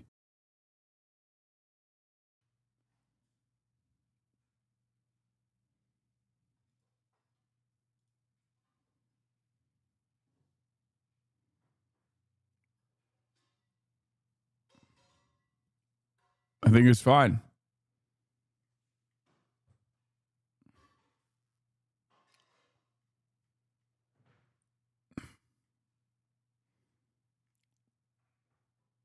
What the helly now? Press 1 to test the delay. Okay, it's like 2 seconds. All right, we're good. It's like 1 to 2 second delay. All right, we're good. Economic sanctions, economic pressure, and number 2, the threat of a military force if Iran does not demonstrate to the world its program is peaceful. And I just have to say, last week, John, the IAEA issued a report, very comprehensive report. It was asked for last year, and they found Iran to be an egregious failure to live up to its non-proliferation commitments. And 19 countries then voted in the Board of Governors in Vienna in the IAEA, the International Atomic Energy Agency, that Iran was in violation of its obligations. First time in 20 years. Yeah, they were like, we should nuke Iran. We should let Israel nuke Iran because they're violating their commitments. Which, again, they had no fucking commitments left because America had decided that they had no obligations whatsoever because they cast aside the agreement. What did Iran do? It announced escalations of its program, including in that Fordo site. Yeah. So Iran has made terrible choices here, and now the onus is on them to try to come to the table and take the deal that's been offered. Yeah, next 24 hours, next 48 hours, so crucial. Brett McGurk, thank you. You've probably heard this line before. Iran has never given up its quest for nuclear weapons and the missiles to deliver them. That's because Israeli Prime Minister Benjamin Netanyahu has been saying this for more than 30 years, claiming Iran is close to having nuclear weapons. Nuclear weapons. Nuclear weapons. Atomic bombs. In 1992, as a member of parliament, Netanyahu addresses the Knesset. He says, within 3 to 5 years, we can assume that Iran will become autonomous in its ability to develop and produce a nuclear bomb. 3 years later, in his book Fighting Terrorism, he repeats the same time frame, 3 to 5 years. Thank you, Mr. Chairman. Fast forward to 2002. Netanyahu testifies before a U.S. congressional committee actively calling for the invasion of Iraq. Are there any other nations that you would recommend that the United States launch preemptive attacks upon at this point? The two nations that are vying, competing with each other, who will be the first to achieve nuclear weapons, is Iraq and Iran. The invasion happens months later. No weapons of mass destruction are found in Iraq. This is a fragment of a 2009 U.S. State Department cable released by WikiLeaks. Netanyahu tells members of Congress that Iran is 1 or 2 years away from being capable of developing nuclear weapons. They're online. It's 2012, and Netanyahu is holding up his infamous cartoon bomb at the UN General Assembly. By next spring, at most by next summer, at current enrichment rates, they will have finished the medium enrichment and move on to the final stage. From there, it's only a few months, possibly a few weeks, before they get enough enriched uranium for the first bomb. And now, 33 years after Netanyahu's first so-called imminent warning, Israel attacks Iran. And if not stopped, Iran could produce a nuclear weapon in a very short time. It could be a year, it could be within a few months, less than a year. That's despite the U.S. Director of National Intelligence saying Iran isn't building a nuclear weapon months earlier. Iran lied. But for Netanyahu,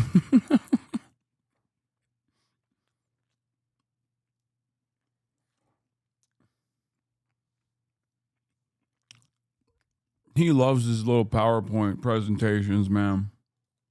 Big time. the slogan has been the same for decades.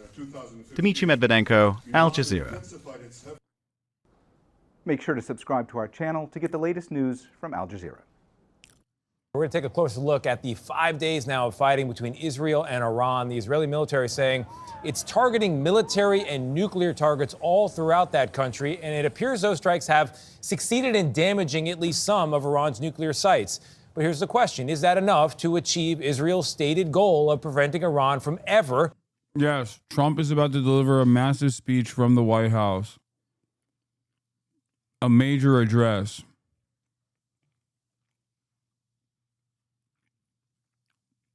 I think it's coming.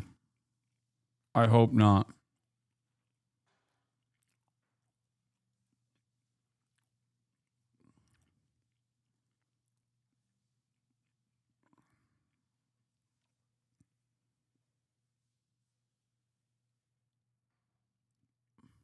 CNN has not yet reported this. Update, CNN to give urgent speech soon. Endgame World War III. They've been saying Trump is going to, all day there's been statements about potentially a major address coming after the National Security Council meeting. It is yet to happen. Achieving a nuclear weapon? That's the bigger question. At the moment, international journalists are unable to enter Iran, but our Holly Williams has managed to get all the way to the Iran-Iraq border. Israel has Iran's nuclear program in its sights, including the Natanz facility, where Iran's been enriching. I want to stress this one more time. This is how it works. No mentions whatsoever of why this would be spectacularly stupid. How dangerous this is. How stupid this is. No mention of this whatsoever. No opposition to this whatsoever. The only difference between liberal mainstream outlets and right-wing media is aesthetics. One side is demonstrating maximalist bloodlust about why we must bomb Iran racistly. The other side is doing a cold, calculated, logical reasoning for why we must bomb Iran, sometimes for gay reasons. You know, they're homophobic over there. That's the only difference. Actually, that's not even true. Lindsey Graham literally also said they're homophobic over there. We must bomb them. So I guess we must do regime change because they're homophobic, which is hilarious for fucking Lindsey in the closet Graham to say.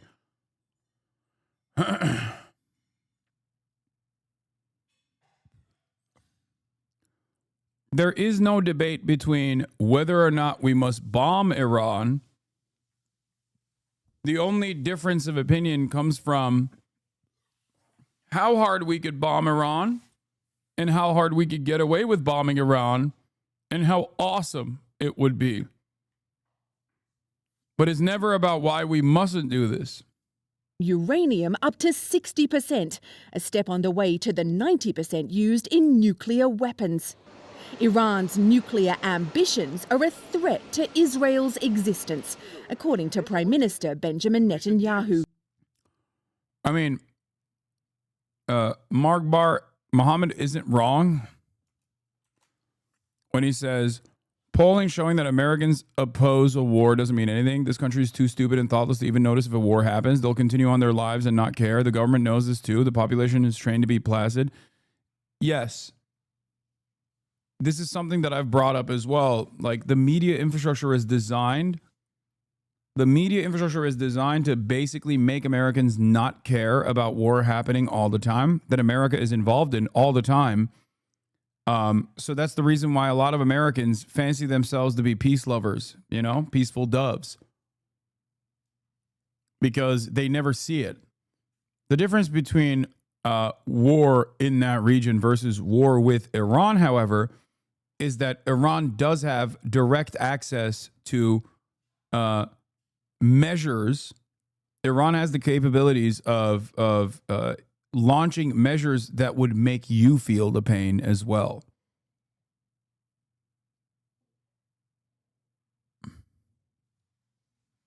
Do you understand? Oil. And also death of American service members by a lot. Destruction of U.S.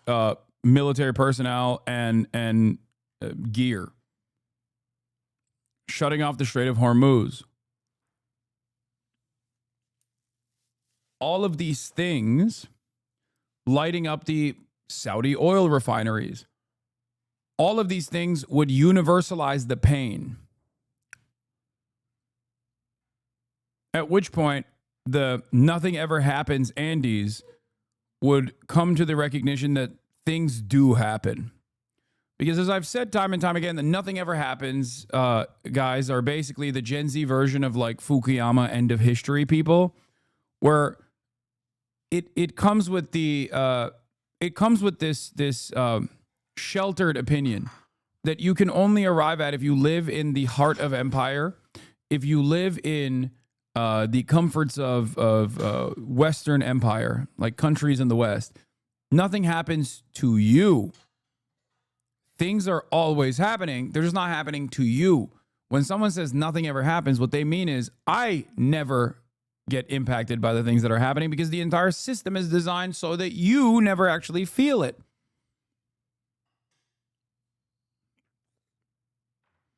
Things are always happening.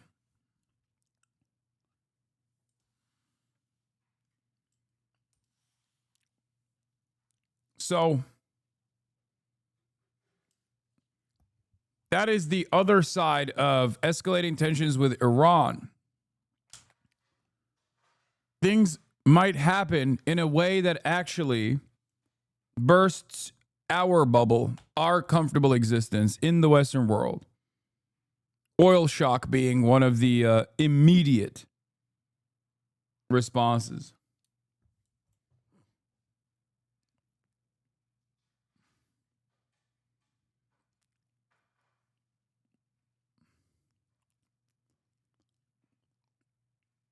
A former deputy secretary of the DoD said many of the U.S. bases in the Middle East do not have the capability of protecting themselves with ballistic missile barrages like the one like they've been launching at Israel.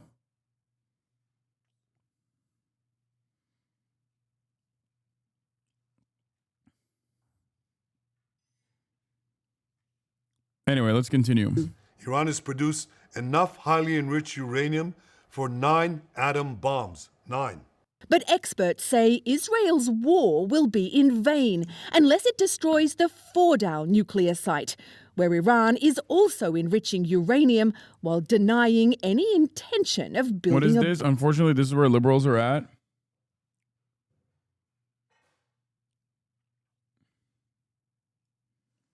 Masterful gambit. Abandon Harris. I messaged President Donald J. Trump and the Vice President J.D. Vance. Let us be clear. If this administration leads the U.S. into this war, we will respond with the full strength of our movement. What fucking movement exists with Abandon Harris? Like, low-key, I know ContraPoints is like super fucking libbed up, but what is this statement? Like, what do you mean? What movement is Abandon Harris? Oh no, the limited number of people that didn't vote for Kamala Harris are going to come after Donald Trump.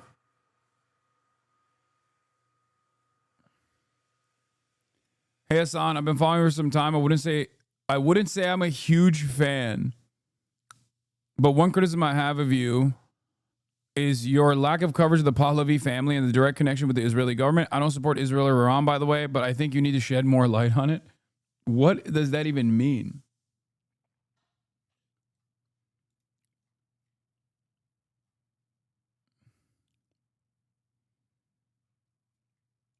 Bomb.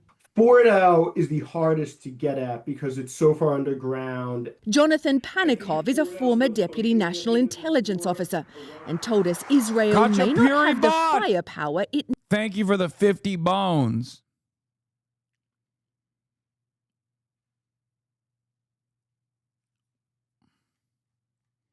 God damn. The Piker Broadcasting Service is brought to you, the viewers, by you, the viewers. Your continued support keeps the broadcast ad-free for all and also allows me, Mr. Piker of Piker Broadcasting Service, to maintain my editorial independence. Thank you. Bye-bye. Needs. And it would need to use what are called bunker busters. In other words, Did you miss the memo that you are the #1 Iran political streamer right now? Brush up on the dynasties right now. I mean, that's not surprising. I have seen low key, I have seen a lot more Iranian chatters chiming in the broadcast. And has the biggest penetration of any ordinance that we have. Netanyahu's also called on Iranians to rise up against their government.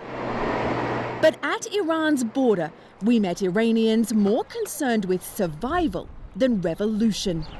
What have the big conditions been like inside Iran since the strike started? This man said Iranians are stockpiling food and gas.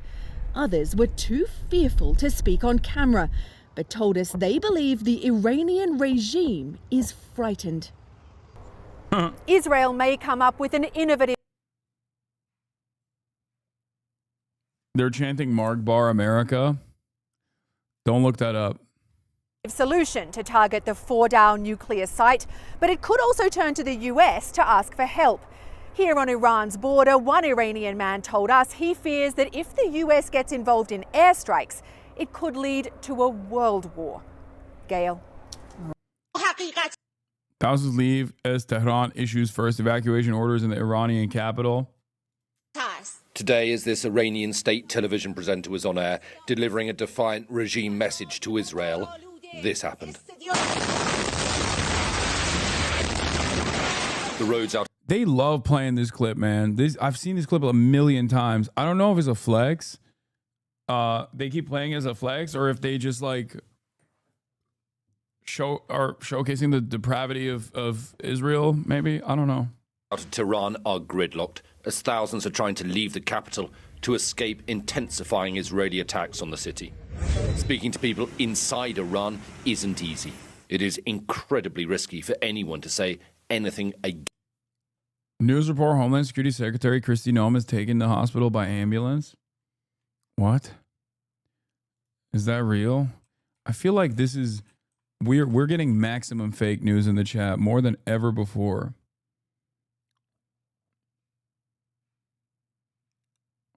Oh shit! Never mind. It's on CNN. Homeland Security Secretary Kristi Noem transported by ambulance to the D.C. area hospital. Say, what happened? Did they leave a chocolate out, like a full bar of chocolate, and she got to it? It's really sad. They might actually have to call in poison control and flush it out.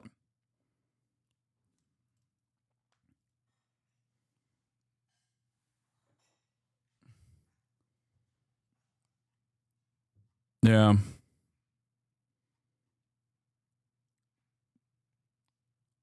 Yeah, I'm hearing reports of a botched Botox. One of her Botox is leaking.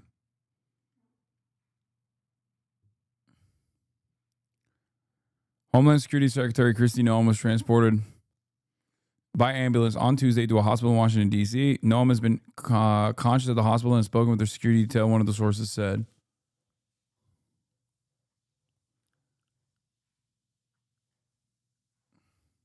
She got to some grapes too.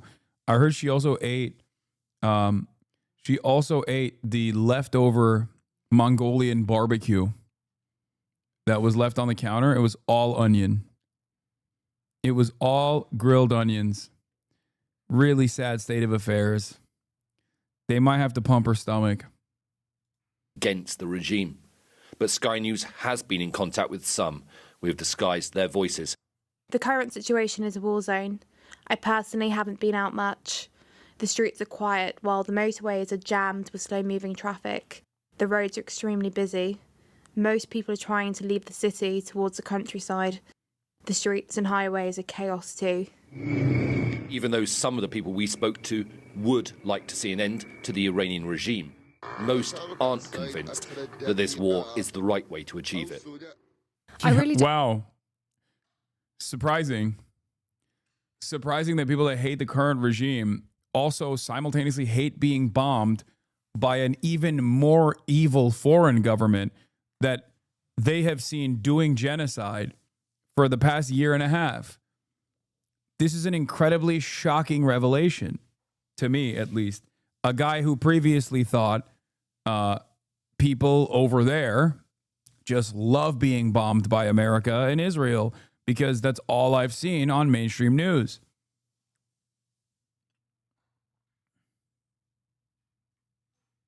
I don't think that the way for us to reach a better regime and government is through foreign military interference.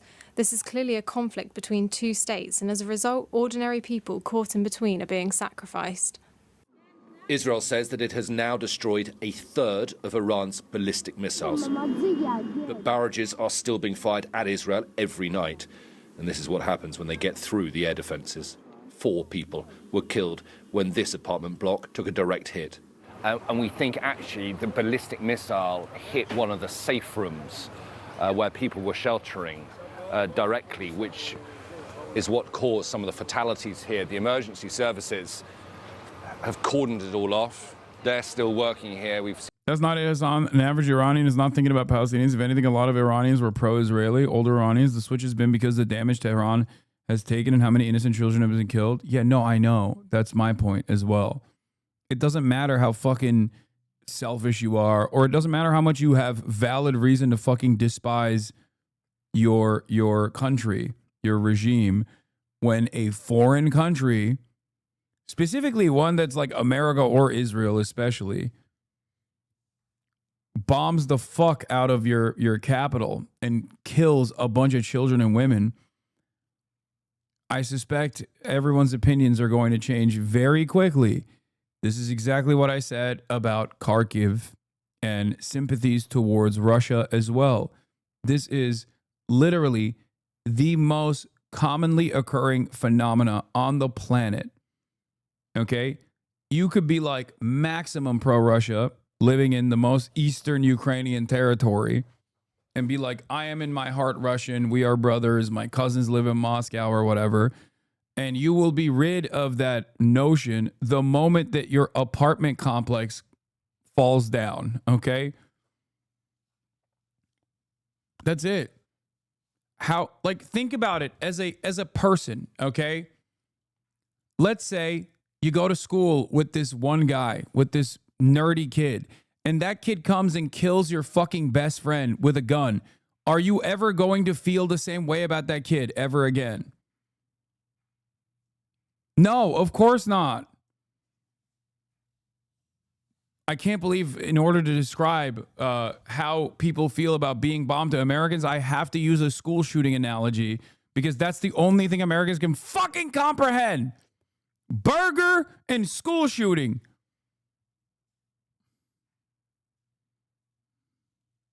Seen them operating on some of the upper floors, and they are working to make sure that nobody is still trapped inside there. Michael lives in the next door building. He was sheltering when the missile struck. We ran away to shelter, and in a few minutes, destruction. Like I can't even explain the situation, the feelings. And that's it. Frightening. Yeah. Oh yeah, it's so scary when fucking buildings are carved out by ballistic missiles. It's so scary. Yeah, there's no way. Just interesting to hear. It's interesting to hear an Israeli say this when, 50 miles away, they're doing it to a captive population with far, far greater severity, far greater intensity.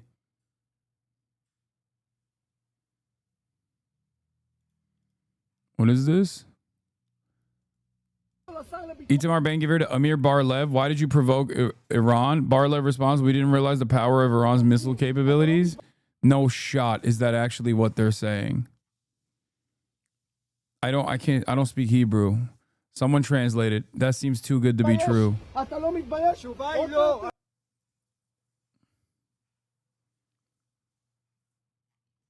This is old. It's fake. Video is old. That's fake.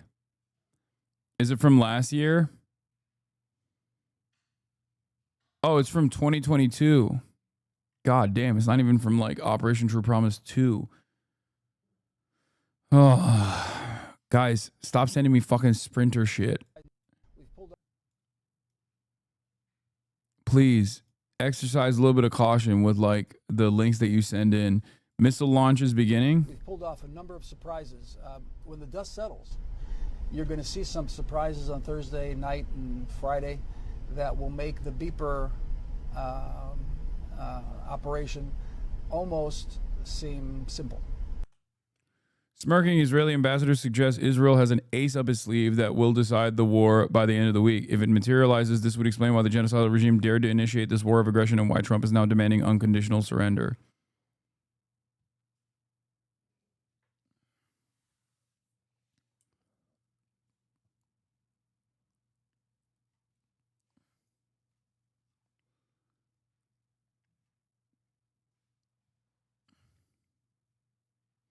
Sprinter Observer PFP is a Syrian war criminal who burned people and took selfies with them. Wait, what? I mean, I don't think it's a reliable account anyway. Those are like the reactionary pro-Palestine crowd. Yeah. Despite the ongoing missile attacks and the daily casualties, Israelis we spoke to still support their government's action. That statement from that ambassador is actually kind of worrisome because in a direct tit for tat, without American intervention, Israel doesn't have as much smoke as they claim they do. But when it comes to espionage, especially considering what Mossad was able to fucking pull together inside of Iranian boundaries, that in and of itself is definitely terrifying.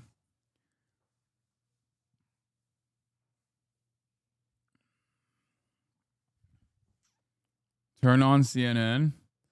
I know Christy Nome was hospitalized. Calm down. It's not, no one gives a shit.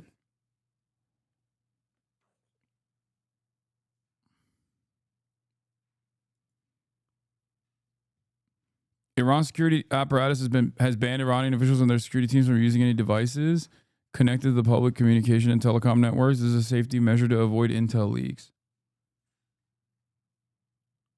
I still think that they have infiltrators within the IRGC. And I don't even know how they'll be able to figure it out.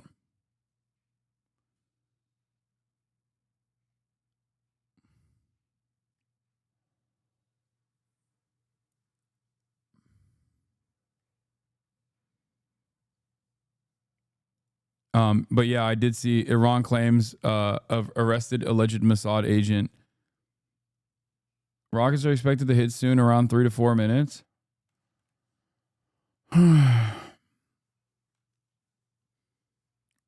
Misinfo op telling a destination to see which one gets bombed.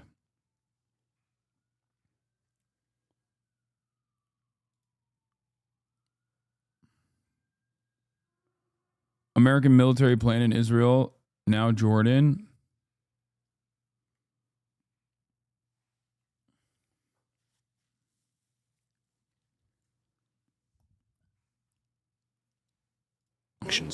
We need to stop the... Does anyone have the live link of Al Jazeera? Atomic bombs factory, yes. No one has the right to create this kind of bombs and to aim on us. For the first time in the 4 American refueling planes and 4 escorting fighter jets took off from Ben Gurion Airport in the last few minutes. What? They will have finished the medium enrichment. They're not even on live coverage. They're on pre-recorded.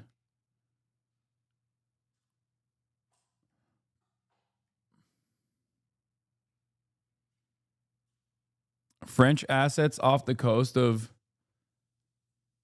French deploys a A330 tanker Mirage E3 AWACS aircraft detect incoming missiles off the Israeli coast. Yeah, that's just for defense.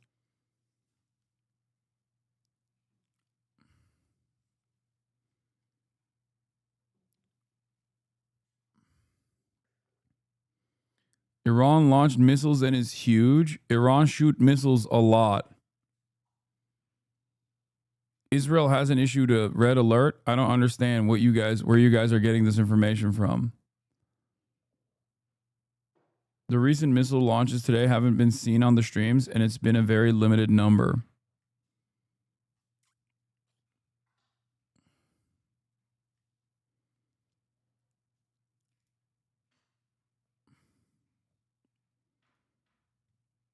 سيمنحه نصر لم يتعبه كثيرا.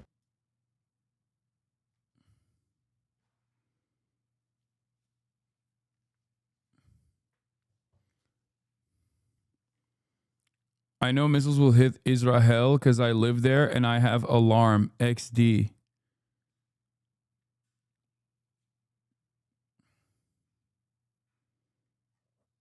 Last update 3 minutes ago, but it's the usual.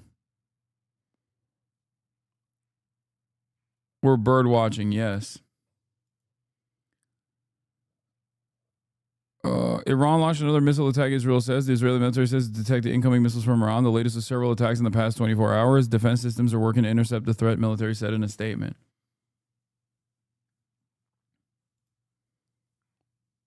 Sirens are expected in central and northern Israel soon. They also changed their sirens from 15 minutes prior to 10 minutes, I think, right?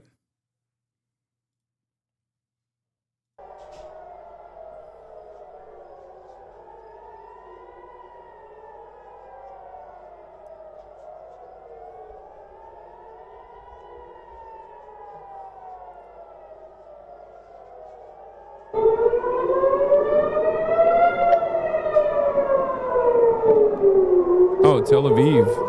Wait, what? Why is that showing? Oh, it is showing interceptors. See?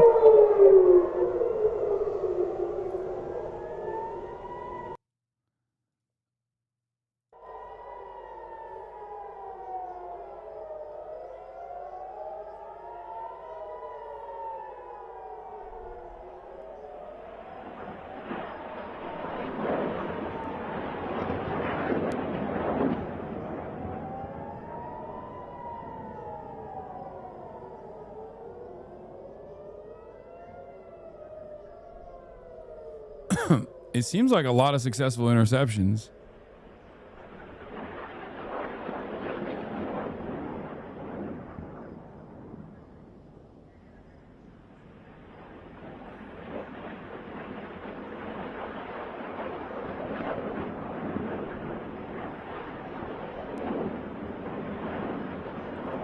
Am I crazy or is this like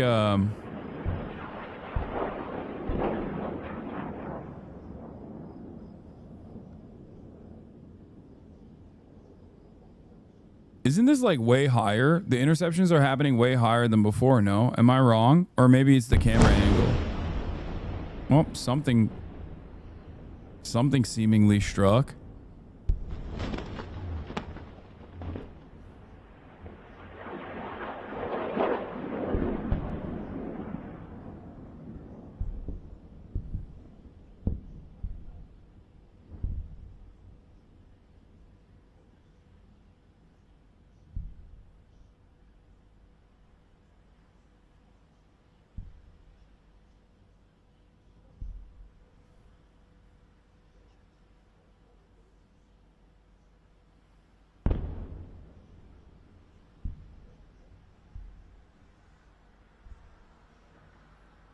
Your tax dollars at play, baby. Your tax dollars at play. Remember, if your tax dollars weren't defending Israel's defense capabilities, Israel would not be starting so many wars. Israel would be a far more restrained country without unlimited American support.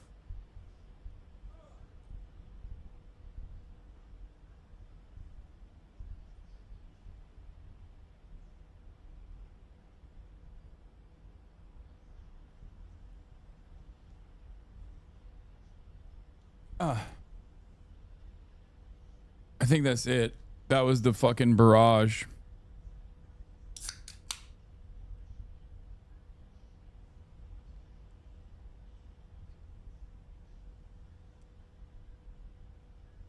Lots of explosion sounds now. Khamenei is tweeting. What is he tweeting?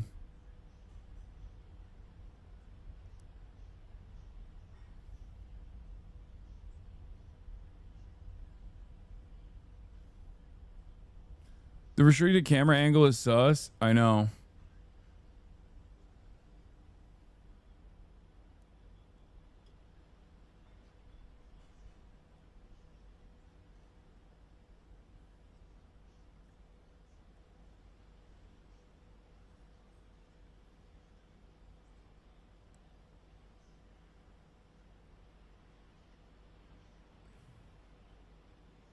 Two minutes ago, he tweeted, "In the name of Nami, the battle begins. Ali returns with his Zulfikar."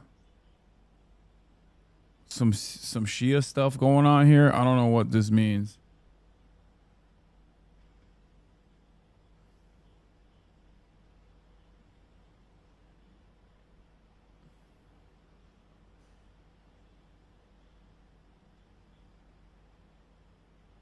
No, is this a fake account? No, this is a real account.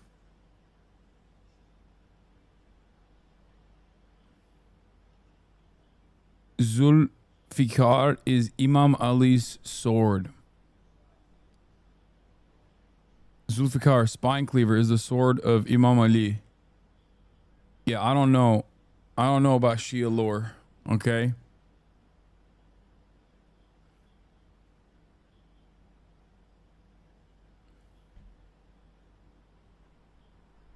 Referencing a famous battle Imam Ali won when he dueled an infidel and won with his Zulfikar sword.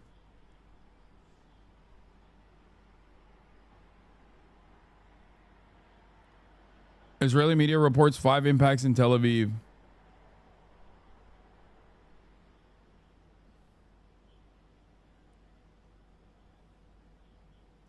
It's Sunni lore as well. I'm Sunni. I mean, I don't know enough Sunni lore either.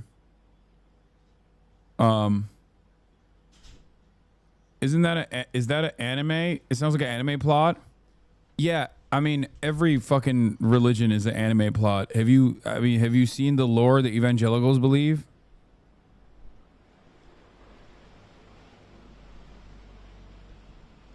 Open News Live.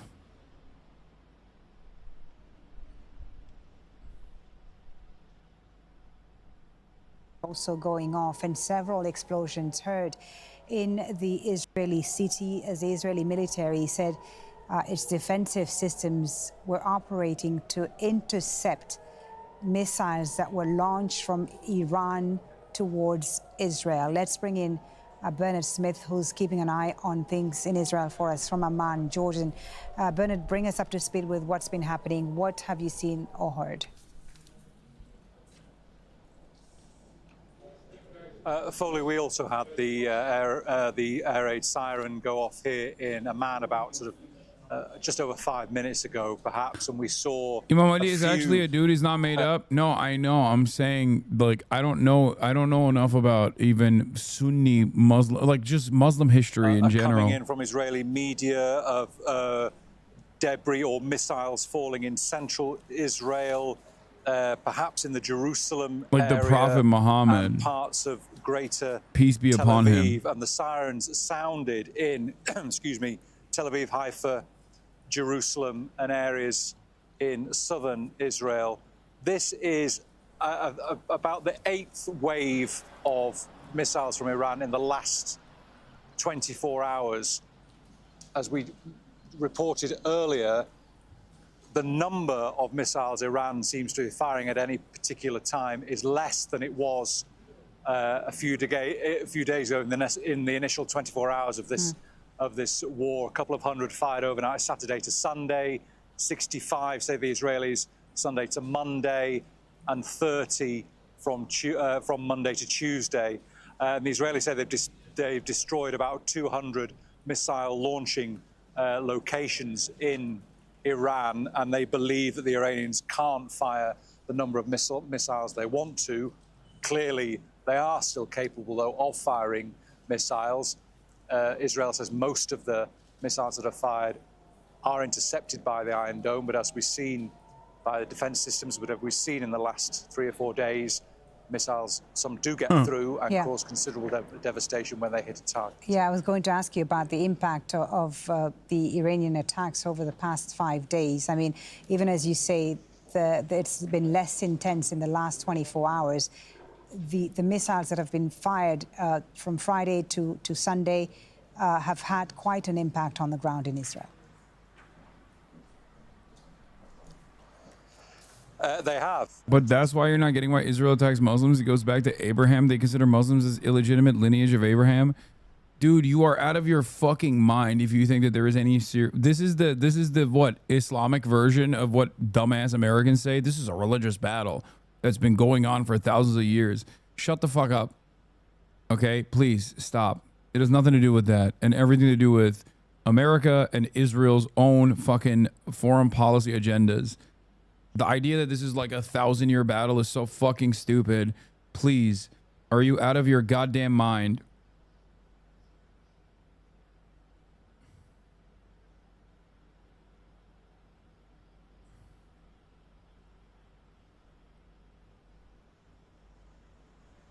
Why you think he calls them Amalek? I know why, but that is just seasoning that they add on to the genocidal ambitions. The real reason why they want to fucking ethnically cleanse that area is not because they think like this is a religious fucking war. That's just branding. Why are you guys believing in this dumbass branding? Did George W. Bush invade Iraq because God told him? Because this is a religious conquest as well? Oh my God. If that's the case, why the fuck did Jews and Muslims live side by side? No, they don't. They don't believe it either. It's like Theodore Herzl was not a religious Jew. Okay? Theodore Herzl was not a religious Jew. The father of Zionism is not a religious Jew at all. He just thought that if there was some sort of religious justification, he could bring more people on board with the cause. That's it. Without one of the leaders, U.S. President Donald Trump left the conference in Alberta a day early as the crisis between Israel and Iran grows. Our diplomatic editor, James Bays, has more from the summit in Banff, Canada. Well, all of the leaders here, even though it's not... Religion is certainly a part of it. Not the main reason. No, it's just seasoning. Religion is simply the way that these governments, which are all secular, these governments can justify some of these actions to the dumbest subsects of society. It was also a much more effective tool, an effective means of propaganda back in the day when there was a larger number of dumb fucks who were ready to believe it. Nowadays, there aren't that many dumb fucks, I thought, but there are still some who come in and go, nah, you don't understand. This is like real. This is a religious thing. This is actually a religious war. Tel Aviv on fire? No, it's not. Shut up.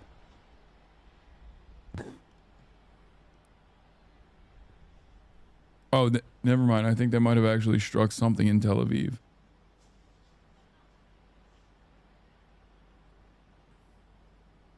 for now was just talking tough to put pressure on the Iranians to make concessions. I have to say, a very different tone. Like, Iran is not a secular government, and Iran's fucking reason for waging war against Israel is not a religious one. regardless of what the Ayatollah just posted on fucking Twitter. The reason why Iran is bombing Israel is not because they're like, oh yeah, we want to kill all the Jews and purge them from the land. The reason why Iran is blowing up Israeli targets right now is directly because Israel fucking attacked them and violated their sovereignty. So you're saying to ignore the religious intricacies of this issue? I'm saying if you believe in the religious intricacies as a primary justification for why these kinds of events are unfolding, you are kind of silly. I have a degree in Christian theology. Religion is just a pretense for governments to capture a monopoly on truth from religion and power. It has been since Constantine. Kenya, the death in police custody of an anti-corruption activist has turned violent. Wait a minute. 31-year-old blogger. Wait a minute. Air defense malfunction again?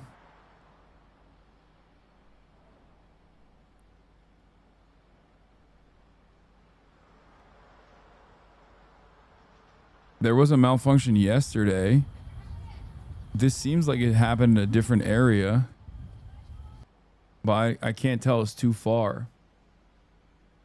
There was another Israeli interceptor failed to stop an Iranian missile which hit Tel Aviv.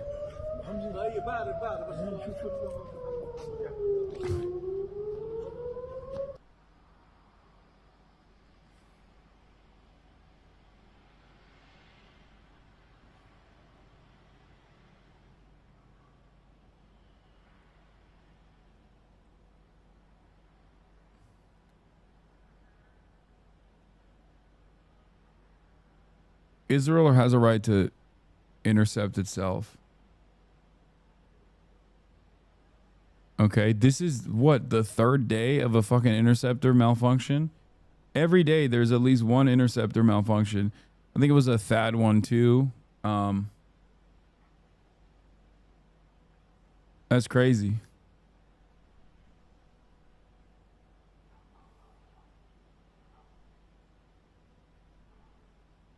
I mean, I guess it happens. Like, there's just not close angle of the interceptor malfunction just now.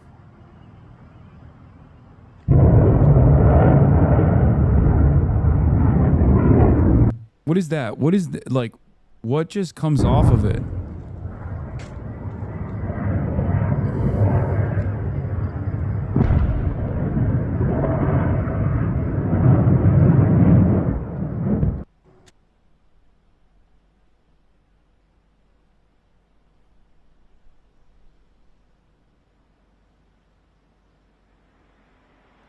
Trump spoke with Netanyahu, unclear what he told him.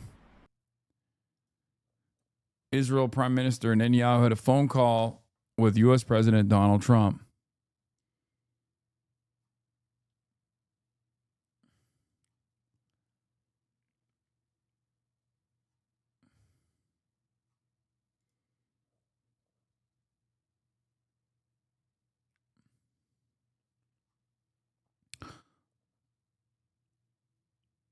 This is not funny. Is interceptors only do that when they're stressed? It's true. Hero heartthrob of the Holy Land proves he's more than kosher beefcake during Tel Aviv attacks. What the fuck is this New York Post article, bro? Like, what? What? What does this have to do with New York? Zesty, but also genuinely confused as to what that has to do with New York at all. Malfunction and dud rates for military stuff is surprisingly high and common across ordnances. This is why things like cluster bombs are terrible, because a smooth 20-30% don't explode and just sit on the ground waiting for someone to maim. Let's go straight to our Mark Stone, who joins me from the White House. And Mark, we know that Donald Trump has been meeting with his top advisors in the Situation Room, and we're hearing that all options are now on the table. This is something you would read in the Tel Aviv Gay Club Weekly. Yes, we haven't seen Donald Trump at all today since he made that early exit from the G7 overnight. He has been very active on social media, but no, we haven't seen him visually. We know that he has had a meeting of his National Security Council. It lasted around about an hour. You know, Lindsey Graham's a warmonger. I don't get why you should share support for Ukraine with him. If you think me and Lindsey Graham are on the same page on Ukraine, I don't know what to tell you. You are living on a totally separate planet. I want a fucking ceasefire in Ukraine. Lindsey Graham does not.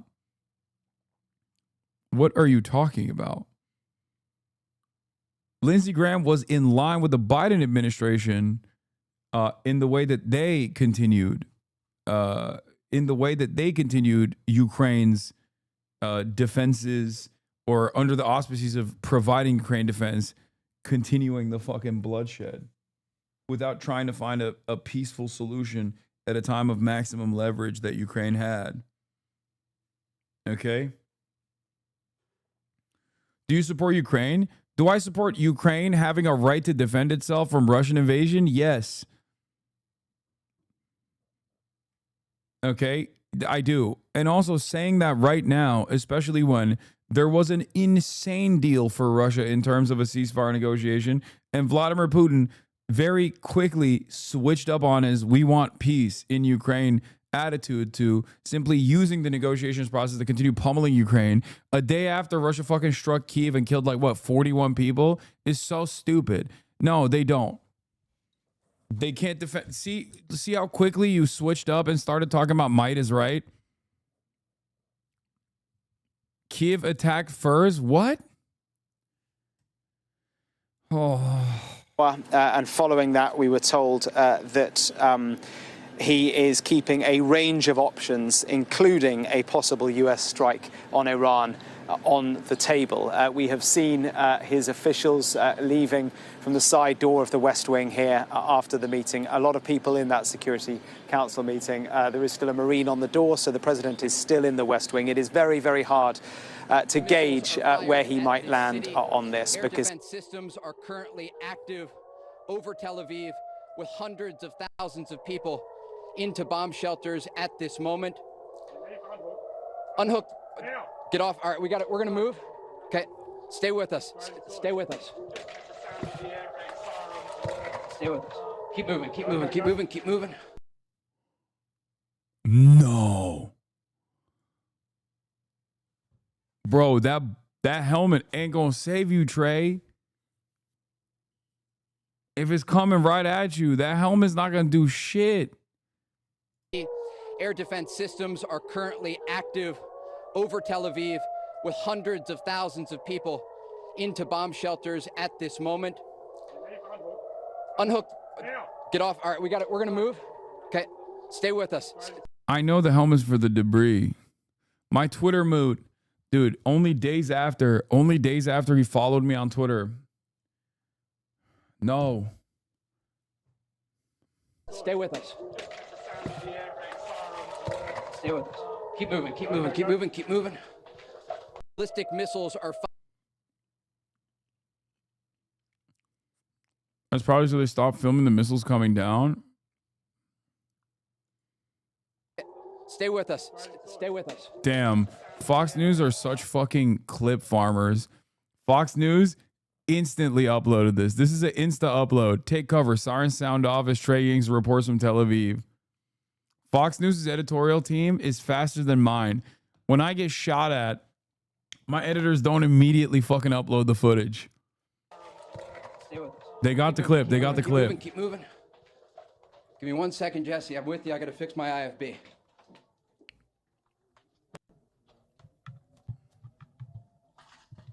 One second, Jesse. We're going to give you a quick update.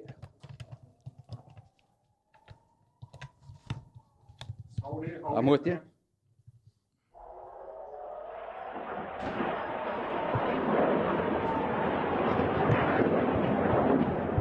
Jesse, I got you back. There's a shelter-in-place order right now. We hear the sirens. Trey, are you with me? Yeah, Jesse, I'm with you. We got disconnected for a moment from our IFB there. You could see a lot of those missiles coming off as they were trying to intercept some of that incoming fire. We saw the first one go out to the sea, and because they could track where it was going, they let it get intercepted out at sea. This is an indication that the Iranians still, as the Americans are deciding whether or not they want to get involved in this war, are firing on major population centers. Again, we have to make the decisions very quickly to move. That's part of what you just saw there. We'll stay as long as we can, and you can hear there's a massive explosion overhead.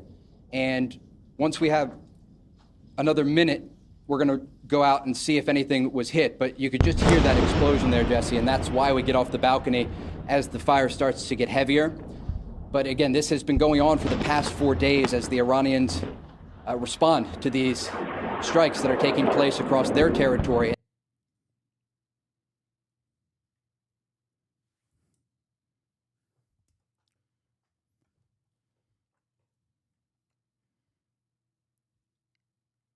Farm and Aura.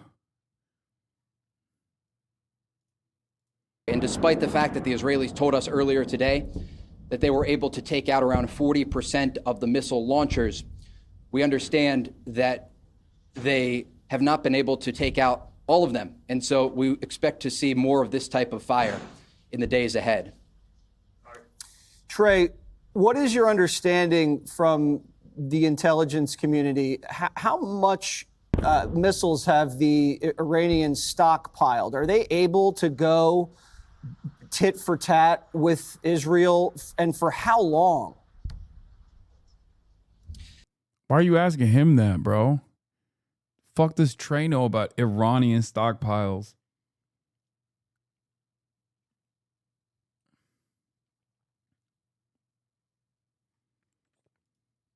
This is the Israeli interceptor missile malfunctioning third day in a row and crashing on Israeli territory. A view of the missile barrage. Tefillah. Shit. Shit. That one hit. That one definitely hit. Damn, that's kind of a cold photo, I'm not gonna lie. Evidence of a hit in North Tel Aviv. I think that's the same one that we just saw. Yeah, there is a Tel Aviv impact for sure. Some of these guys are still getting in. We're just having a much harder time seeing the actual impact sites because Israel is doing everything in its fucking power to, like, the Israeli government is making it much harder for there to be images shot from even phone cameras and stuff.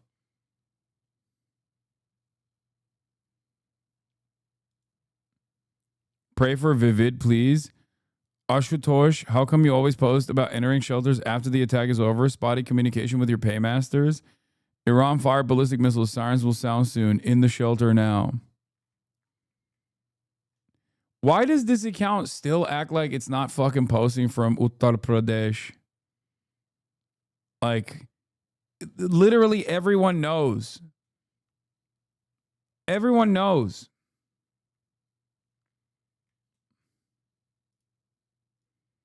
MF Joom, welcome back. It's like that one. There's like, Twitter has so many race change accounts, race change to another accounts. Like, you got white guys who have never been to Japan LARPing as Japanese conservatives. You got a shit ton of Indians LARPing as though they are living in the UK as white nationalists, or Indians that are LARPing as ultra Zionists in Israel. Yeah, Radio Genoa is a Cambodian man. Like, there's so many impacts just now. Oh, yeah, we...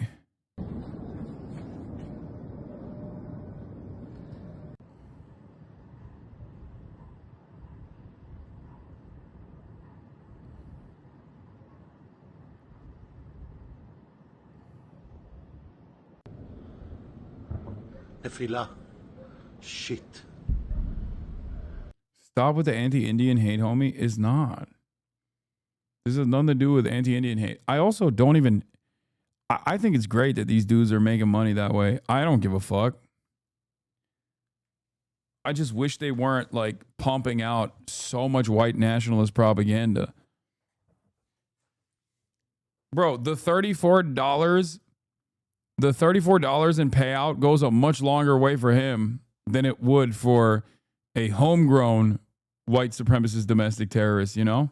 Yeah, so they have around 2,000 missiles, according to a senior Israeli intelligence official that I spoke with over the weekend.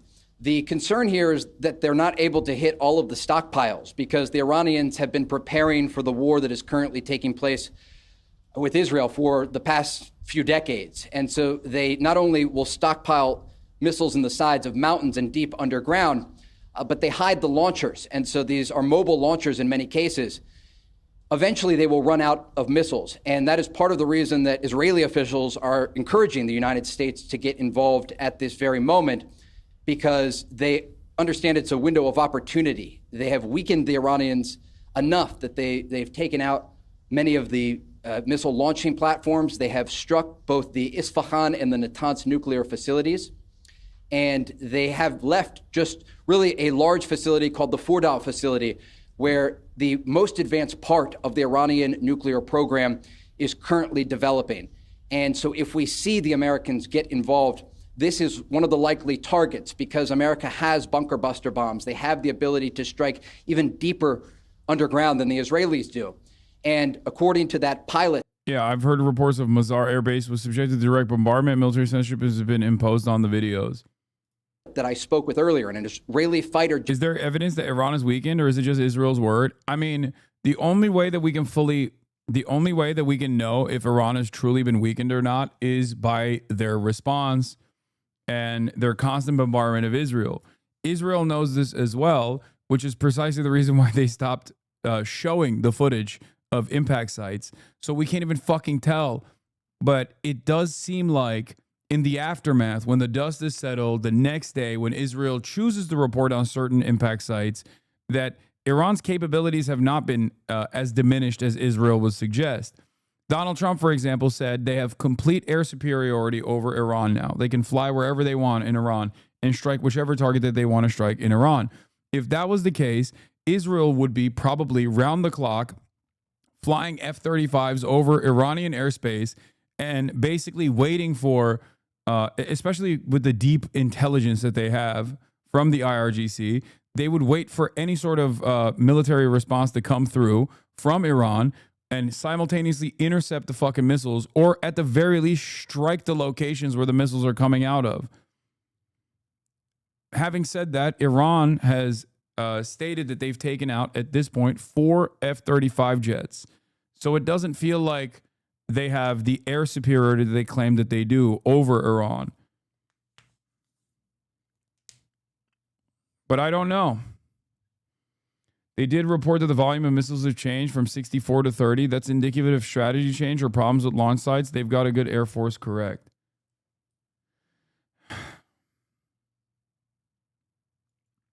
Very few, if any, successful intercepts on the ones headed to the airbase.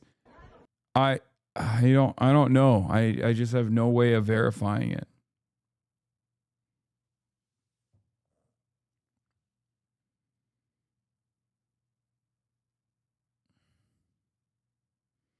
The F-35 is fake, Lamau. I don't know if it is or not. They've also stated that they would release the hostage footage. Iranian news media said that they will release footage of the Air Force pilot that they have caught as a captive. Isn't the entire purpose of F-35s to be, undestroyable? I used to think that Air-35s were, even as bombers, it's supposed to do everything. It's supposed to be air-to-air. It's supposed to be a bomber if necessary. It's supposed to do it all, okay? It's supposed to be for surveillance. It's supposed to do air-to-air. It's supposed to do bombings if you need to. But it's a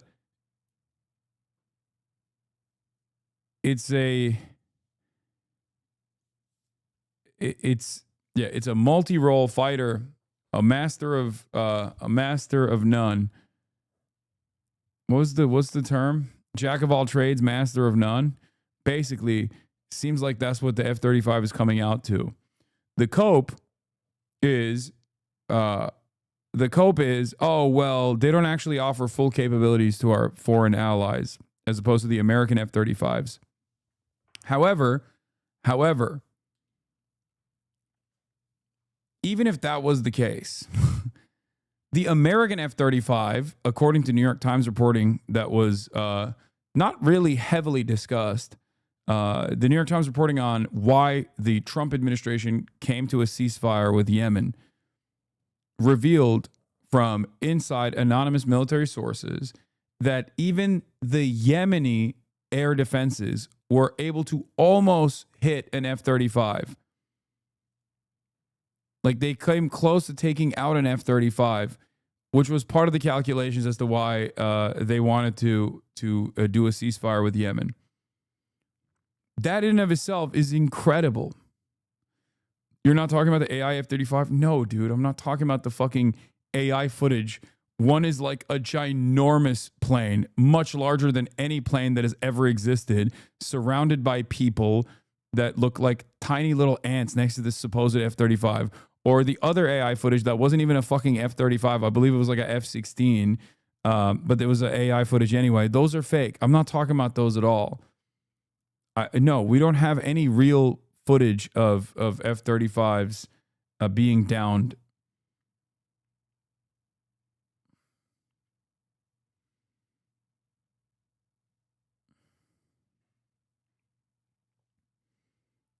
No, that's not what I'm saying at all.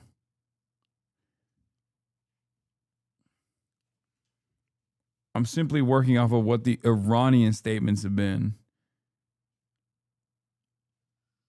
Especially the claim that they literally have captured one F-35 pilot, an Israeli-American woman. The AI footage is pretty funny. Does anyone have it? Like the really big plane? It's like such a stupid photo. It's such a stupid photo because it's just like, it's so obviously ginormous. Like not a real fucking this. Yeah, this dude, look at how tiny the people are, dude. Look at how yeah, the F-35 cockpit famously will allow 30 people in it.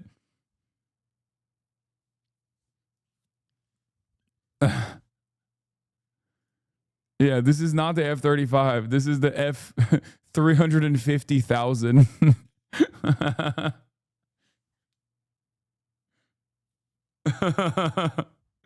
It's a new jumbo jet.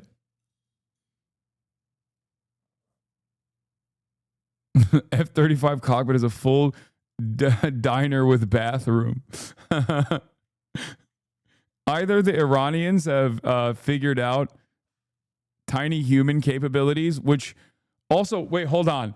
Look at the size of the houses versus the size of these giant humans versus the size of this even more ginormous supposed F-35 that is the size of mountains. Everything is fucked up. Literally. Like, these are the size. This is the apartments, okay? Let's say these are like 2-story houses. Every single Iranian is actually a member of the Nephilim. They're all ginormous. They're all ginormous, but their size pales in comparison to the largest multi-role fighter jet America has ever created. The size of a goddamn spaceship times 3.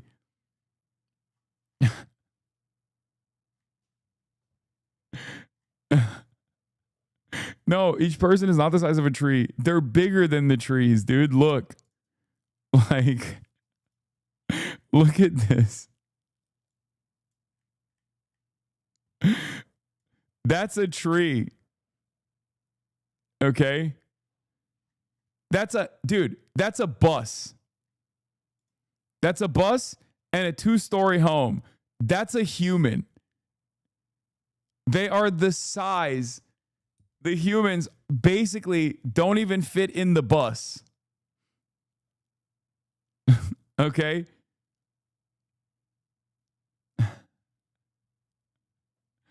But the funniest part is the literal mountain range that is minuscule in comparison to whatever this ginormous monstrosity is supposed to be.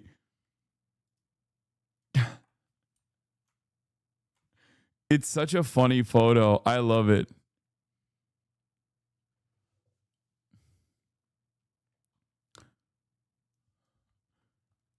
It's funny because, one, the humans don't fit in the buildings, but they also are too small for the F-35.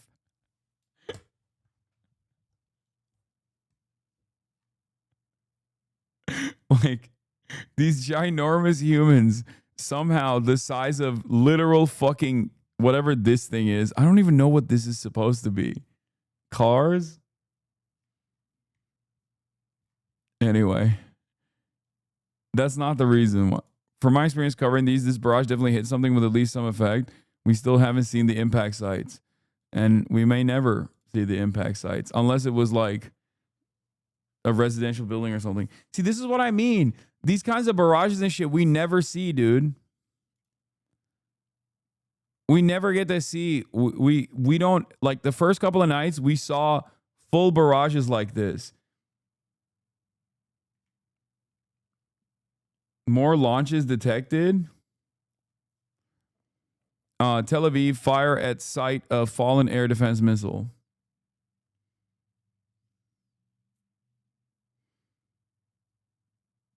Who was trying to pass this off as real just got out of the shower?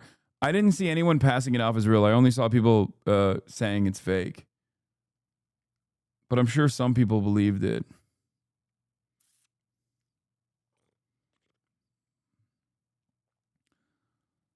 I mean, this comes after the Iranian government said, we will surprise the world. We will shock the world.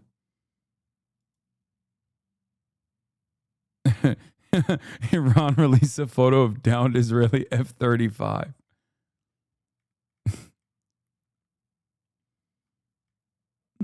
Iran didn't release that photo, by the way. I don't think that wasn't like a real that wasn't like coming from any official government accounts or anything. New imagery from Maxar offers a look at more damage to Tabriz missile base in western Iran from Israeli strikes.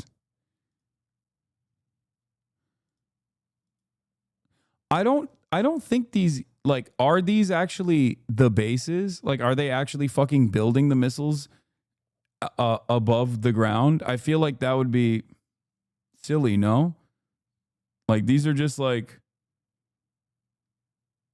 it's just like shit that they build on top of the area that's supposed to be the, like, a lot of the missile facilities are underground, right?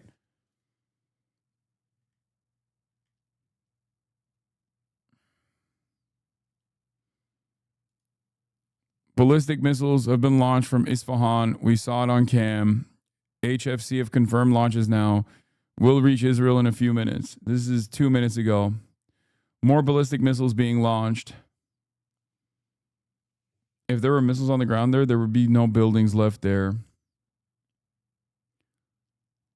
I did my military time there as a soldier. There was nothing there. There's a post about you on the CMV subreddit. What is the CMV subreddit? Launches were seen 1 to 2 minutes before the HFC alert. Alert is in central Israel.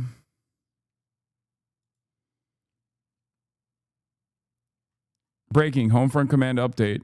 Due to detection of missile launches towards Israel, alerts may be activated in Samaria areas in the coming minutes.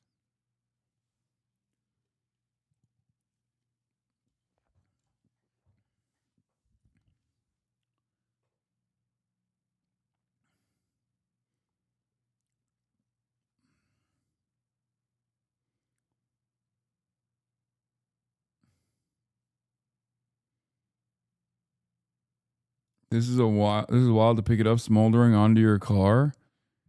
In one of the West Bank cities, celebration with the Iranian missile booster.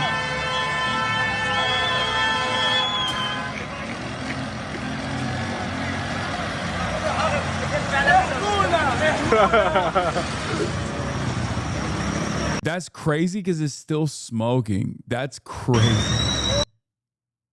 That is wild, bro. What are your thoughts on Jordan and King Abdullah? King Abdullah is a manlet, not worthy of the title king. He's the king at getting low enough to suck British penis. That's what I think. Be careful, he is a hero. Yeah, okay. Yeah, hero to Israel, maybe.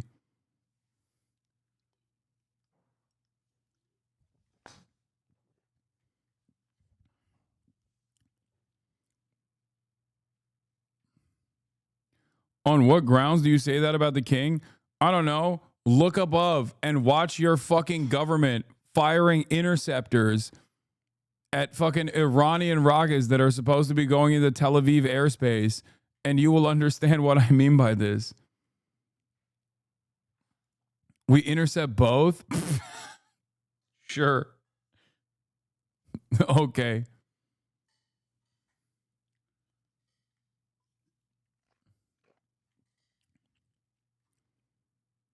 Yeah, King Abdullah, also known as the Iron Dome, for giving Iron Dome to Western interests.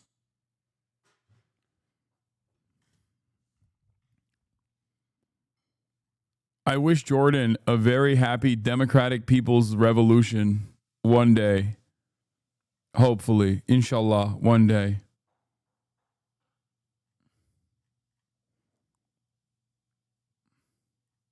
He's so sick, dude. He's so sick. Have you seen him fly helicopters, dude? He's so cool.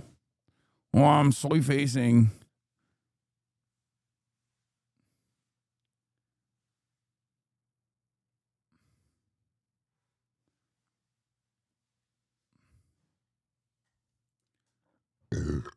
Alarms in Tel Aviv. It don't mean shit. We can't see anything from these camera angles, Chad. Haven't you noticed that you barely see anything from these camera angles? Do you not find it odd?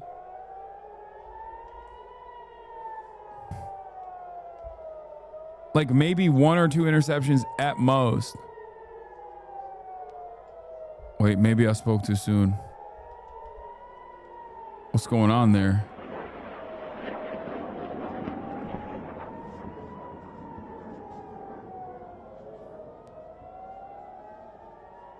Is this the sun?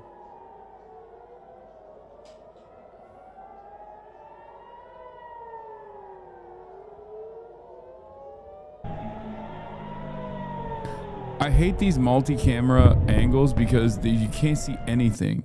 You end up seeing nothing in the process of wanting to see everything. Okay? The multi-cam streams are so funny because 75% of the screen is taken up by the cameras that have like Vaseline plastered all over it.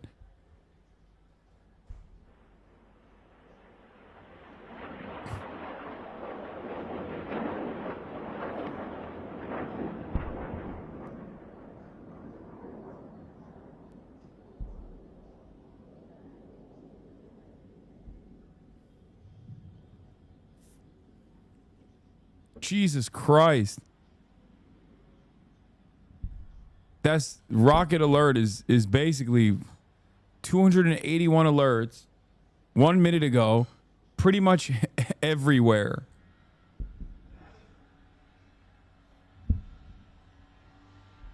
Okay, we're bound to see some momentum if that's...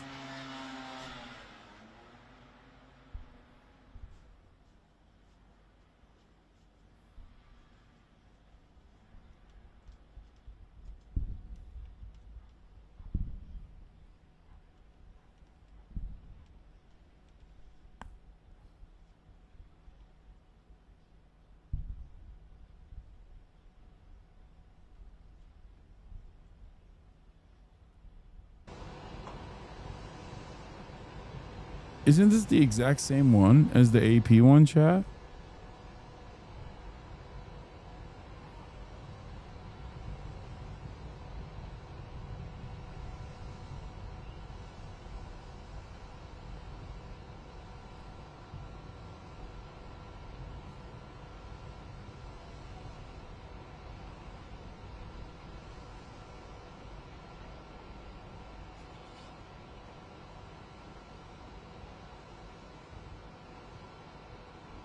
The AP camera guy definitely has been told not to show the impacts, at least from what it seems.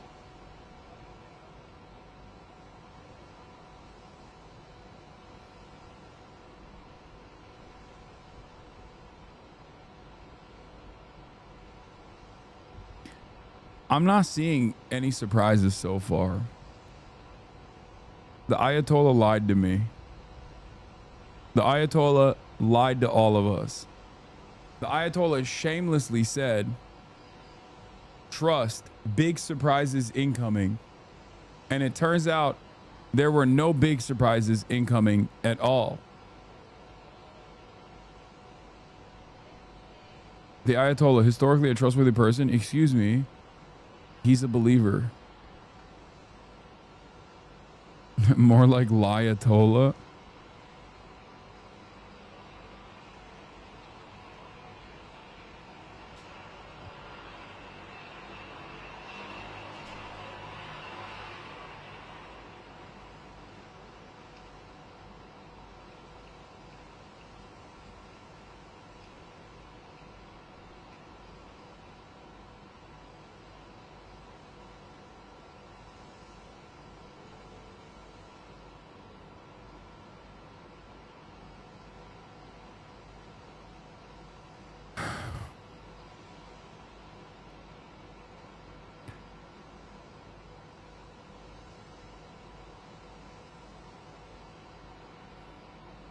Feels like a Bethesda fan waiting for Elder Scrolls 6.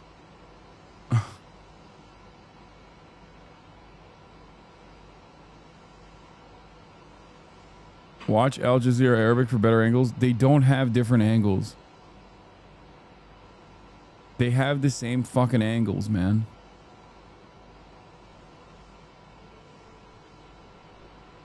It's literally all the same feed.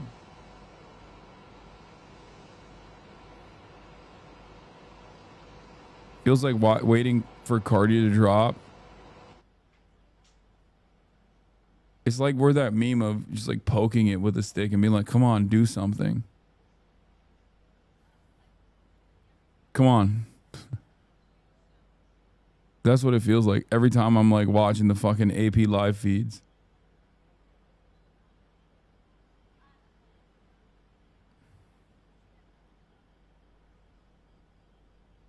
Come on.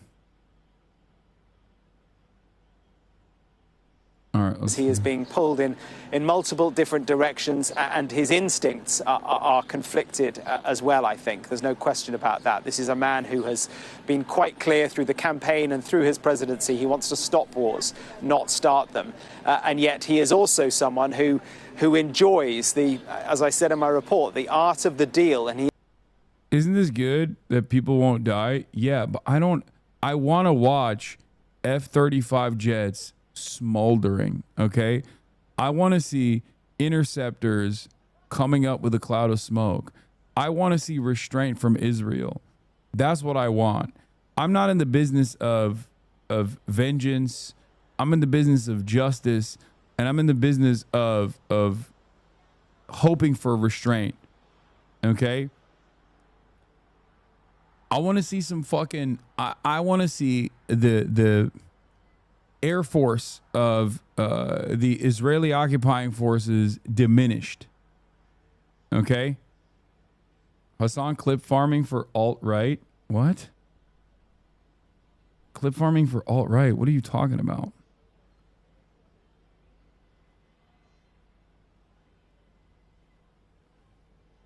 Watch out, you could get banned for this stuff. Wait, what? No, I wouldn't. I'm not doing anything or saying anything that's like, yeah, people, they're going to ban me because he said he doesn't want vengeance. He wants justice. He wants Israel to show restraint. I know. What a scary thing that I just said. So for me, when I'm looking at this kind of stuff, I want the Israeli capacities of dishing out a metric ton of violence to be diminished. Okay? That's what I want. Because while these events are unfolding, Israel is still You're kind of saying you want war and destruction? What? No, I'm not. No, I'm saying I want there to be no war and no destruction. You are thinking that as long as like Israel, the Israeli military incurs any sort of fucking material damage, that means war and destruction. But the reason why I'm saying that and the reason why you don't understand what I mean is because you don't think that Israel killing 71 people at the fucking aid drop location literally yesterday in fucking Gaza is also more destruction. Because I guess the hidden underlying premise there that you are operating off of is that those Palestinians deserve it. They're not real humans. Do you see what I mean? They shot and killed 50 plus people. You said you wanted Israel to have spent its resources? Yes. Yes. Yeah. Can I make it even any more clear? Exactly. Because every fucking Israeli tank that blows up, or every Israeli Air Force, every Israeli Air Force fighter jet that gets destroyed literally means they can't use that to kill Palestinian children. When I talked about the Ukrainian drone strikes inside of Russia, inside of deep Russian territory, blowing up Russian fighter jets, and how that was actually a very cool moment and unironically a good thing that took place, everybody understood what I mean. But when I talk about Israeli Air Force jets that are killing children at a higher clip than Russian fucking Air Force bombers are, even, all of a sudden, this is anti-Semitic. How dare you say this?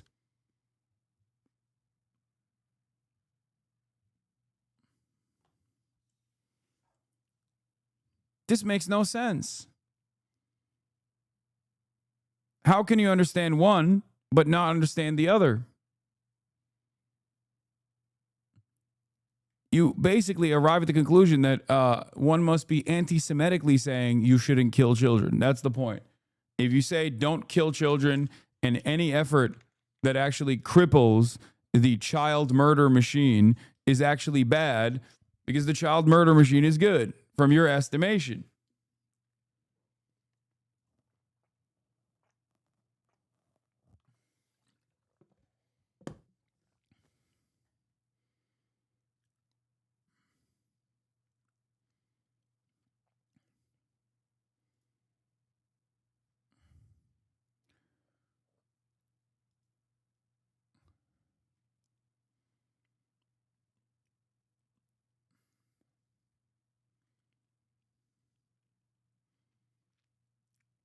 Israeli news reports 30 missiles hit them. They launched another wave already. We could hear the launches in Tehran. They're still going?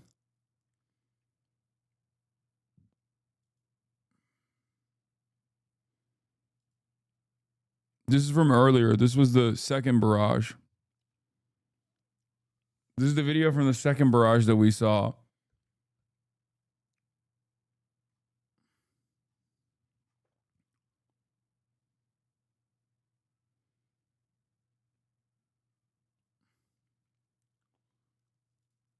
War Monitor says so far no impacts or casualties have been reported in the last barrage.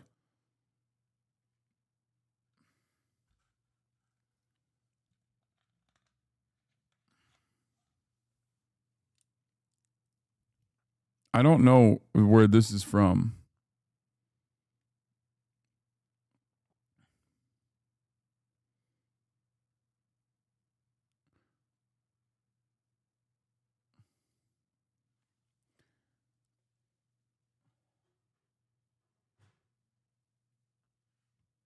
The Tehran cam is probably AA fire.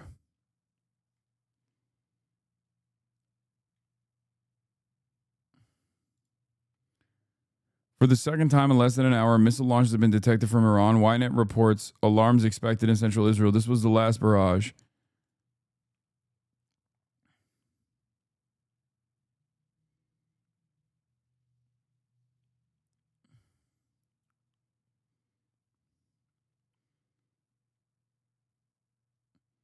Given the threats to the Ayatollah, isn't Iran likely to go full strength for his own survival at this point?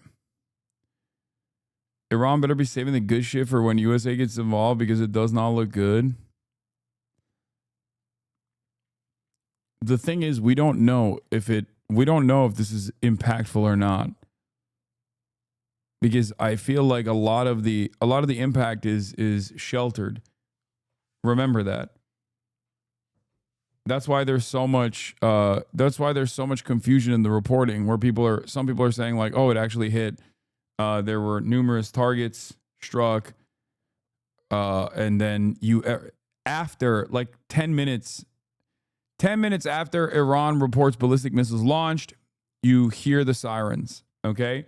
And then 10 minutes after the sirens or 20 minutes after the sirens, you start seeing video footage come out from people's phone cameras. Never directly from the live feeds or whatever. Live feeds will show some of these interceptions, but in order to get a full grasp of what's going on, you have to wait.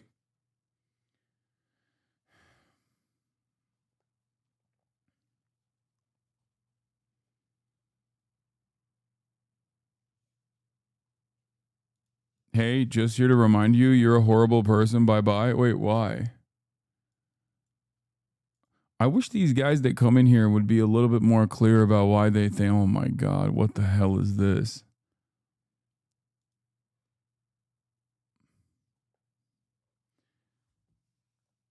I wish they would tell me what it is, like what their gripe is. They'll just be like, nah, you're just a bad person. Why? Because I don't want fucking children to die?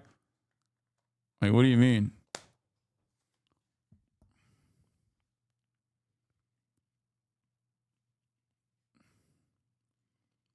You bring a real anti-child murder policy to the table that me and the rest of the child murderers don't like. We don't vibe with it.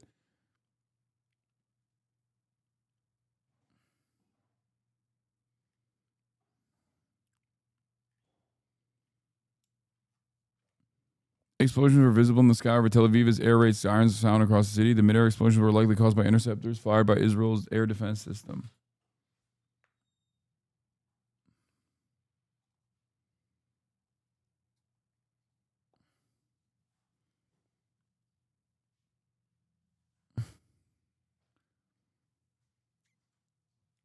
This account, looks like a car lot or some sort of depot after a missile strike. 10 or more so missiles arrived in Tel Aviv, unclear if there are any impacts yet. Iranian media announcing that tonight's attacks will be more violent and extensive than recent days. This is a video footage from the same location.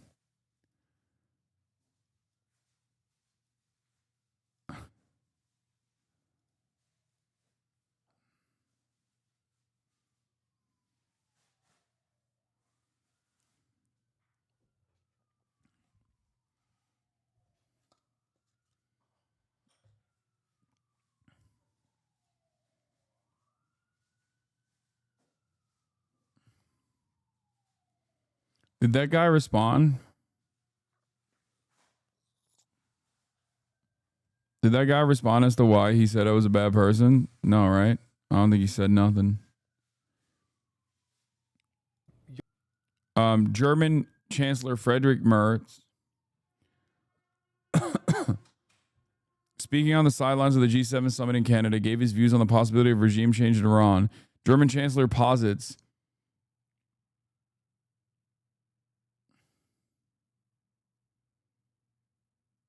what is this travel lid called? The White House is called a travel/photo lid, which means that President Trump is not expected to appear on camera for the rest of the day, all while the world awaits to see what he will do regarding the conflict between Israel and Iran. The Spectator Index account was wrong. We've been duped. Donald Trump is not speaking later today. At least, according to official outlets.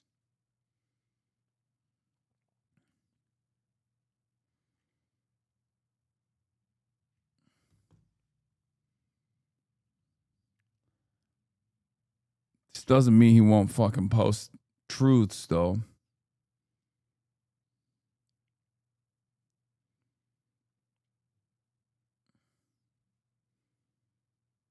IDF spokesperson issues evacuation notice for the Tehran area. The White House called.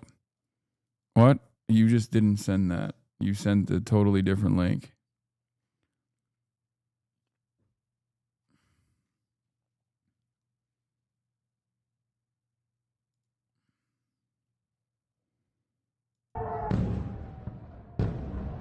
I don't know. I don't know how valid this footage is, chatter. This doesn't look real.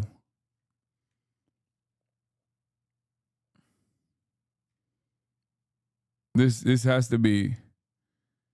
This has to be a last year Neva team. Yeah, this is the Neva team era. This is the same account that tweeted the Ukrainian attack saying it's Tel Aviv. Yeah, that Press TV account is bullshit. Please stop sending me that account. It's not reliable. It's not Arma 3, dumbass. Believe in something, Hasan. What do you want me to do? Fucking give you fake bullshit?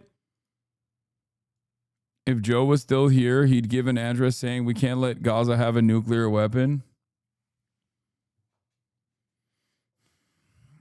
Connor is so right. Connor's been posting the spiciest memes about Iran lately.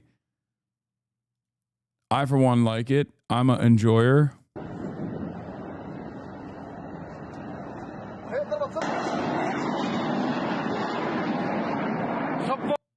Apache helicopter shoots down drones with missiles over Jordan.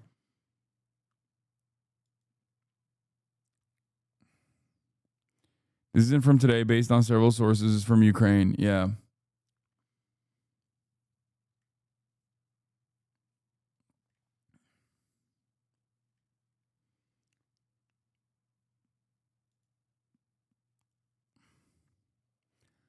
Has Israel been giving evacuation orders for the last few days? Yes, they have. Before big strikes.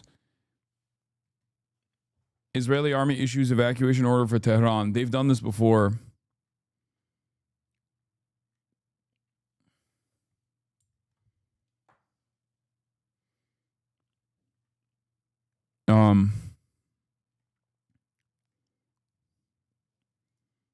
Just here to unfollow. What is happening today? No, he was a gaming watcher. We lost a gaming watcher. That's sad. Literally a gaming watcher. No way you're still fighting the lion, lol. Hasan listens to nothing Felix says, yet Felix keeps yapping anyway. Wait. He's also a Felix Biederman enjoyer? No shot.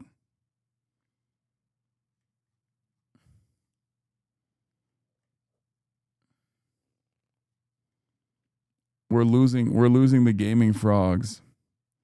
Cannibalize that kills stealing bitch. Nice antennas. How far is he in the game? This guy literally is just a gaming watcher.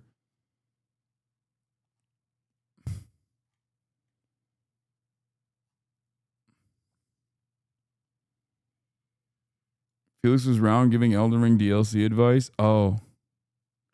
True. Oh my god, he literally is just a gaming watcher. We lost another one. It's over. It's over. Nobody wants to fucking watch me game anymore. Even the last remaining gaming watchers are leaving.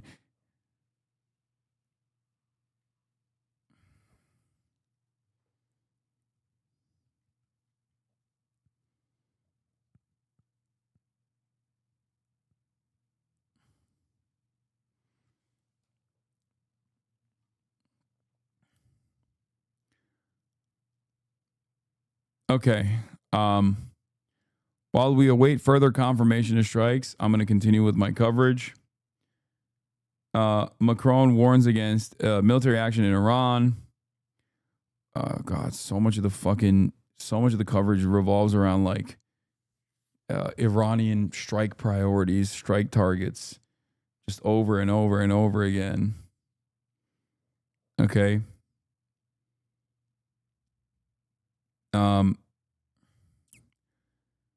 The thing that I wanted to continue talking about is that in the backdrop of all of this, I've been still following Emmanuel Fabian, who is the IDF correspondent for Times of Israel, talk about all of the military casualty reports that they release sporadically. Okay? The IDF is still receiving casualties from Hamas in Gaza, which is fucking crazy. Because while all of this is happening, while Israel is like getting rocket struck by Iran with these fairly limited strikes, Israel is still continuing its ethnic cleansing campaign in Gaza. In the backdrop of this, while the world, myself included, is paying attention to what happens with the Iranian strikes on Israel, Israel is still doing ethnic cleansing in Gaza. Okay, there's another Khamenei tweet. The terrorist Zionist entity must be dealt with forcefully. We will never compromise with the Zionists. Don't know what that means.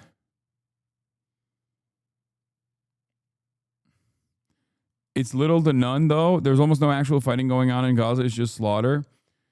Yes, there is a metric ton of slaughter that is still happening at the fake aid distribution drop points that they've set up. And it's insane to me that they are still utilizing their resources on that. Their limited, diminishing resources on that. One of the things that they've done in the last day, in the past 24 hours, was tank strikes that killed, a massacre that killed 51 Palestinians.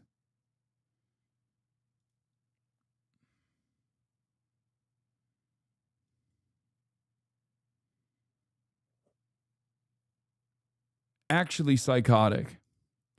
Here's a Reuters report that friend of the show, Evan Hill, posted. Evan Hill's open source and visual forensics investigations at Washington Post. Israeli tanks kill 59 people in Gaza as the crowd was trying to get food aid, medics say. Medics in Gaza's health ministry, as many of the at least 200 wounded streamed into Nasser hospital.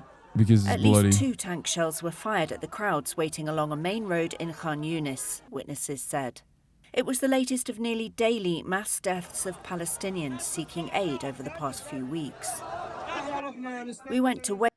This does feel like the Nazis doing the final solution in their last push with like their diminished resources. They were like, we have to kill as many people in our death camps as possible. Like it just straight up. That's why I say Israel's a Nazi country and that this is a live streamed Holocaust. Just pure evil. Israel is one note, and that is to murder as many Palestinian children as possible. Every step of the way. Hezbollah pushes back too hard on Israeli troops that are trying to do a ground invasion in southern Lebanon. Boom, bomb Gaza. October 7, first response, bomb Gaza. Kill the children in Gaza.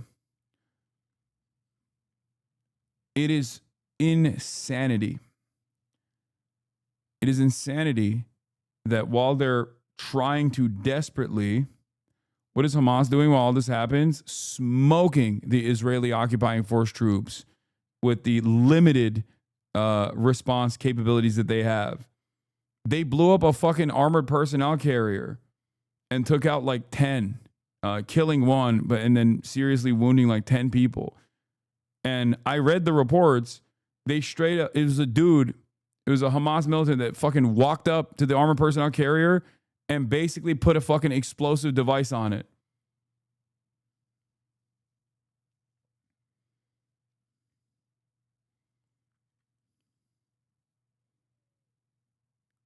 Oh, this is, wait, is this it? Oh, is this from the other day? My Gaza report, ID vaporized IDF SOF team. One of 30 ops in Han Yunis, deadliest week in IDF since January, plus dozens wounded. Breakdown of Yasin versus D9. 155 millimeter return to sender booby trap. IED versus Humvee. This is it. He just straight up runs up to the fucking tank. Boom. Puts a goddamn explosive in the back of it. And then that's it. Like, think about that. A starving population.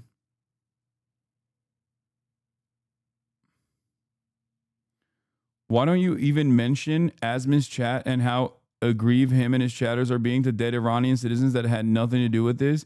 You should address and correct their position on death to Iran. Are you fucking insane? What can I do about Asmin Gold's fucking cackling hyena brigade that are basically running on maximum penalties to everyone that's not an American, or even Americans at some points, as long as it's Donald Trump punishing the Americans? Welcome to the internet. There are a lot of fucking edgy white boys online that suffer severe repercussions in their real lives, and their existence is one of endless pain. So the only way they can deal with that is by imagining a world where there are other people that are being punished harder than they are, okay? Because no one wants to fuck them, because they have no career ambitions, because their life is fucking endless misery, and their immediate family members are embarrassed to be associated with them. So they sit around online and fantasize about dead Iranian children or dead Palestinian children and think about how fucking mighty the American military is. How many of those resources could have gone back to them and helped their lives and help improve their material conditions? They don't want to think about. So the last thing that they can grab onto is the mighty power of the American military. It's pathetic. It's weak. It's the only thing usually stopping them from ending it all. Only the weakest scumbag on the planet looks at some of the poorest people getting eviscerated with the most sophisticated weaponry from one of the most powerful countries on the planet, lasering people thousands of miles away, and goes, that's awesome. More for me. More of this, please. You have to be a fucking roach. You have to be a rat. You have to be the weakest fucking person on the planet to see someone get destroyed, have their lives destroyed. Look at the fucking hollowed out buildings and demand more of it. That is the way you should recognize those people. I don't even want to call them people. There's something different. Okay? This war would have never happened if Trump was president. Good one.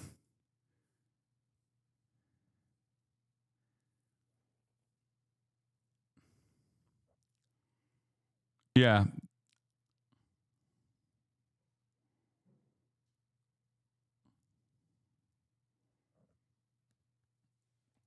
It's cope. It's cope from some of the most pathetic people on the planet. It's the same cope that racist people have. I mean, a lot of these times these people are racist anyway. It's the like, what do racist people think? They know their own weaknesses in their immediate circumstances, so they have to fucking sit there and imagine that they have some superiority over other humans on some other quality. Like, automatically, I'm white, those people are black. I was born in America, those people are born elsewhere. They are lower than me. And they have to constantly maintain this attitude. Otherwise, they recognize their fucking desperation. They recognize their weakness. They recognize their own insecurities. And God forbid, if they were to wash away with all of that, if they were to shed themselves of that delusion, the pain would be unimaginable. It would be incalculable. They would have to deal with it in a way that would end it all. So they have to constantly live in an endless cycle of cope, reinforcing this dynamic of Western superiority as though it's actually helping them live a better life when it's not.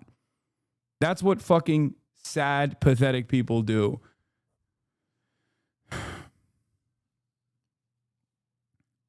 Yeah, those are evil people. They kind of deserve it. They shouldn't have been born there.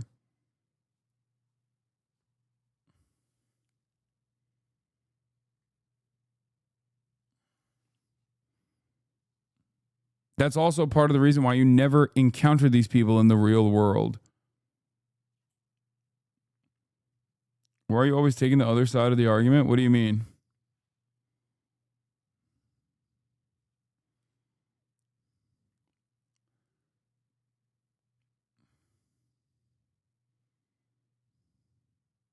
So if I become racist and embrace the hog, I'll stop being anxious and depressed. Sounds kind of lit.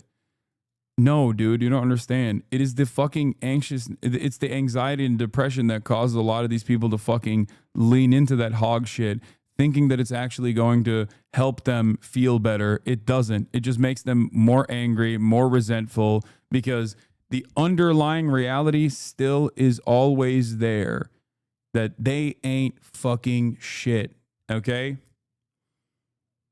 If you are living in a room caked with fucking feces and you spray a little bit of perfume in your immediate vicinity, the feces hasn't gone away and it's going to smell like shit again. And after a certain point, you'll maybe even be numb to the shit smell, but you're still living in a room full of shit. Sometimes for these people, that's literal. Let's hear what Trey's saying now. Currently, missile defense systems are working to shoot down the incoming fire. This is earlier. This is from earlier. We already watched this. Cover here as this unfolds. You can see in the distance interceptor rounds coming off, trying to shoot down. Pull it off the tripod. And let's move inside. Yeah, this is from earlier. We saw this.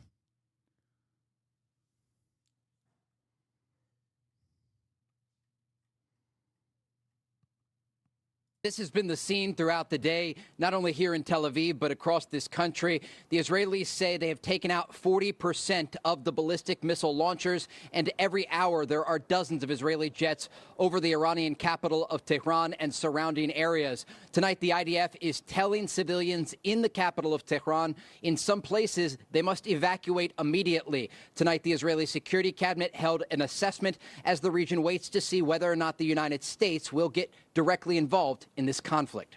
Brian? So, Trey, it's safe to say that Iran needs the night. Does the IDF need the night? The IDF operates throughout the day. I spoke earlier with an Israeli fighter pilot, and he said since the beginning of this war, the Israelis have taken out most of the Iranian air defense on the way to the capital of Tehran. He said they can operate freely when and where they want.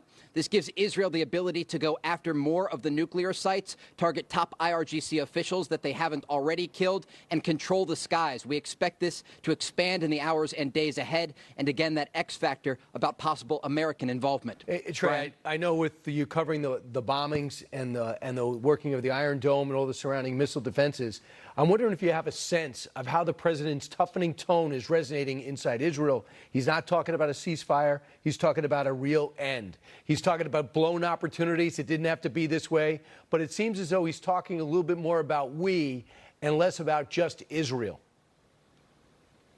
Absolutely. And look, the Israeli people are listening. There was massive support for the Israeli strike against Iran that started on Friday morning, taking out parts of their nuclear program and going after top IRGC officials. But I think back to over the weekend when we were at one of these sites that was targeted with an Iranian ballistic missile as they were digging through the debris, looking for survivors trapped under the rubble. And I spoke with a former IDF spokesman there, and he called on President Trump to get involved in the fight because he said this is not a battle between Israel and Iran. This is a battle between the entire free world and Iran. And it looks like, according to the German chancellor, sources we have at the White House, that the president is really considering taking part in this campaign when it comes to their nuclear program. I also found out that it looks like the Iranians have reached out about reigniting talks, according to a source close to the White House. I don't know how interested the president is. Thanks so much, Trey. Stay safe, and we'll be checking in.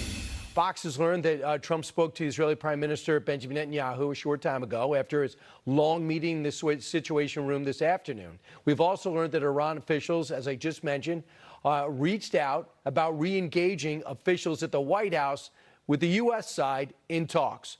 We're also learning the U.S. airstrikes against Iran are currently on the table, and the president even opened up the door for the Ayatollah to be taken out, indicating, if you read between the lines, that he could have been dead already if it wasn't for him. Let's bring in Senator Josh Hawley and find out how he feels about all this. Senator, so many moving parts. Your sense of where this whole conflict is going? Well, I think Iran is in a really tough spot here, entirely of their own making. They're not used to having a president who doesn't try to bribe them with stuff like Obama did or kowtow to them and give them freebies like Biden did. They've got a president here who puts America first, who's going to do what's in America's best interests. And I think Trump's been really clear. Iran's not going to get a nuke, so they can either come to the table and surrender their nuclear program freely, peaceably, as Trump is offering, or they can face Israel on their own.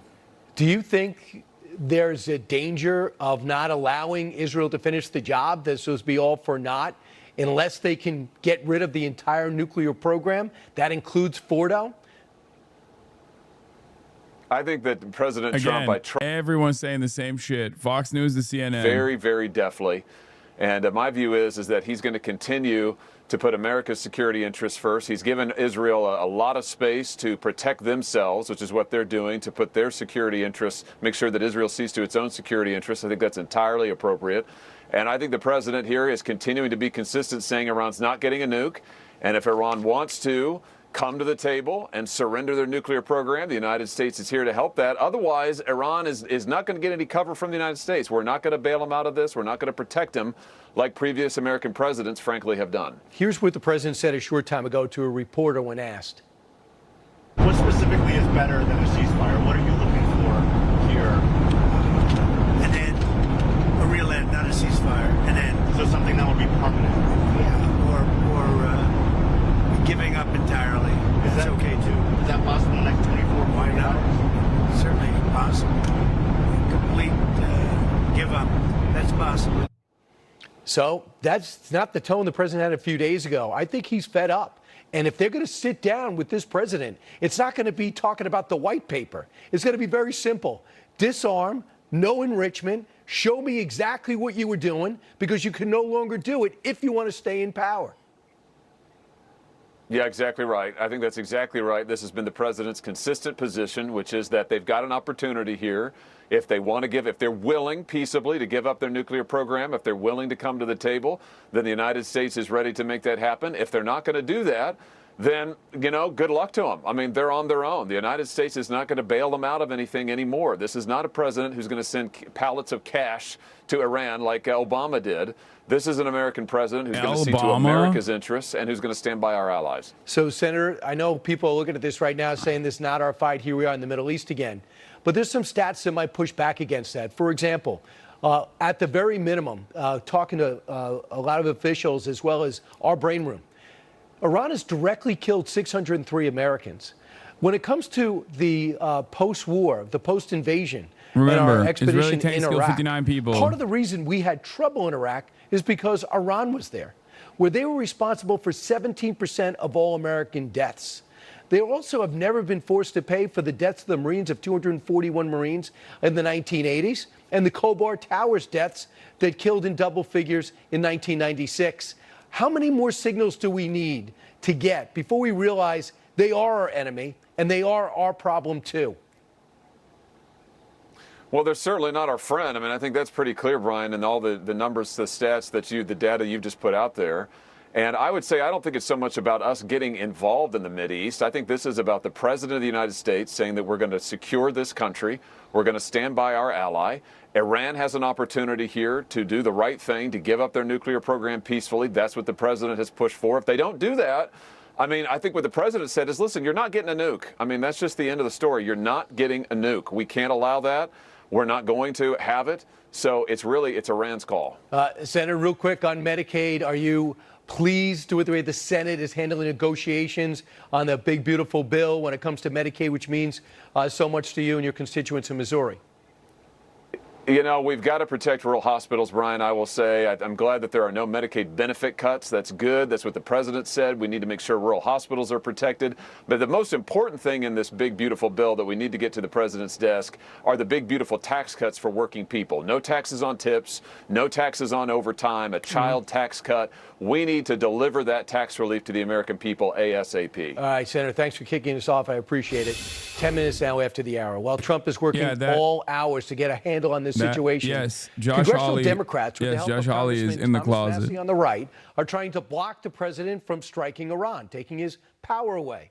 Massie posting on X that the conflict between Iran and Israel is not our war, and Congress must decide such matters according to the Constitution. And he introduced the bipartisan War Powers Resolution to, quote, prohibit our involvement. That resolution being co-sponsored by several Democrats. What a collection that is. AOC, Rashida Tlaib, Ilhan Omar, I believe the spine of the squad. And in the Senate, Tim Kaine of Virginia introduced a similar resolution that will require debate and a vote to enter the conflict.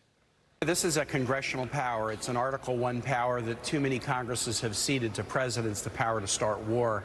And I am bound and determined that no one who carries the title U.S. Senator or U.S. Representative should hide.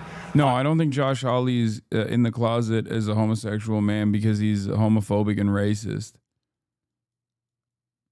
I say that because his pecs are immaculate.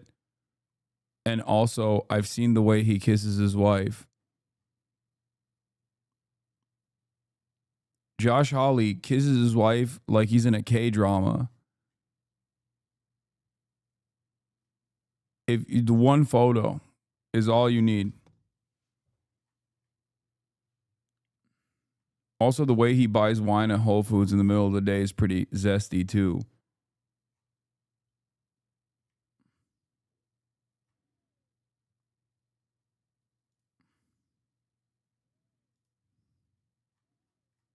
Go ahead. Tell me that's not a gay man. Go ahead.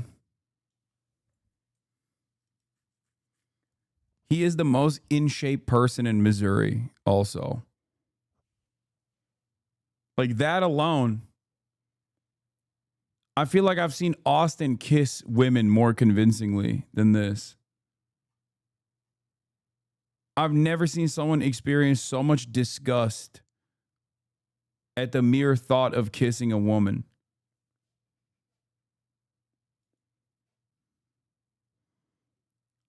Josh Hawley gazing at Harrison Butker and thinking, I'd climb him like a backyard jungle gym. If my wife looked like that, I'd kiss her. He's why I buy brawny paper towels. We can co-star Yellowstone, Bunkhouse Confidential. I can make him love me with my mind. Yeah. Look at the way he's gazing at Harrison Butker. Now look at the way he's kissing his wife. Now tell me I'm wrong with my analysis. Bro.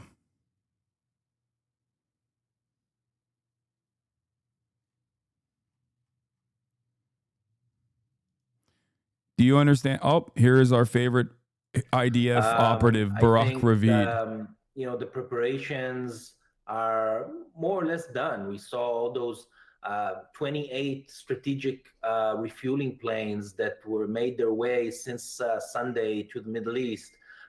28 refueling planes means something like, 100 jets, fighter jets that they can work with. So I think this is a major mobilization by the U.S. military to the region, in addition to everything else that they have there. And you don't bring to the region so many hardware if you're not planning to use it. Yeah, what about that, General Clark, specifically those refueling jets? What are they there for, and what does their presence tell you? Well, first of all, they're a great piece of diplomatic leverage. So I hope that the Ayatollah underground is thinking about this, because they're going to greatly magnify the impact of Israeli air power, and obviously if the U.S. comes in, U.S. air power. With those refueling assets, you can loiter over Iran for hours with your aircraft. And right now, the Israeli strikes have only gone into western Iran. So we shouldn't be so naive as to believe that the Iranians wouldn't put their most valuable assets further in the east and southeast that would be further from Israel. Of course, they would do this.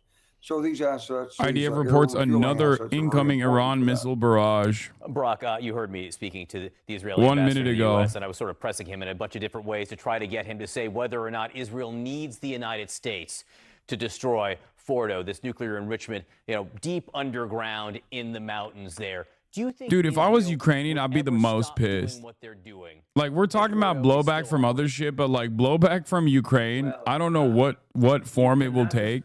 But like, there is no other country we have used and abused as hard as Ukraine. Like, we just dropped Ukraine like the fucking Woody Toy Story meme. We're just like, I'm done with you. I don't want to play with you no more. Fuck you. Sorry, we got more important ambitions here. Allowing Israel to nuke the planet. Will order the U.S. Military to join in and take it out. And if not, I think the Israelis had several other contingencies for how to do it without having the B-2 bombers and 30,000-pound bombs that the B-2 bombers can carry. But at the moment, it seems that they're not gonna have to use those. I really thought, perhaps I'm crazy, but I really thought we wouldn't discard Ukraine like they're a fucking Kurdish militia force in the region without a nation state. You know what I mean? And here we are. Like, we have literally dropped Ukraine like they are a band of Kurdish militants that we initially armed and then used for a little bit and then allowed the Turkish government to just roll over. Even though it's not the goal, it could be the result of the war. From my, for almost 20 years of covering Netanyahu, he doesn't say anything by accident. So everything is, I think, calculated here. And I think that although the Israeli Security Cabinet never approved such a goal, such an objective for this war, regime change is definitely an unstated and unofficial goal of this war for Netanyahu. General Clark, I want to go back to Fordo, this nuclear enrichment facility, for one moment. That seems to be essential. He's like, shut the fuck up about regime change, Barack. That's not the fucking point. We're not supposed to be saying that, Barack. Shut up, Barack. It's not regime change. We're trying to do something different, Barack. What is the risk in your eyes of using it? What are the upsides? What are the downsides? Well, first of all, as President Trump, I think, said, there's no guarantee if you use one of these bombs, it's going to actually destroy it. So you may need several bombs. You're going to ultimately have to go on the ground in all of these sites to exploit the sites. There's radiation and radioactive material there. There's paperwork. There's machines that have to be destroyed. There's lists of people and suppliers, and there's a lot of intelligence. If you really want to root this out and have something other than a sort of vengeful, angry regime that tries to reconstitute this with some success in a year or two, you got to go in there on the ground with special forces. You don't have to occupy the country, but you do have to go in. And I'm sure Israel has the capacity to do that. There are tunnel entrances, there's ventilation, there's ways to get in there. You'll get the plans. You'll figure out how to destroy it. General Wesley Clark, Barak Ravid, thank you so much for your time tonight. Out front next, breaking news. The U.S. Embassy in Jerusalem, we just learned, closing as the world waits for the U.S. next move. President Trump rapidly building up U.S. military presence in the Middle East. We're going to have the very latest from the Pentagon next. Also breaking, new video of explosions over Tehran tonight. And we have a special report on Iran's weapons. How much firepower does Tehran have left? And the president calls the Ayatollah an easy target, but is the supreme leader losing his grip on power after 35 years? Aaron Burnett out front, brought to you by Nature Made, the #1 pharmacist recommended vitamin and supplement brand.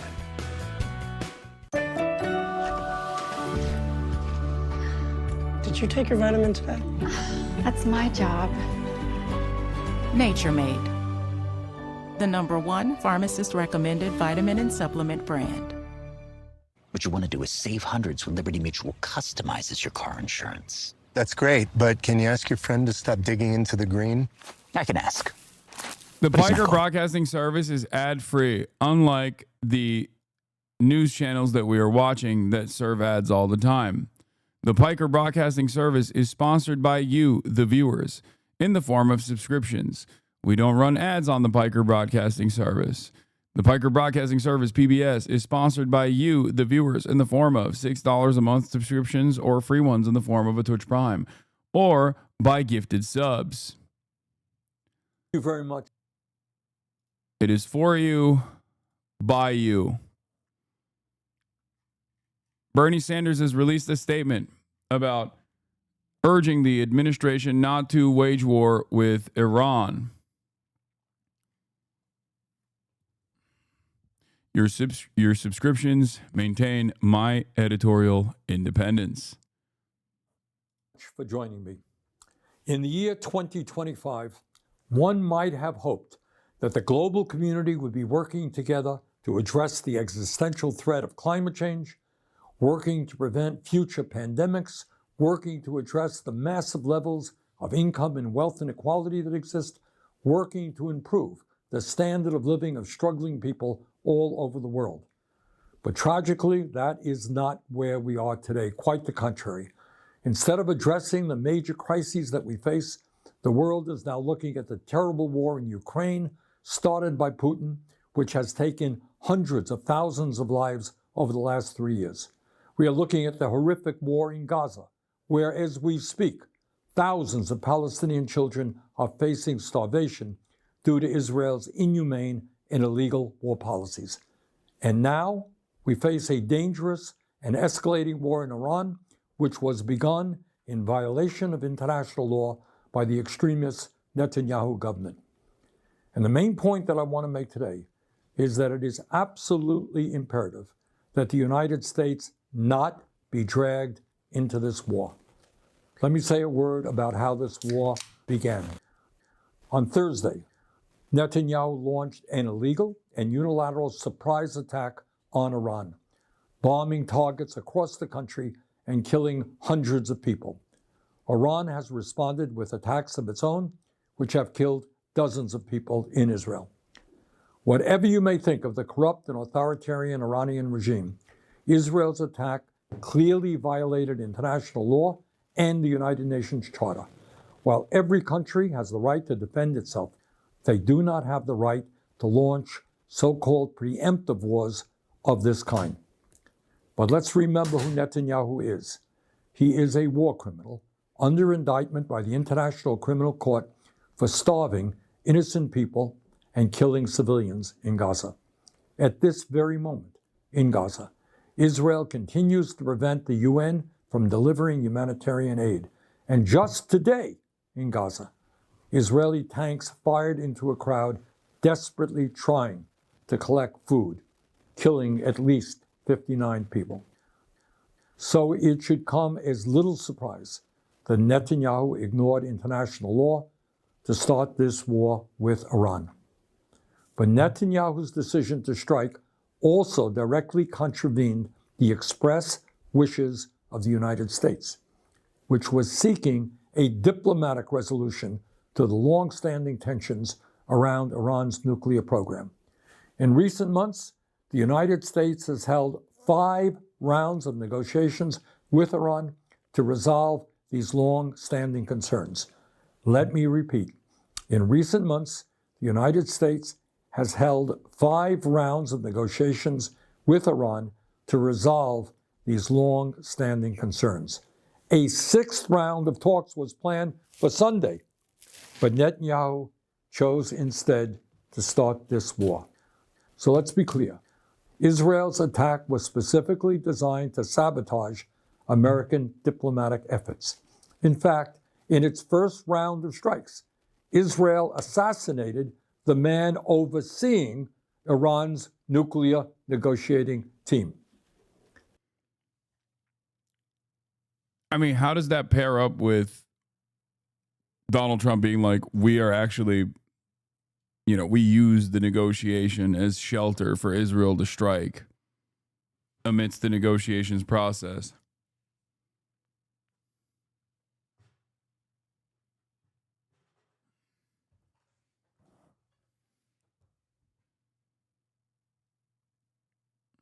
And let's also remember that U.S. intelligence has never indicated that Iran has made the decision to build a nuclear weapon. Just a few months ago, Trump's own director of national intelligence, Tulsi Gabbard, testified to Congress that, quote, the intelligence community continues to assess that Iran is not building a nuclear weapon, end of quote. But Netanyahu chose to attack, crippling diplomatic efforts and risking a full-blown regional war. He is now openly talking about regime change in Iran and threatening to kill the political leadership of that country without any thought to the chaos that might ensue. Let's also not forget that the current Islamic regime in Iran is itself the product of a Western-backed coup in 1953 that overthrew the democratically elected government of Iran and replaced it with a corrupt autocrat. The critical question now is whether the United States will get dragged into Netanyahu's war. In my view, that would be a disaster. The United States must not be involved with another Netanyahu war, not militarily or financially. The United States Constitution is crystal clear. There can be no offensive use of military force against Iran or any other country without an explicit authorization from Congress. No such authorization exists, and any U.S. involvement would therefore be illegal. The United States has already provided hundreds of billions of dollars to Israel over the last many decades. Last year alone, U.S. taxpayers provided more than $22 billion in military aid to Israel. Meanwhile, while providing massive aid to Israel, we have Americans sleeping out on the street, unable to afford health care or other basic necessities. Enough is enough. President Trump ran as a supposed peace candidate. In his inaugural address, he said, and I quote, "My proudest legacy will be that of a peacemaker and unifier. That's what I want to be, a peacemaker and a unifier," end quote. Very fine words. Trump should remember them today. Supporting Netanyahu's war against Iran would be a catastrophic mistake. Instead of going to war, Trump must work with the international community to rein. I mean, dude, what's actually crazy about all of this is that this message right here from Bernie Sanders, I don't think is like aggressive enough, but it's pretty solid for American consumption. I'm not going to shit on it too hard. I'm not going to focus on the whole like, oh, he didn't say, he says it's Netanyahu's war or whatever. That's his seasoning. That's his framing, whatever. Okay. Ultimately, it's a great message for American consumption. Hits all the fucking points. It's not like he's saying Israel has a right to defend itself. He's not saying that. You know what I mean? He's not saying history started on October 7. So all that stuff is as long as that doesn't even, you know, as long as that stuff is not featured in his message, it's not like ahistorical or anything. Oh, he did? Oh, I didn't. I missed that part. Okay, well, that's still unacceptable. Having said that, it's still a solid message. Did he say it in this? Did I miss it? I don't think this is the only parts that I didn't see. Yeah, no. It says, while every country has a right to defend itself, they do not have the right to launch preemptive wars of this kind. You guys are such fucking assholes. Shut up. Shut up. Shut the fuck up. He literally said every country has a right to defend itself. They don't have a right to fucking launch preemptive attacks. That literally means he's saying Iran has a fucking right to defend itself, dumbass. He's trying to say Iran has a right to defend itself without openly saying Iran has a right to defend itself. You're a fucking asshole. Shut the fuck up.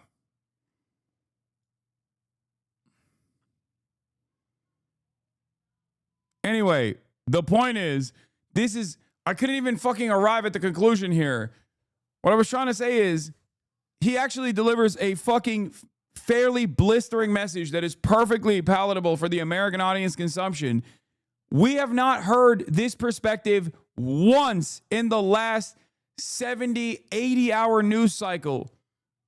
I have yet to hear a single fucking person go on CNN, ABC, NBC, MSNBC, Fox News, and say this one fucking time. That's my point. Does that not shock you that New York Times and Fox News and CNN are completely aligned on this, where they're like, well, the Fordow nuclear facility has to go. It has to go. We have to blow up the Fordow. The question is, how deep can we penetrate? Literally, I feel like I'm going nuts. Even online, like the only place where you get this kind of commentary that is reasonable, that actually fucking favors the broad majority opinion of the public, is places like here.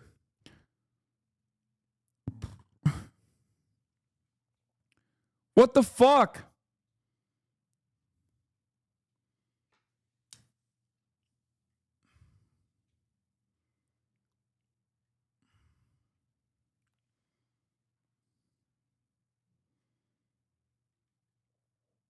It's insane. While providing massive aid to Israel, we have Americans sleeping out on the street, unable to afford health care or other basic necessities. Enough is enough. President Trump ran as a supposed peace candidate. In his inaugural address, he said, and I quote, "My proudest legacy will be that of a peacemaker and unifier. That's what I want to be, a peacemaker." Bro says, bro is shocked. U.S. is owned by Jews. It's no surprise. I think the mods already fucking clapped it. Oh, no. And it's so funny because we're watching an American Jew, perhaps the one of the only fucking prominent politicians who also is literally a Jew in America, saying this. Like, what the fuck are you talking about?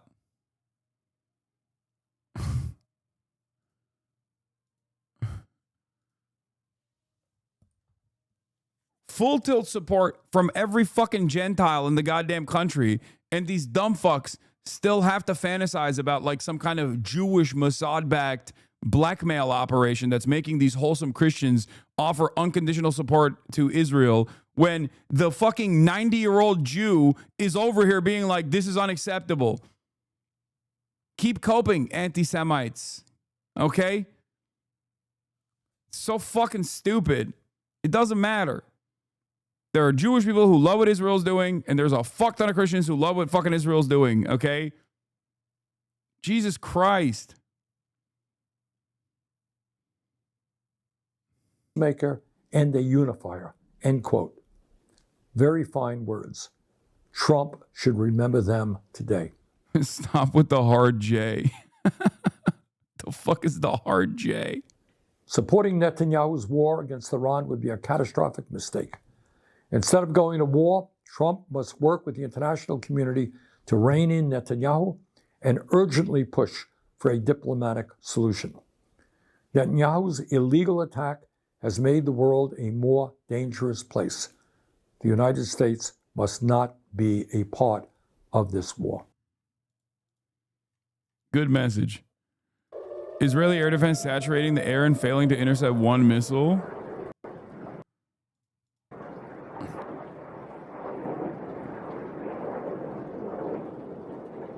Where are they going?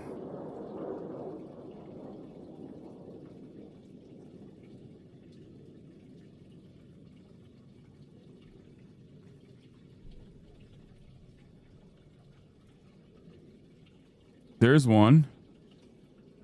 No. What the fuck?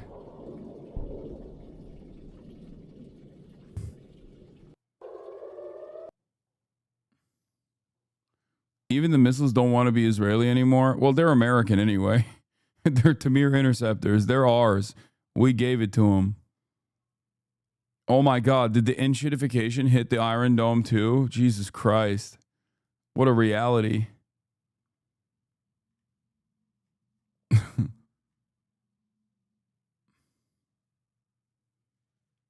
Dude, what the fuck is this? God, dude, guy sends me, okay, from Iran, breaking news. Iran to test nuclear weapons inside of Israel, going, dude, yeah, dude, definitely. Iran actually has a fully fucking Iran now has nuclear capabilities. They enriched it. They did it, and they're about to deploy it. Why do I know this? Because this account, A_M_R_M1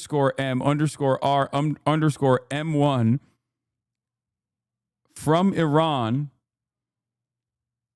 has decided to report it as such, and it's Twitter. It's Twitter, so it must be real.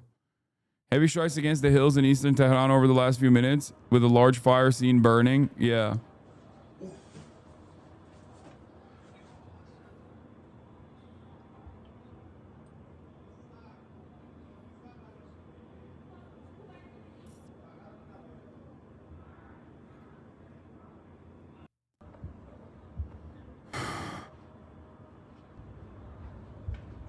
That's a fucking massive cloud, dude.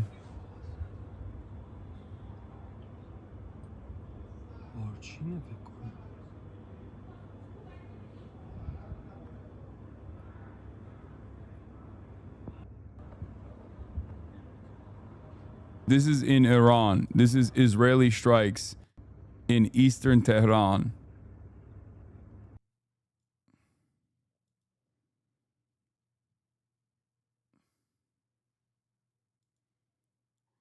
Haaretz reports Israeli army sources say they need 1 more week to complete their target bank in Iran.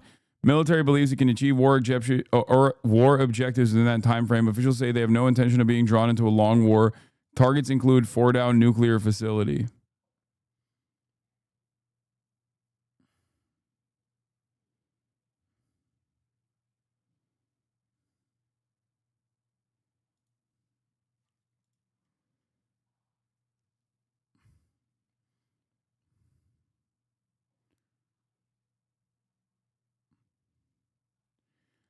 I don't know why the Israeli air defenses are failing this hard, but I also don't know why, if the Israeli air defenses are failing this hard, that Iran is not taking advantage of the situation.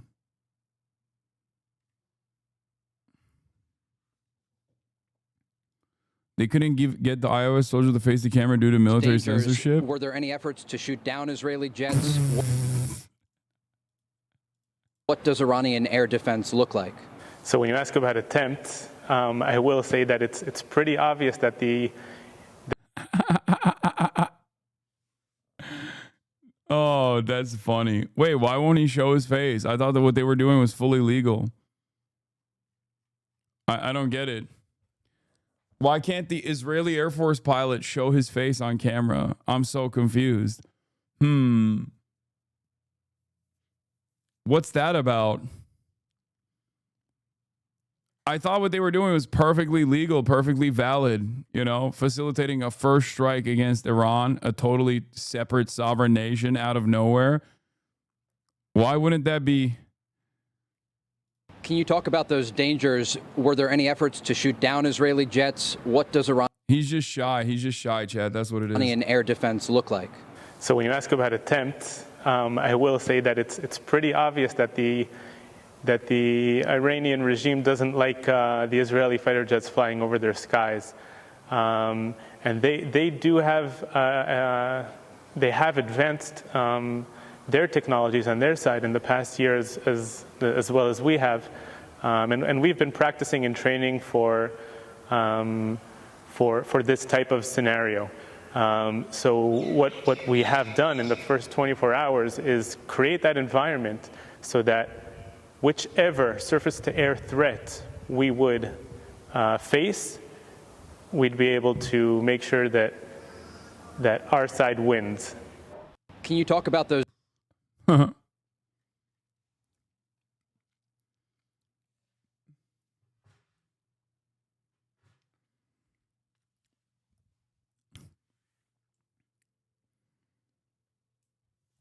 Dude's not even facing the camera. Yeah. Hey man, camera's over here, buddy.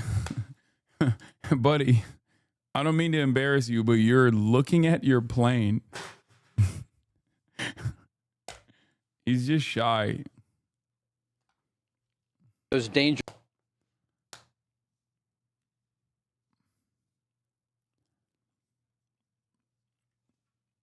Yeah, maybe he's blind. And he didn't realize the camera was on the opposite.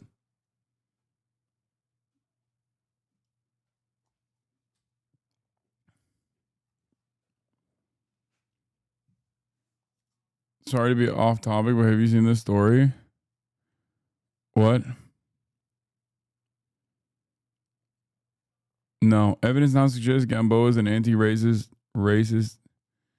activist and punk rocker who has open carried to many previous protests without incident, and appears the 501 peacekeepers fired in the crowd without any probable cause. Oh, this is the story in Salt Lake City, right? One of the 501 peacekeepers just opened fire into the crowd and killed someone.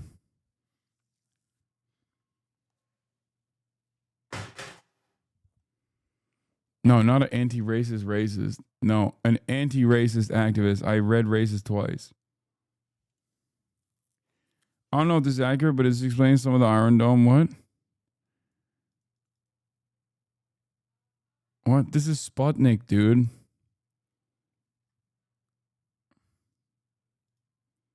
Despite censorship, found this one.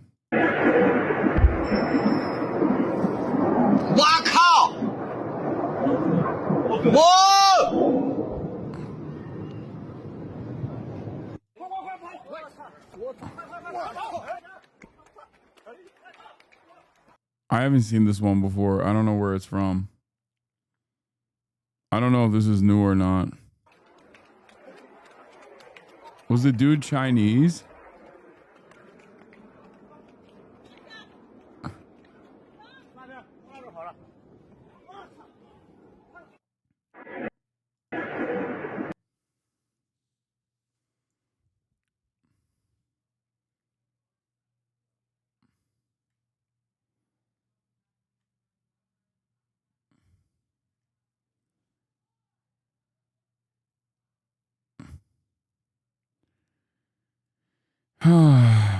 This was the most psychotic fucking text message I've ever read in my entire life. From Ambassador Huckabee, a text message that was sent to President Donald Trump.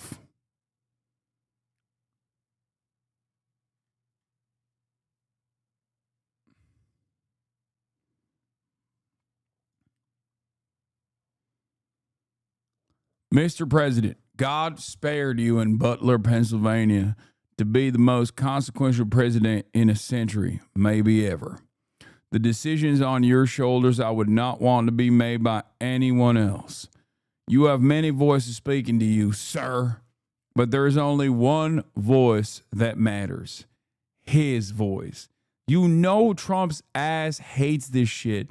This isn't even glaze because he's talking about God. And Trump does not give a fuck about God, bro. He is the Antichrist. Okay? I'm willing to bet he probably read this text message and was like, ugh, this fucking freak is texting me again. I am appointed servant in this land and am available for you, but I do not try to get in your presence often because I trust your instincts. No president in my lifetime has been in a position like yours, not since Truman in 1945. I don't reach out to persuade you, only to encourage you.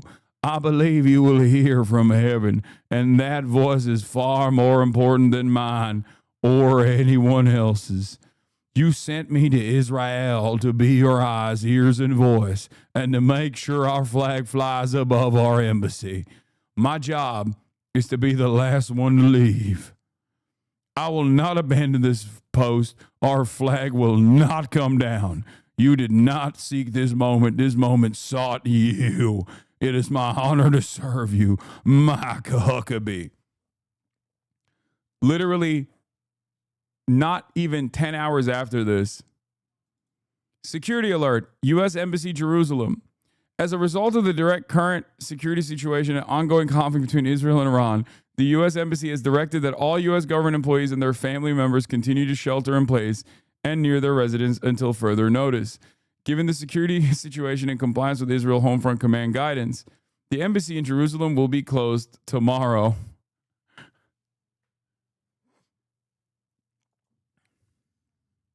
We are sorry. We never wanted this. Okay, that's bullshit. We are sorry. We never wanted this. There's no fucking shot anyone in Israel will be filming that and saying that.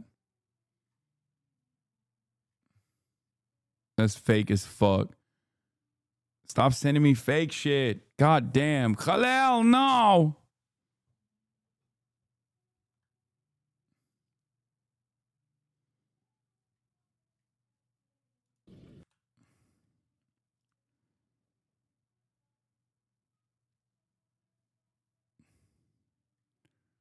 Let's see if there's anything new from this. No. The last one is the Israeli air defense is saturating the air and failing to intercept one missile. Genuine question as an American, how does it feel seeing your tax dollars being wasted in such a capacity? I'm not going to lie. I'd rather have them be wasted in this direction rather than wasted offensively on Iranian soil or offensively in Gaza. We're used to it. There's not really anything you can do at all. I'd rather have Israel exhaust its capabilities, feel defenseless enough that they can no longer fucking continue doing an ethnic cleansing campaign in Gaza.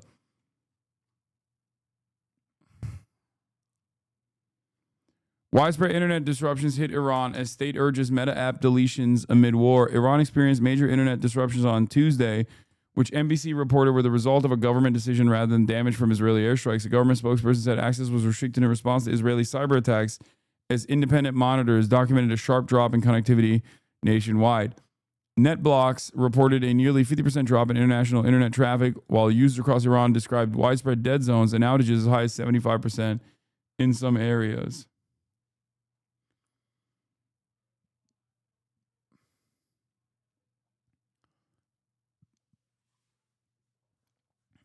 According to Fars News Agency, Iran's Cybersecurity Command issued new restrictions banning officials and their security teams from using any devices connected to public communications networks, including phones, laptops, and smartwatches.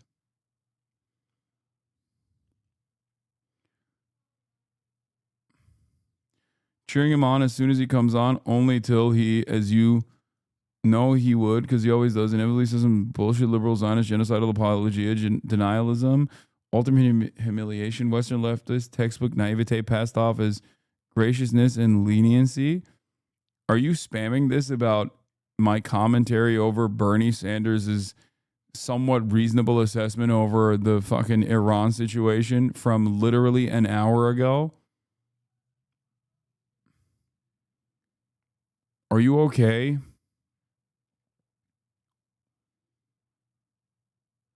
I'm using that as a jump off point to talk about a fucking. I'm using that as a jump off point to talk about the lack of moral clarity from any fucking Western outlet. Like, not even offering a moment. Okay, it was 15 minutes ago. I don't know. Time is passing by at an insane level. Sure, 15 minutes ago. That's still fucking 15 minutes ago.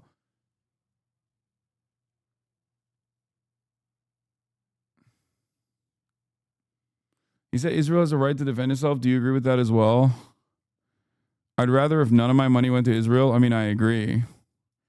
But seemingly, that's not happening. So, I'd rather exhaust the Israeli defenses to a degree where they feel defenseless and therefore are much more careful and restrained and don't fucking attack innocent Palestinians, innocent Iranians.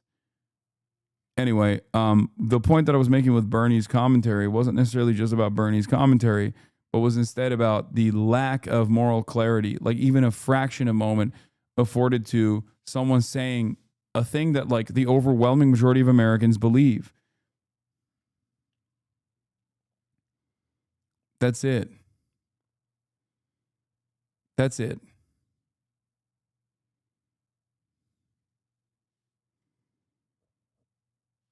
And if your hyper focus is on Bernie Sanders at a time when, like I'm mentioning, even with my commentary around Bernie Sanders' take, is that there is not a single fucking American media outlet that is exhibiting this response. I don't know what to tell you. As an Iranian, one thing that I know with certainty is that a country that has been shooting and starving people seeking aid is going to liberate my people. Oh, there it is. We found friend of the show agreeing. There it is. There's an Iranian. He said it. He must believe it. He must not have said it sarcastically. The Khojar missile production complex southeast of Tehran has been struck by Israeli missiles tonight, causing a huge fire. Oh, that might be the reason for why there's so much smoke. Will any of the U.S. officials suffer the consequences of their actions? No. On vulnerable points inside the installation, you might hit the ground. This is what you see in Israel, but it's definitely a threat. So yeah, we have to be prepared to work against that. And do you think it's something Iran would do the minute the U.S. gets directly involved? I think so. I think so because that's what they've said. There's no reason why they wouldn't follow through once we do get involved. And so really, the longer we postpone getting involved, the greater the likelihood that the Israelis themselves will take out many of these assets that could threaten us. But as I read it, John, I mean, and I would be advising the president, don't make a decision until you have to. But as I read it, the silence from the White House after today's meeting, the arrival of the air bridge tankers, some other aircraft in, maybe Thursday, maybe Friday, maybe Saturday, we'll probably see a positive decision. Yeah. I think it's certainly leading in that direction. The silence may very well speak volumes. What if Iran all of a sudden said it's going to shut down all enrichment at Fordo? Do you think that would be enough at this point to get Israel to stand down? Well, not without some other assurances. So if they say that, then Israel, the United States, the International Atomic Energy Agency, we're going to go in there. We've got to see what damage is done. We've got to see what those facilities are. I'm not sure we know where everything is. And the strikes have been centered on Western Iran. They're not so stupid that they wouldn't put some stuff in Eastern Iran where it's harder to get at for Israel. So we don't know where those assets are necessarily. We haven't taken them out yet, so far as we know. And so there's a lot of work to be done. This is not a sort of make an agreement and it's up to you all. I'm sure we can trust you. Absolutely cannot trust. Bro, this literally is the same as Israel claiming that hostages are the reason why they have to do a genocide in Gaza. This is the exact same thing. It's just a just cause. That's all this is. This is what they are using as a reason for why they must fucking strike and decapitate the Iranian leadership and destabilize Iran. It is merely a fucking ruse. Why? Oh my God. The fact that people are still entertaining this is so stupid. They struck amidst a denuclearization agreement, man. They struck amidst a denuclearization negotiation. It's the same thing. And the previous thing hasn't even ended. It's so fucking annoying. I can't understand how people refuse to recognize this. Like, does anyone still believe that Israel cares about the hostages? Does anyone even care about the hostages anymore? It's gone, right? Nobody even fucking gives a shit about the hostages. No one ever gave a shit about the hostages. They're still in Gaza. The Hamas-stages are still in Gaza. You know?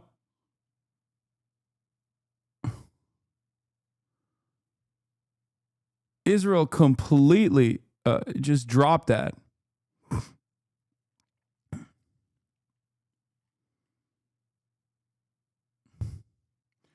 Fetterman on Kane resolution to set parameters on if the U.S. were to get involved in Iran. I'm going to vote it down. I really hope the president finally does bomb and destroy the Iranians. Just strap him to a fucking missile and launch him, dude. What are we doing? He's heavy enough for some kinetic action. God damn. If you're a real one, that's what you would do. You can even time it. You can even time it with your fucking son's birthday, like last time you tried to kill yourself. Asshole. He did do that. He literally tried to kill himself on his fucking son. That's like not even a Felix bit. That was a Felix bit. But it's close enough to reality. Fox News' Peter Doocy reports ODNY Tulsi Gabbard was left out of the meeting. We covered this. B-52 bombers. They're only doing a fucking... they're only doing a training is what they said. Trump truce. We already covered that. Oh, here's Brett McGurk.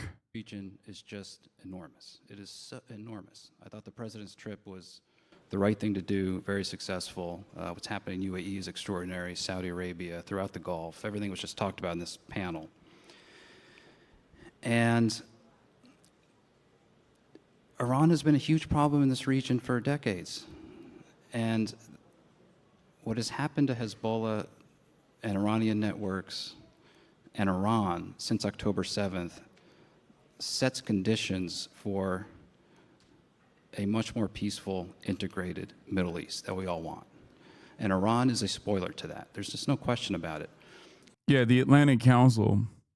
Here is war criminal Brett McGurk talking at the Atlantic Council. The Atlantic Council, as you know, is a famous pro-Palestinian charity and not a right-wing war hawk think tank for the American State Department.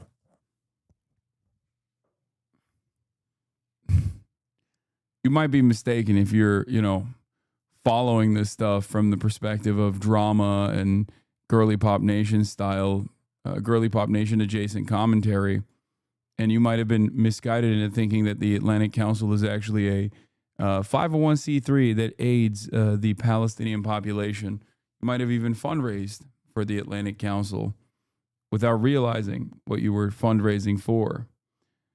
It is not. It is a right-wing war hawk think tank that works alongside the American foreign policy establishment.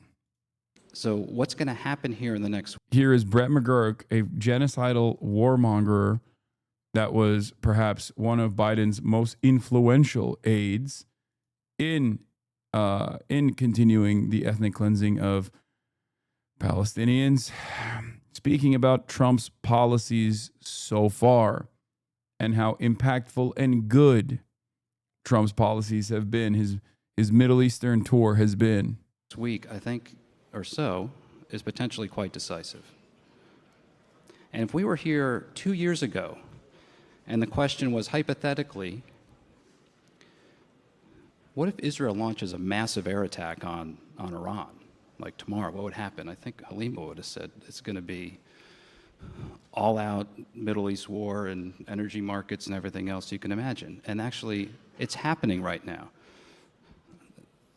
Israel controls the skies of Iran. I mean, this is like, and I just have to say, I am proud of what the United States of America has done since October 7th, not without controversy. And these are hard calls. And they Yeah, all the child murder, such a hard call for me. Brett McGurk, so unhappy about all the child murder that I sanctioned, that I aided in. Oh, man, I hate it. I hate it. Except I fucking love it. should be scrutinized. But I'm proud of what we have done to reduce the risks of an all-out Middle East conflict, to significantly weaken Iran and all of these networks that threaten so many people, and to set the conditions for a far more peaceful, prosperous, integrated Middle East region. With that said, there are going to be spoilers around and terrorist groups around and extremists around, many of them funded and supported by Iran. But an Iran without the sword of Damocles of a nuclear threshold state is a much different. Yeah, it was really hard. I wanted to kill more children, and, you know, there wasn't that much appetite from our Western allies. Different problem. And here we are with potential to actually resolve that, at least for a significant period of time. And I will just finish. I hope Iran finds a way to take a deal, the deal that the U.S. has put on the table. But if not, I think there's another way. Yeah, the other ways are violent.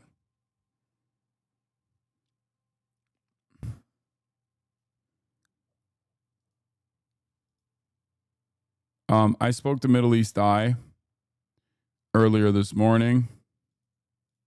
How does it feel to be in the U.S. at the moment? I mean, it's chaotic. It's the end times. It feels like we are living through a dying empire, and a dying empire is always going to do a lot of violent things in its last breath. So that's what all of this instability actually is. I think America is trying to desperately come to terms with the reality that it is no longer going to be the hegemonic superpower, that China has become a true global competitor and is slated to continue growing. And I think in that process, we're trying to do, to the best of our ability, we here in the United States are trying to pack up the entire Middle Eastern region finally. And that is going to, of course, be a tremendously bloody affair. And that's what's unfolding right now. We're just getting our ally or getting our extension in the region, Israel, to do tremendous damage. And hopefully, from the estimation of the State Department, of course, it's not my assessment, but the State Department hopes that they can potentially destabilize Iran enough, and then maybe even implement a puppet state there so that they can move on to decoupling this oil-rich region from China as a major energy provider, so that they can weaken China's position around the globe. End times. Hasan, Piker, thank you for joining us here on.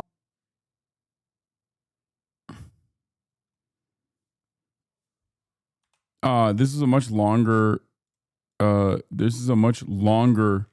Video. I think it's like 30 minutes long, a 30-minute interview. But this is just one piece of it. Who was that? He was cooking.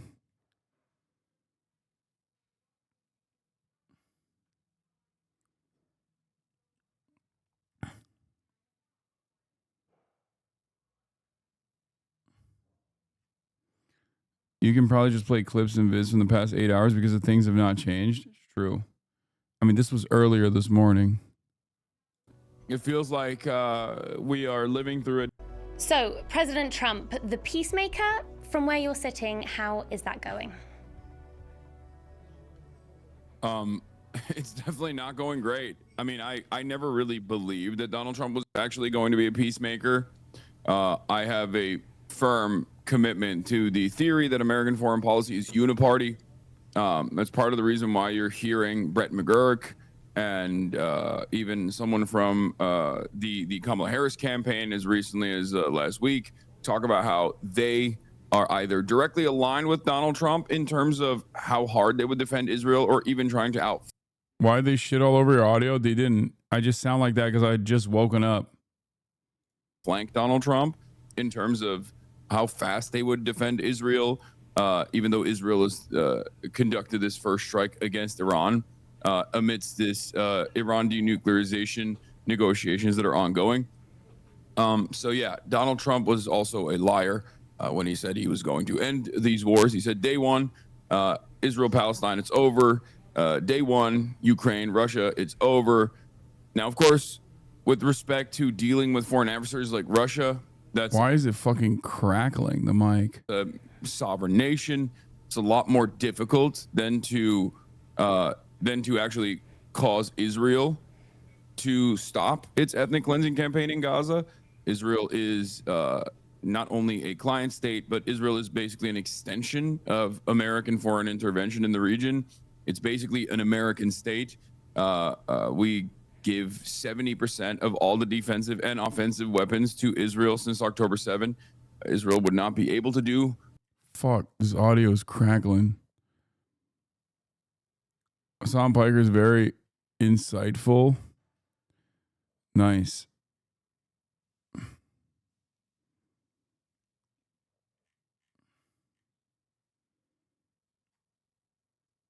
Try compressing your already gated and compressed. They're compressing your already gated and compressed signal.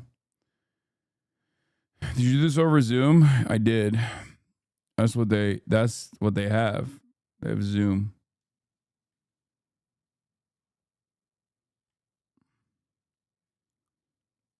Yeah, I saw a commenter say, finally an apolitical commentator. Over Tel Aviv, at least one making impact and some fires that we saw, but no casualties reported by Israel's emergency services. And we're hearing from... Wait, so the Iranian Revolutionary Guard says Fatah 1 missiles sent a message of strength to Tel Aviv's delusional and warmongering ally? And then compare that to 200 on Friday evening, and you have so they used some of their good stuff. We didn't get to see the impact in the amount of activity that we're seeing coming from Iran into Israel. Now, what that is a result of, we don't know. The Israelis are saying that they have decimated about a third of Iran's missile launch pads, so that may certainly be a factor in this. It may also be that Iran is trying to conserve some of its firepower while it waits and watches to see what the U.S.'s decision will be in terms of taking a more direct intervention. And that's certainly a question here as well, Anderson, that people are asking themselves publicly, Israeli officials seeking not to appear to strong arm or weigh in too heavily on this issue, with the defense minister Israel Katz today saying basically we're grateful that the U.S. is helping us in a defensive posture and not really pushing any further than that. But privately, clearly, Israel very much hoping that President Trump will make the decision to join in this operation against Iran. And to that end as well, we have been hearing reports from the Israeli Air Force and also from people on the ground inside Tehran of heavy explosions throughout the night as everybody waits and watches to see what the next few days will bring. And certainly, just to add last thing, significant that the U.S. Embassy is announcing it will be closed Wednesday to Friday. They haven't really given an official reason for that beyond saying in compliance with what the Israel Homefront Command is essentially suggesting. And some Americans have been reaching out to me as well, saying that they're stranded, trying to get home, and at this stage, the U.S. State Department not really in a position to help them, Anderson. Yeah, Clarissa Ward, thanks very much. We'll check in with you throughout the hour as warranted. I want to check in with CNN's chief White House correspondent and anchor at The Source, Caitlin Collins. Caitlin, is it clear what happened at the meeting in the Situation Room, what the president's thinking is right now? No, we know it was a widely attended event. Anderson, we saw everyone coming to the White House and then leaving hours later after this meeting inside the Situation Room had wrapped up. It included the Joint Chiefs Chairman, Defense Secretary Pete Hegseth, the Vice President, the Director of National Intelligence, Tulsi Gabbard. It was quite a heavily populated event. But obviously, you know, the president does have meetings regularly with his team inside the Situation Room. But this takes on newfound importance because there is a critical decision before him right now. And we don't know as of this moment which way he is going to ultimately come down on this, but we do know that he is leaning much more toward having the United States get involved militarily in this and potentially help Israel strike Iran's nuclear program and nuclear facilities here. And so that is a major shift from where the president was a few weeks ago, a few months ago, certainly, when he was ruling out this idea of getting involved in the Middle East and saying that he wanted to pursue a diplomatic solution instead. And of course, now he's grown increasingly frustrated with how that process went. And he's been impressed by how successful the strikes by Israel on Iran have been. And that is really what's contributed to the shift in his mindset that we're seeing. And I mean, you could see it in his Truth Social post this morning after we got back from that trip that was cut short to Canada, where he was saying that, we know where the Supreme Leader is hiding. We're not going to take him out as of right now. A very obvious caveat that is, not really exactly settling to the Ayatollah himself. And so when you look at that, you get a real view into what the president's thinking is. And we did last night on Air Force One, because we asked him, Anderson, about reports that maybe he'll send the vice president and his Middle East envoy to meet with Iranian officials and try to get some kind of diplomatic talk back on track.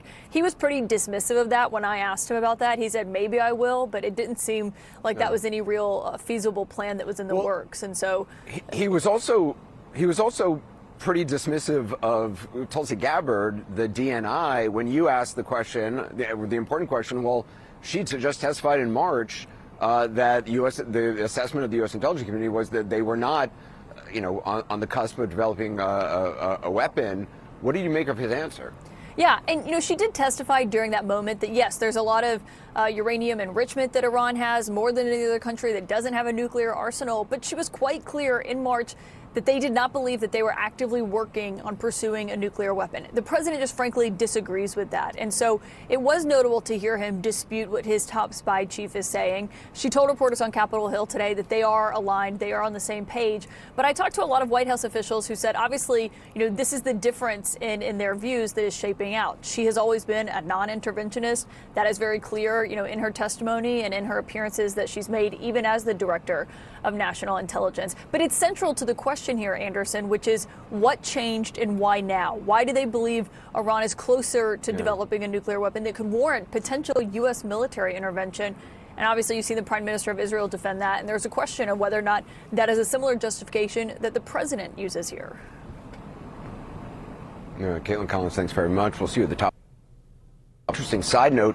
Tomorrow, the president is scheduled to have lunch with the chief of army staff of one of Iran's neighbors, Pakistan, which is itself, of course, a nuclear weapon state. And joining me now, the New York Times Washington correspondent Mark Mazzetti and Politico White House bureau chief Dasha Burns. Mark, based on your reporting, how aligned or not had President Trump and Prime Minister Netanyahu been on Iran in the weeks leading up to Israel's airstrike? What do you mean? They're fucking, they're circle jerking. 4 hours. Well, they weren't really aligned for weeks and months. Back in April, Netanyahu was pushing similarly for a strike. Again, as you know, Anderson, Netanyahu's been pushing for years for the United States to join Israel in a strike against Iran. Trump kind of beat this back. But then in late May, American intelligence agencies picked up what they thought was pretty indisputable intel that Israel was about to do this, and they were about to do it without the United States. And I think what's important to point out is that Netanyahu, since last fall, has felt very emboldened to go after Iran because he no longer has a Hezbollah threat of retaliation from Lebanon. Israel has hit Iranian air defenses. And the Iranian missile capabilities have shown themselves over the last year to be weaker than expected. So an emboldened Netanyahu meant that he could push Trump and even do an operation on his own with the hope that if by starting it, he could bring Trump in, bring the United States in to kind of, quote, finish the job. And that's kind of where we are right now about whether the United States gets directly involved, especially with the Fordo bunker and other difficult targets. I mean, I've been wondering how much the Trump administration is influenced by the weakness, the historic weakness of the Iran regime. Bro, they just keep repeating over and over again that America, every single person on mainstream media keeps saying over and over again that America, of course, is going to get involved. It has to get involved. What are you talking about? We have to get involved. We have to shoot the Fordo nuclear facility down. And the only way to do that is with bunker busters. A pretty clean and successful, at least first day of the operation. And Trump started calling around and sort of saying how much the U.S. actually behind the scenes was involved. Now, that's one thing, right, to say that. The other thing is to then get directly militarily involved with American lives on the line, which is what he's now pondering with direct U.S. military airstrike. So this is there is this war for the president's mind on this issue, right, within his circle of advisors about whether the United States should take this step, something that he said during the campaign he would avoid. Yeah. Well, Dasha, to that point, is it clear to you who has the president's ear on this and to what extent he's listening to that advice? Because clearly it does seem, I mean, I know DNI Gabbard said they're on the same page, but certainly based on her testimony, it doesn't seem like it. And he's sort of brushed aside that to Caitlin Collins.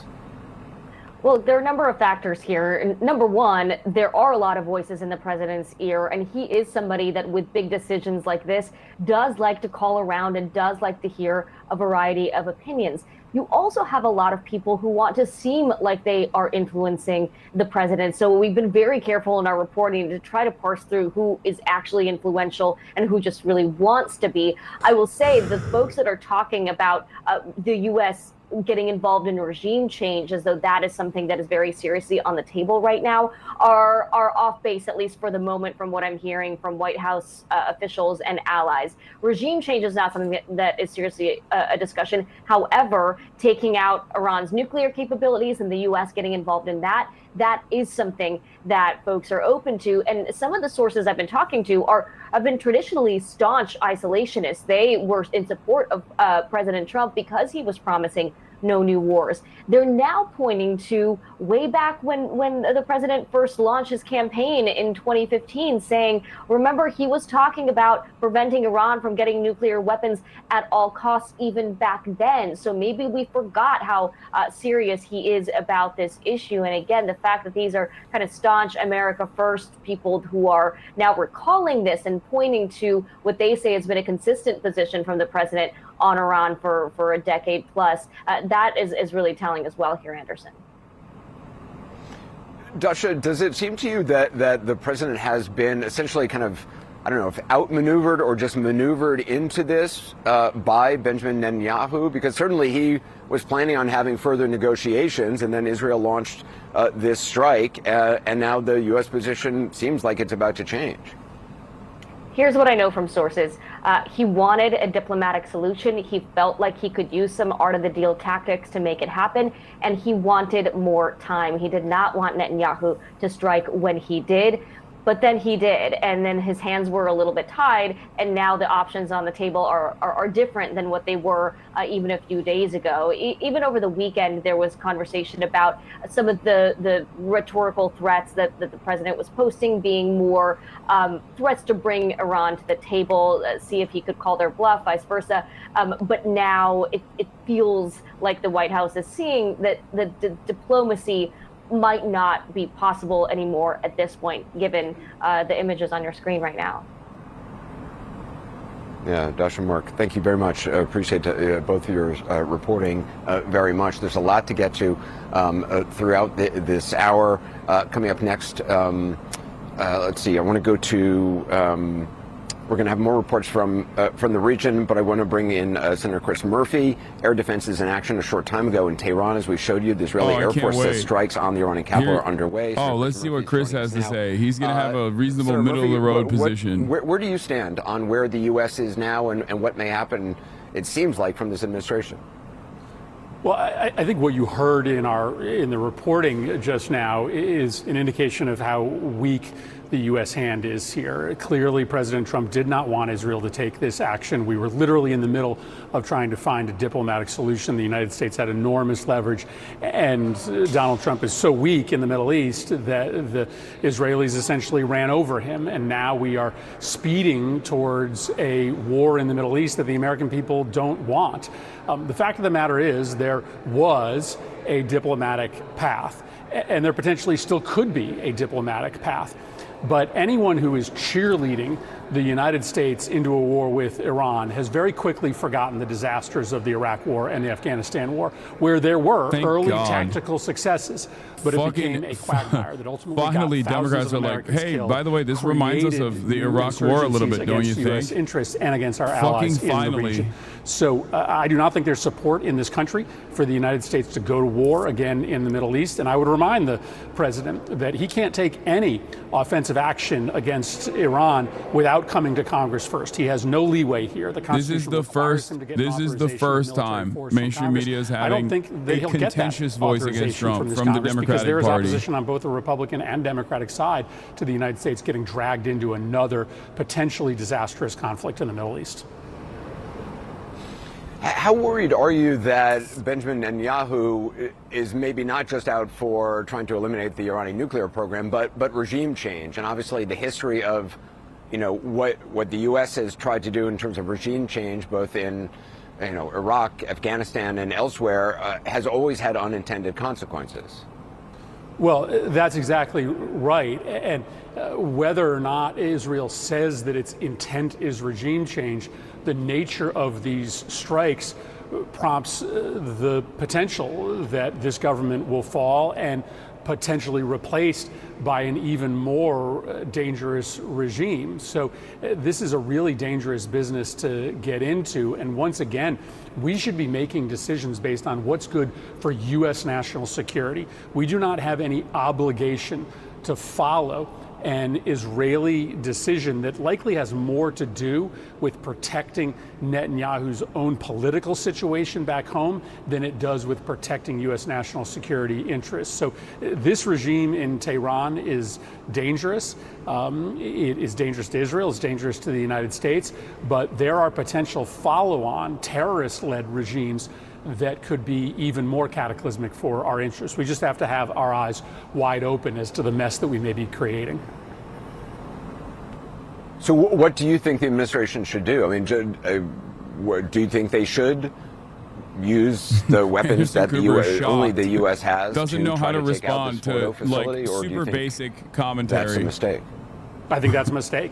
I don't think the United States should get involved in another war in the Middle East. You and we didn't should just say be Israel very high, clear Senator. that there What do is you a mean by limited this? amount that we can do, even with air power here. Our forces in the region are very exposed. We don't obviously need to talk about classified information, but it is open source reporting that we don't have adequate protection on many of our forces in the region. And so right now, Iran has not decided to strike at U.S. forces in the region. That calculus absolutely changes if the United States ends up getting directly involved. You are talking about putting some significant U.S. assets at risk and drawing the United States much more deeply into a war that may not simply be about air assets. We might ultimately have to commit land forces if a dozen or 2 dozen American soldiers get killed in the region. And again, that is not anything that the American people are asking for. Donald Trump made a promise when he ran for office that he was going to get the United States out of wars, not get the United States into a new war in the Middle East, which the United States participation in the Israeli air campaign may end up doing.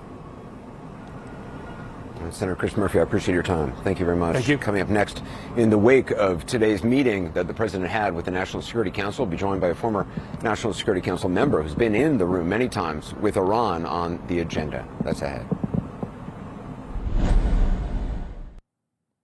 I'm very pleased to announce live. Donald Trump just posted the truth, and it's about a fucking flagpole. It's my great honor to announce that I'll be putting. He's trolling. It's my great honor to announce that I'll be putting up 2 beautiful flagpoles on both sides of the White House, north and south lawns. It is a gift from me of something which was always missing from this magnificent place. The digging and placement of the poles will begin at 7:30 a.m. tomorrow morning. Flags will be raised approximately at 11 a.m. These are the most magnificent poles made. They are tall, tapered, rust-proof, rope inside the pole, and of the highest quality. Hopefully, they will probably stand at both sides of the White House for many years to come.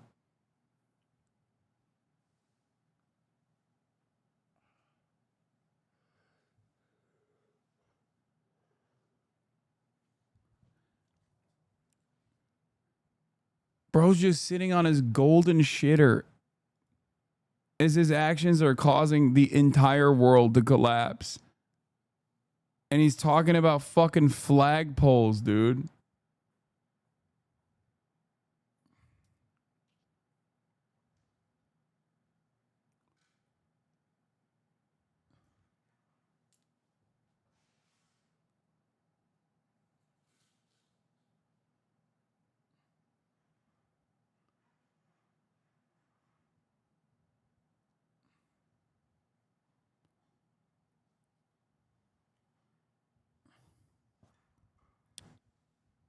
This sounds like bad spy code. No, this just sounds like perfectly Donald Trump. Yeah, he's signaling that he's going to drop Hiroshima and Nagasaki on Tehran. Okay, one at 7:30 a.m. and one at 11 a.m. Eastern. That's what he's time stamping. That's what the flagpoles represent.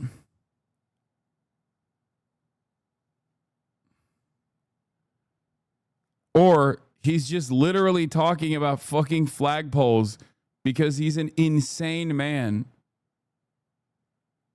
who's old as fuck. Yeah, the two flagpoles represent the two different nuclear facilities, one above ground or closer to above ground, and the other one, the Fordow one. And the different time codes, the different timestamps that he's going to fucking attack Iran with the American bomber planes. Even when we talk about opinions on the Iranian diaspora, a trap I even sometimes fall into, the majority of Iranian Americans oppose military action against the country. This pro-invasion crowd is a vocal minority, but a minority nonetheless, just like those inside of Iran. Finding a majority of Iranian Americans oppose U.S. military action against Iran, 53% to 36%, with a plurality saying they strongly oppose U.S. attacks against Iran at 37%. So even the most reactionary element of Iranian society, Iranians in diaspora, my fucking neighbors, okay, even amongst them, this kind of attitude is still the minority attitude, but a very loud minority attitude. So when you remember, when you like see in the news someone going, I am Persian and I believe Tehran needs to go bye-bye so I can eat kubide and wear bikini to the beach. Like, that is not the common perspective of the rest of the fucking the Iranian diaspora, okay? I want to go to my grandfather's home and eat kubide. That's just like, again, not the majority position.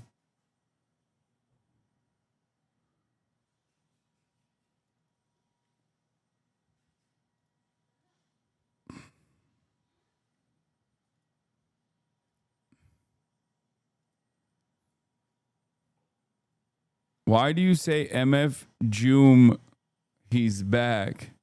Are offliners just signaling to one another that they recognize each other in the chat? Is that what's going on? Do all Iranians call themselves Persian or just right-wing ones? I feel like it's I don't know. I mean, it's people that say they are Persian and have the fucking lion flag are the Shah dick riders. I've been banned by Twitch for like a year. What the hell? For a year? What did you do? They're monarchists.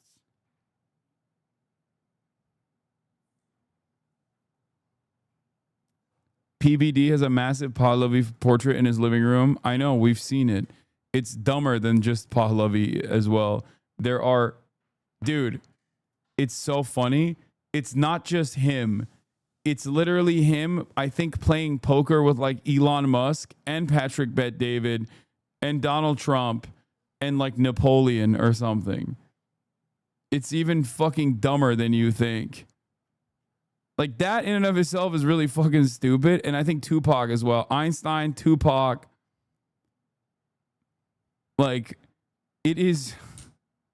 Someone has to have the photo. It's gotta be. Someone's gotta have the fucking photo. It's so stupid.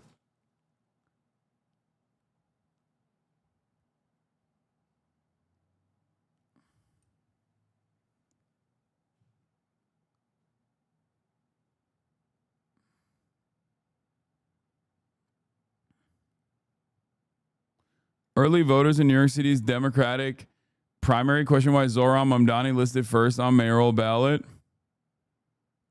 Wow. Me too. It must be the fucking, what is this? Oh, fuck. A subreddit from a bygone era. But yep, this is it. This is it. They're not playing poker. Oh my God. MLK. Okay. Milton Friedman. Pahlavi. I don't know what the fucking racer guy is. Patrick Bet-David, Tupac Shakur, Abraham Lincoln, JFK, Albert fucking Einstein, Ayrton Senna, F1 Brazilian driver.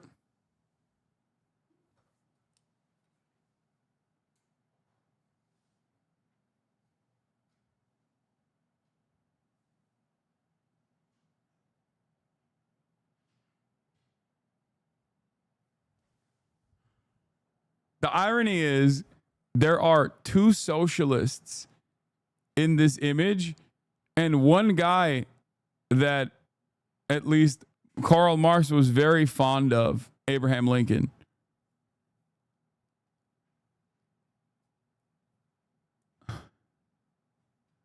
Why are you guys saying 3?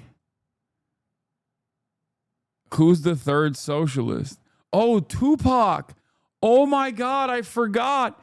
Oh my God, you're right. There are 3 socialists in this image. Oh my God. Oh my God, I fucking forgot. That's crazy. Yo. That is crazy. This is incredible. This is why I love Patrick Bet-David, even though he's a fucking moron.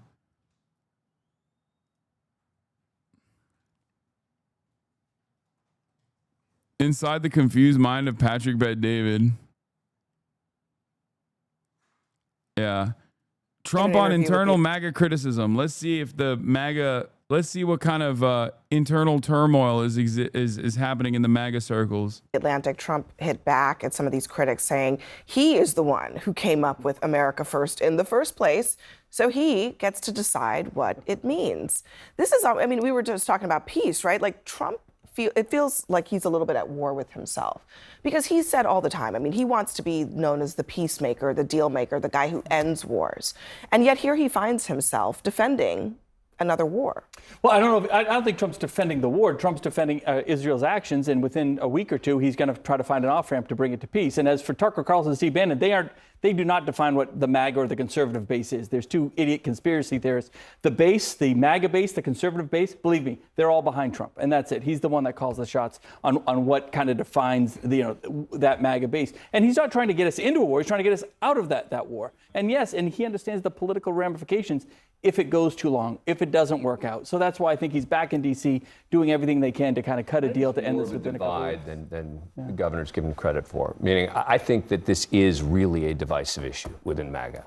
I don't think everyone in MAGA is saying, okay, we're with Trump on this. I think there are a good number of high-profile MAGA figures who are saying, this is not what we signed up for. Now, does that mean they're going to stop supporting Donald Trump? No. Yeah. But it means that on this issue, we're seeing a fracture that we have not seen up to this point within MAGA world. And that is a big deal. I mean, Trump is supposed to have broken with the neocons of the world who, the Lindsey Grahams who are pushing for the U.S. to get involved. And I think that there's a feeling of betrayal here.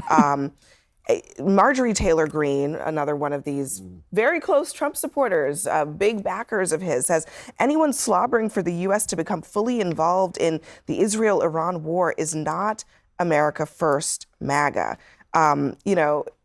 They're putting a line down, and Trump is being forced to make a choice. Yeah, but we just saw a little clip. I don't know if you asked Steve Bannon straight up, you think Iran should have nuclear capabilities? I'm pretty sure he would say no. No, he doesn't, but he doesn't want the U.S. to be involved in the fight. Okay, but unless the U.S. is involved, we may have a big problem. And the other thing, Abby, I think it may be a little naive not to recognize. What is happening, bro? On CNN, panelists are outflanking Steve Bannon. recognize Donald Trump is born and raised a New Yorker, surrounded by Jewish people, more Jewish people than anywhere else in the United States of America. His daughter is now Jewish. His grandchildren are Jewish. All his good friends are Jewish. And this, as you just reported, there's thousands, tens of thousands, maybe. Listen, you don't get it. Donald Trump's got a lot of Jew friends, all right? I don't trust them. They're money guys. I don't fucking know. He doesn't either, but he knows them. What was I saying? I don't know, something about nuking Iran. I think we should do that.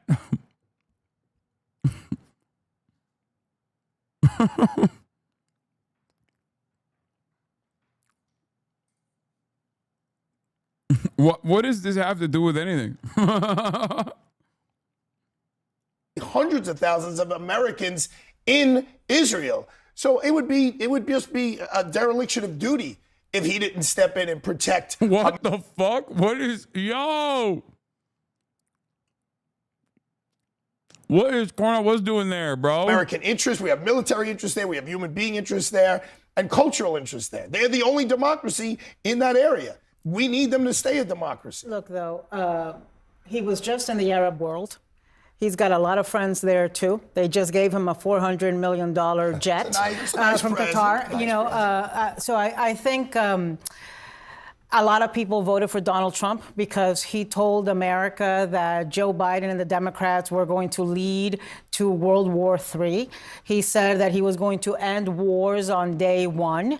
Certainly, he said that about the Ukraine war. I think that, and Ukraine-Russia war. I think that once he got in there, he's realized it's not as easy as he thought. That just by the fact that he swore in, things are not going to end and things are not going to change. I think it's difficult for the MAGA world that can be, there's a faction of it that is very isolationist and doesn't want us to be involved in anything, to accept that this is the reality of being the leaders of the free world if we are still that. Yeah, I mean. You see, when you're transactional all the way down, my dear brother, it means that you have only permanent interests, no permanent friends, no permanent enemies even.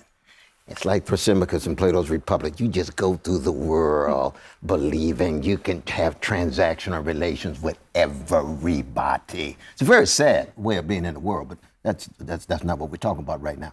Which means that any minute he could betray any group. But when you're president of the United States, don't you have those types of relationships all over the globe, from North Korea to Iran to... But he, as governor, you had to have some integrity. It's not reducible to transactional. Some. I only got... Is that true, though? Am I right? True. Look, I had relationships with everybody, and I think Trump's approach is, look, to make sure we're protecting America's interests. I think to Arthur's point exactly, it is in our interest to make sure, and it's in everyone's interest to make sure there's nothing nuclear in Iran, and that is very much an America first in America's interest. Netanyahu made it very explicit. He said it's America first, not America dead. Essentially, I mean that's pretty stark. Yeah, but I think we have to ask the question: how involved is the U.S. actually? I mean, my understanding is yes, the U.S. has been involved in assisting in knocking down some missiles that have been coming into Israel. Is that significant? Yeah. Does that mean that the U.S. is at war with Iran? No. Does it mean that the U.S. is providing bunker busters to get rid of Iran? That's exactly what that means. What are you saying? We can just bomb a different country and it's still not considered being involved.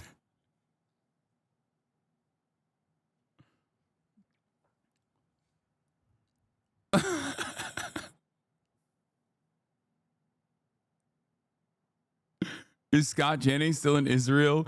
Oh my God, that's why he's not on the panel. Scott Jennings went for Tel Aviv Pride and he's stuck there, dude.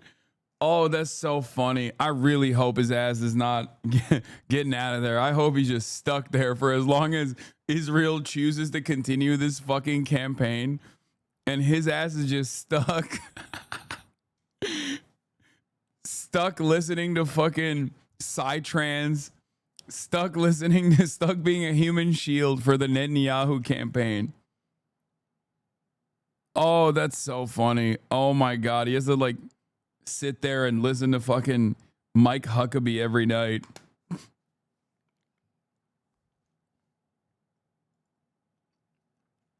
Oh, he's back? Oh, fuck. God damn it. I thought Israel wasn't letting anybody fly out. How are these guys flying out? Isn't like the airspace completely closed? Or did he... Do you really think World War III is even in the cars with everything happening? At Zach Rar. Yeah. Based. Yeah. Well. Based. Yeah. Yeah. Trump's based. He's going to save us. He's going to make America great again. Yeah, it's real clear. Fuck around and find out. Did I give you what you wanted? I think so. I think isn't that good? Saw something a bit ago where Israel's letting out visitors but not their own citizens.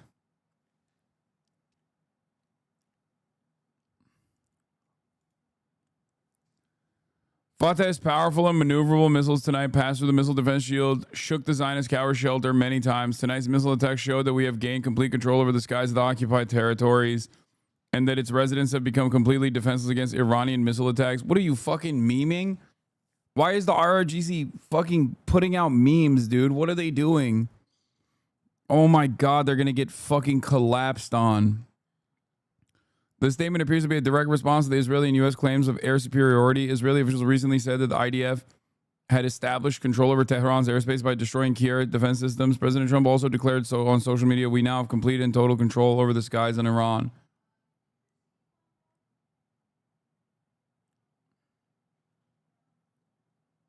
By the way, daily gift limits preventing gifted subs. Wait, what? There's a daily limit to how much you can gift? What's the Delilah? Thank you for the... Holy moly. Like 100 gifted subs.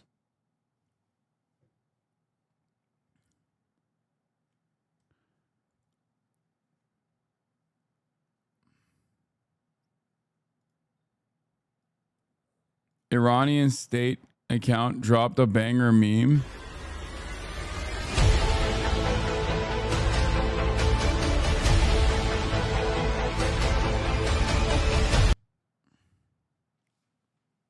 I don't want to believe that this is real. I hope that it's...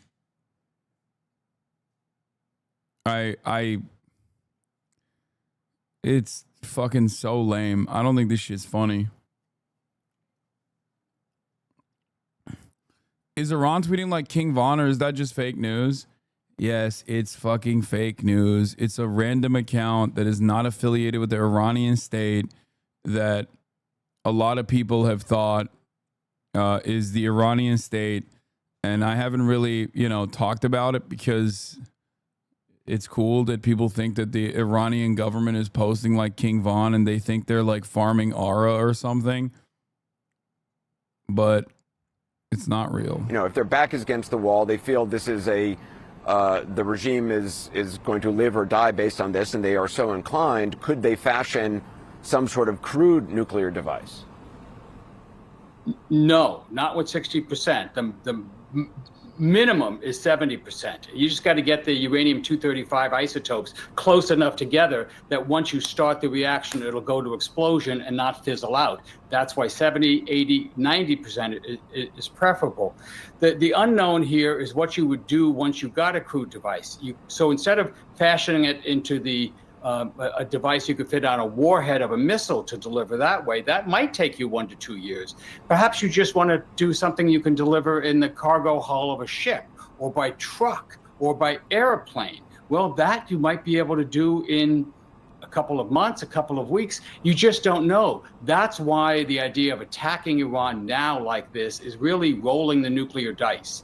Maybe you can succeed. I say there's a chance of that. but there's a far greater chance that this could lead to the kind of catastrophe that military and intelligence officials have been warning about for 20 years. There's a reason we haven't done this before. The risks are just too great. There are alternatives to military action, and that is diplomacy. It's the only thing that has worked to stop Iran from getting a bomb. It still has a chance to work if the President of the United States can make up his mind and decide what he wants to do. And just briefly, the risks you're talking about are not just of, what kind of regime takes over. Are you talking about a nuclear risk in an attack, that a bombing of a facility could actually have a radiological event? Right. If we attack Iran, and it looks like we're going to do that, there's a number of things that people have warned about that are likely to happen. Closing the Straits of Hormuz, shutting off, therefore, about a quarter of the world's oil supply. That will sink stock markets around the world, could throw us into a global recession. U.S. bases in the area are going to be attacked. U.S. missiles are going to start attacking sites perhaps throughout the Middle East where U.S. forces are involved. The Quds force could start attacking U.S. and Israeli interests outside the region. These people know what they're doing. They can blow up restaurants, blow up symbols of U.S. finally, power. someone with All a kinds little bit of things could fucking start to break out at this point. And then at the top of that list of unknowns is that Iran could announce that it has a nuclear weapon and that it has smuggled it into a port of a European ally of the United States. This is pure fantasy, but like the other stuff is not wrong. There is like supposed to be an active military Do a deterrent. nuclear test to just show us that it has a nuclear weapon. What do we do then? That's why this is such an unnecessary gamble. Joseph Cirincione, I appreciate your time tonight. Thank you. Coming up next, the Republican divide over the Israel-Iran conflict, how the president... I don't even think there is that much of a divide amongst Republicans, man. I think that they will be whipped back into submission. Like this whole like Marjorie Taylor Greene / Tucker Carlson meta. All of that I think is just pure show. MAGA is a cult. And as much as there are, some naysayers in the podcast sphere, this, by the way, I saw this as an ad on my Twitter timeline. I fought in enough fake wars. I think I'll sit this one out. First of all, Sean Ryan, you're like 60 years old and you're a podcaster. I don't think they're going to be calling you back for one last job. Okay. Yeah. This was an ad on my Twitter timeline. He bought this as an ad. That's why he's got 73,000 likes.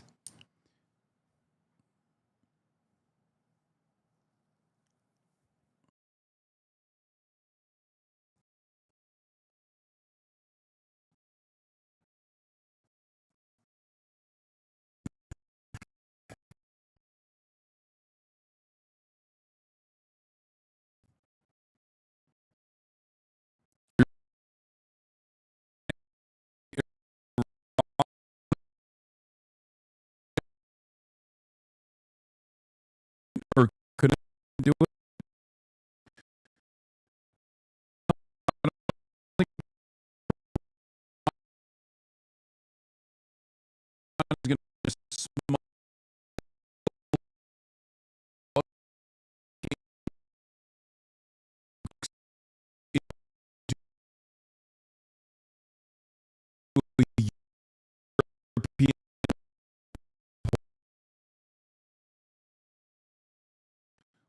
Why wouldn't they just say they have a nuke and say end the hostilities now? We have a nuke.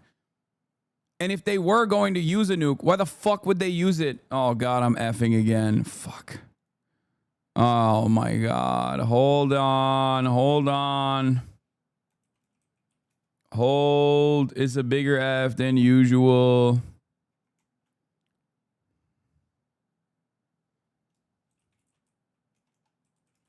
Fucking nuked my... They nuked my ISP Lamau. Lamo. What is going on? What the fuck is this? Jeez, Lord. Okay, it's back. It's back. It's back. It's back. It's coming back. It's coming back. It's coming back. It's coming back. It's coming back. It's coming back. It's back. We're back. We're back. We're back. We're back. We're back. We're back. We're back. We're back. We're back. We're back. We're back. We're back. We're back. We're back. We're back. We're back. We're back. We're back. We're freaking back, baby. We're freaking back. But probably delayed. Huge delay. I suspect a major delay. Okay, testing out the delay. Hit 1. Press 1.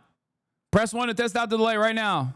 2, 4, 5, 6, 7, 8, 9, 10, 11, 12, 13, 14, 15, 16, 17, 18, 19, 20, 21, 22, 23, 24, 25, 26, 27, 28.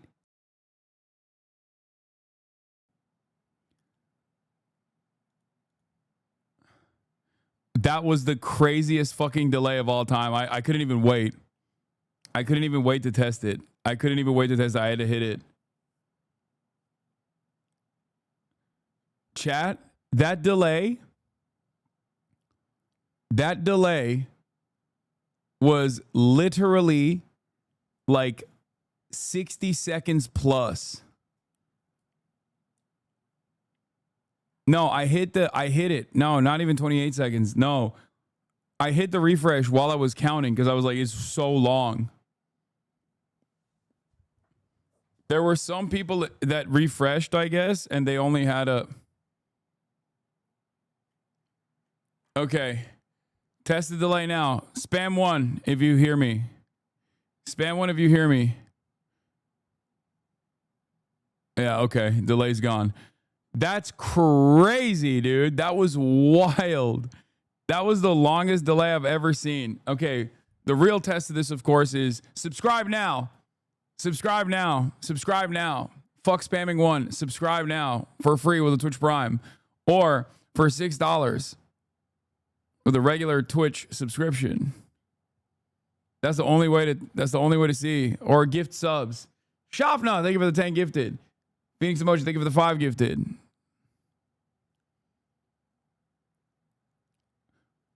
What's the delay? Delia, thank you for the 10 gifted. Now we know. Okay, the delay's gone. It's fixed. That was crazy. Okay. I was making fun of Sean Ryan.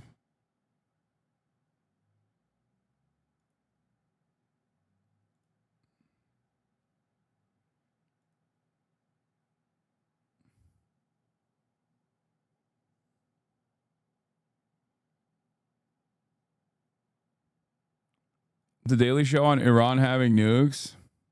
Not stopped. Iran could produce a nuclear weapon in a very short time. Okay, everyone's done this meme at this point. It could be a year. It could be within a few months. Hey, it's on serious question. Couldn't Iran just pretend they got a nuke and tell the world? It's not like we could prove that they own or whatever. Why couldn't they just lie? No, they can't. That's they can't just fucking be like, we have a nuke now.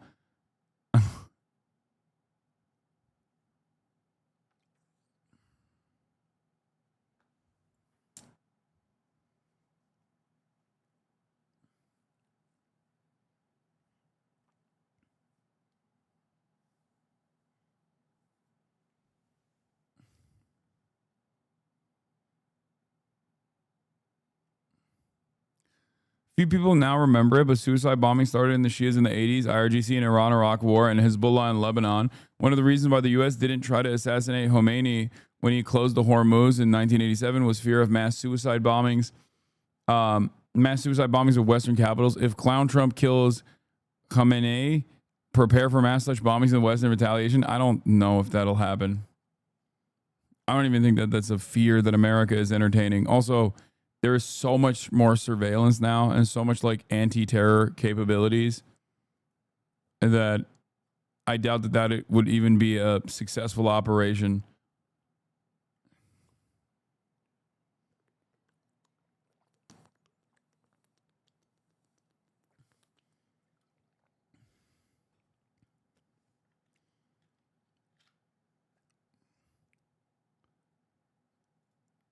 Okay. Brad Lander, ladies and gentlemen, New York City comptroller / running for New York City mayor, was apprehended by masked agents and detained by ICE at the New York immigration courts. He's whimsical even when getting arrested. That's funny. Oh my God, he's still dork maxing instead of aura farming. That's crazy. How is that possible? I mean, listen, much respect to Brad. That was cool as fuck. But that's still crazy. That's still crazy. He's still dork maxing at that point. Do you have a judicial warrant? Do you have a judicial warrant? Can I see the judicial warrant? Can I see the warrant? I will let go when you show me the judicial warrant. Where is it? Where is the warrant? I have it in my hand here. You're obstructing. You're obstructing. I would like to see the warrant. I take it to see the warrant. Put him in custody. No! Take him back. Take him in. Take him in. Take him in. Step back. Step back. Step back. You don't have authority. You don't have authority to arrest U.S. citizens. Sir, you don't have the authority to arrest U.S. citizens. You don't have the, I'm not obstructing. I'm standing right here in the hallway. I asked to see the judicial warrant. By asking for a judicial warrant? Dude, they are crazy, bro.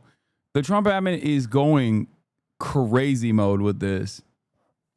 This needs to happen. This needs to happen way more frequently. Like, not the arrest, I mean, just lawmakers directly putting themselves in harm's way. They can't arrest everybody. Okay? Yeah.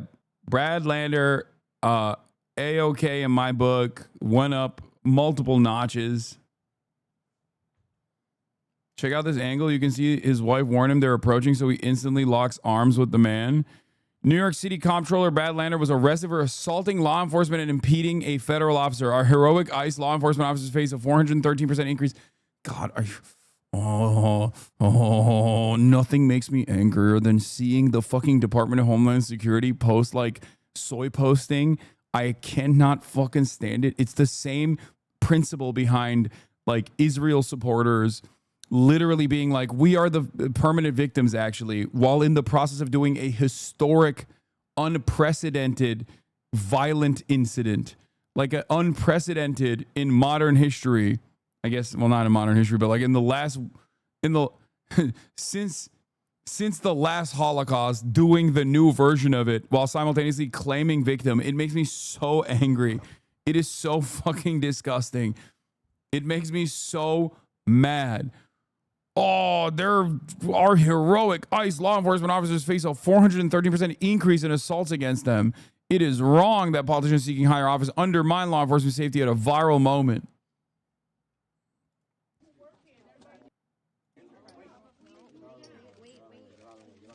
Oh, yeah.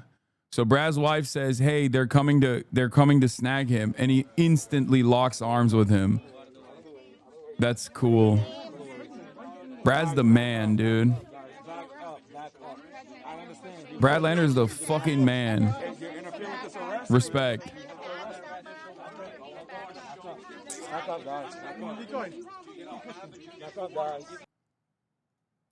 McLaughlin, if you lay hands on an officer or impede their enforcement action, you will be arrested, as we just saw here.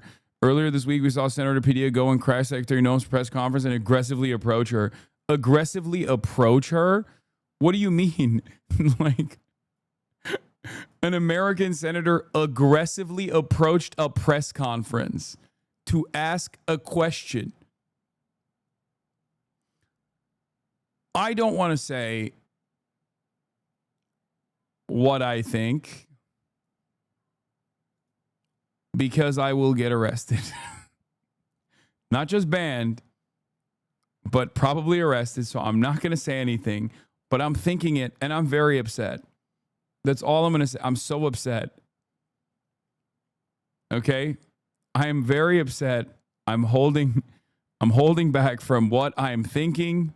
I will not be saying it. Let's just watch the rest of this video, and I hope I won't say something that will get me in trouble. Enforcement actions, you will be arrested as just as we saw here. But Brian, even more than that, we're seeing an epidemic of Democrat politicians who are seeking higher office, much like the mayor of Newark, who went and crashed Delaney Hall and tried to get into a secure facility. Then earlier this week, we saw Senator Padilla, a sitting U.S. senator, go and crash Secretary Noem's press conference and aggressively approach her. I mean, this is Aggressively approach her. just the third one in a row. These guys want their 15 minutes of fame, and they want to do it off the backs of our ICE law enforcement officers, and we won't stand for it in this administration. Our law enforcement officers, their safety comes first, and so does the American citizens as well. You know,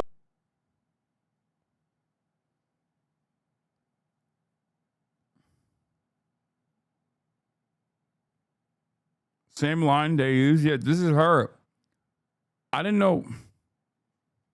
Never mind. I'm not going to say anything.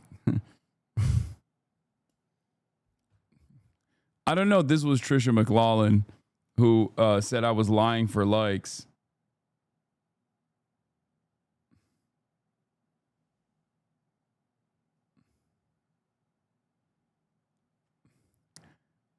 Okay, I'll say it. She's kind of bad. All right, I'm sorry. Fuck. All right, she's still a Nazi. Fuck her. She's a piece of shit. Okay, let's keep going. You don't have the authority to arrest U.S. citizens asking for a judicial warrant. Stay back, please. Stay back. Stay back. Stay back. No, ma'am. For your own safety. For your own safety. I'm safe. I can't believe you're arresting. Where are you taking him? Hello? Hi, You have no authority to arrest U.S. citizens. Where are you taking me? And with what authority? I'd be embarrassed too. Why are you arresting And with what authority? Step back, guys. Step back, please. Security detail. This number one is going to go with him, all right? Hang on. Where's number one? Hold on, hold on, hold on. Moments ago, New York. You have weird days. Why you gotta be a bruh guy sometimes, lol?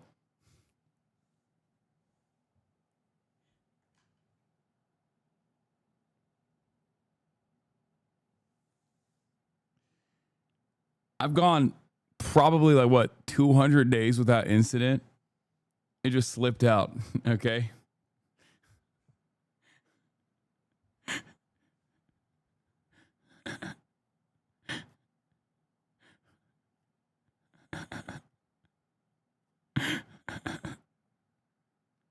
City mayoral candidate Brad Lander walked out of court after being detained by federal officials. He's now free and frustrated.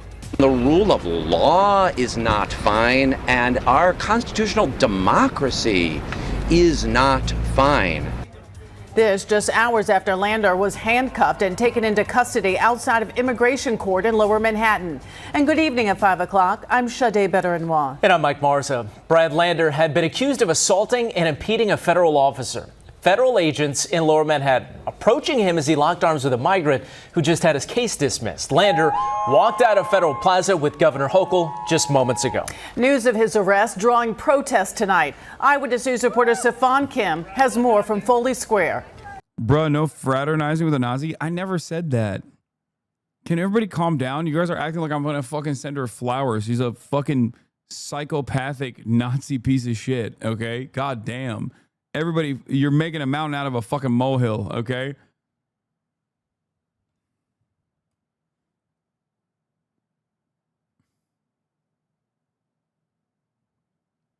Calm down. Take him back. Take him in. Take him in. Take him in. Take him in. Step back. Step back. Step back. Step back. You don't have authority to arrest U.S. citizens. Step back. Sir, you don't have the authority to arrest U.S. citizens. This is video of ICE agents taking down City Comptroller Brad Lander and then placing him in handcuffs. The mayoral candidate arrested at Federal Plaza. Burgles, thank you for the 100 give this subs. This morning, after observing an immigration hearing, the Democratic mayoral candidate linking arms. Yeah, they calling you a lot of names, but not a liar. True. That's true. They are. They're saying a lot of names in the chat, but ain't nobody calling me a liar.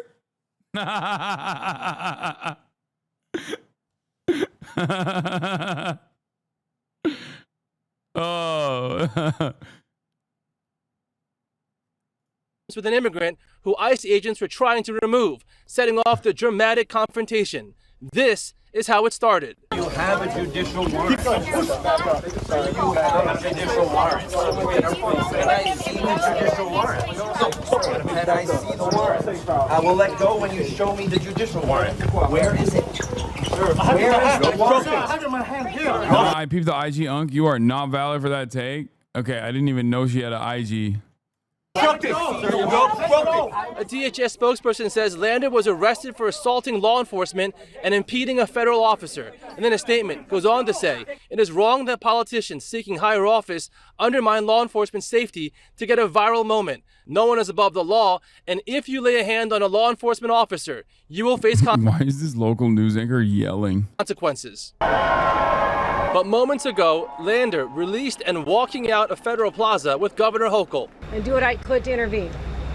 But to my knowledge, there are no charges. Charges have been dropped. But I'm happy to report I am just fine. I lost a button. Assemblymember Zohran Mamdani is surging in the mayor's race. He and Lander have cross-endorsed each other's candidacies. This is not about an election. This is about ensuring that we protect the city and the country that we love. Now, this is a live look at Foley Square, which, by the way, was quiet until Brad Lander was arrested. Now, by the way, he just showed up here moments ago, and as expected, to a hero's welcome. The front-runner in this mayor's race, former Governor Andrew Cuomo, he is also coming to Lander's defense. In a statement, he says, this is the latest example of the extreme thuggery of Trump's ICE out of control. This is not who we are. It goes on to say, this is the direct result of the mayor handing the keys of our great city over to Andrew Cuomo forgot he's running alongside Trump as opposed to running against him, you know?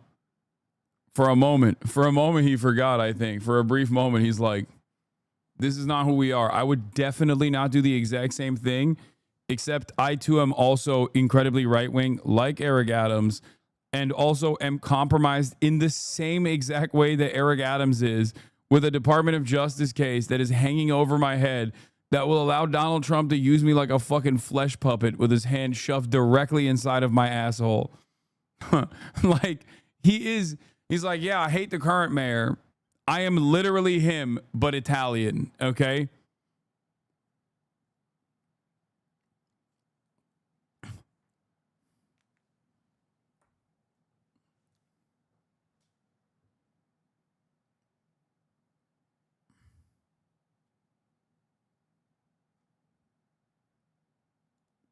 Forgot his biggest donor support ICE. If you're wondering why Andrew Cuomo is so soft on ICE and why he hasn't called for Brad's release, you can just follow the money. Andrew Cuomo's biggest donor is raking millions from ICE.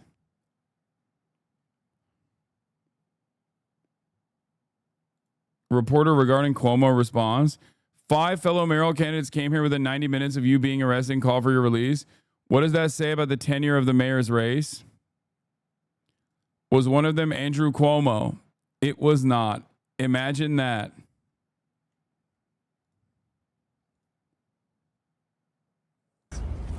Was one of them Andrew Cuomo? It's not. I wasn't going to say that. Imagine that. Look, I mean, this is a critical time to have a mayor who will stand up to ICE and stand up to Donald Trump and insist on due process and the laws of this city. By the way, Ted Cruz says he has no idea what the population or ethnic mix of Iran is. He wants to help U.S. He wants the U.S. to help Israel bomb and destroy the country anyway. I don't know the population at all. No, I don't know the population. You don't know the population of the country you seek to topple? How many people live in Iran? 92 million. Okay. I can't believe. Come on. Come on. Dude, he thought he could have got him there. Oh my God. What is happening? What is this realignment happening? What the fuck? Why the fuck is Tucker Carlson on the right side of this? How is this happening? Please stop. How many people live in Iran, by the way? I don't know the population at all. No, I don't know the population. You don't know the population of the country you seek to topple? How many people live in Iran? 92 million. Okay.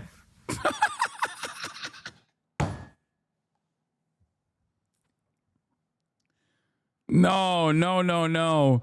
This man literally is the son of a CIA agent.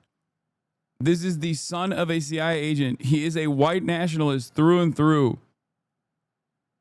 And not only that, but also he quite literally used to say we have to bomb Iran. Iran is a primitive country.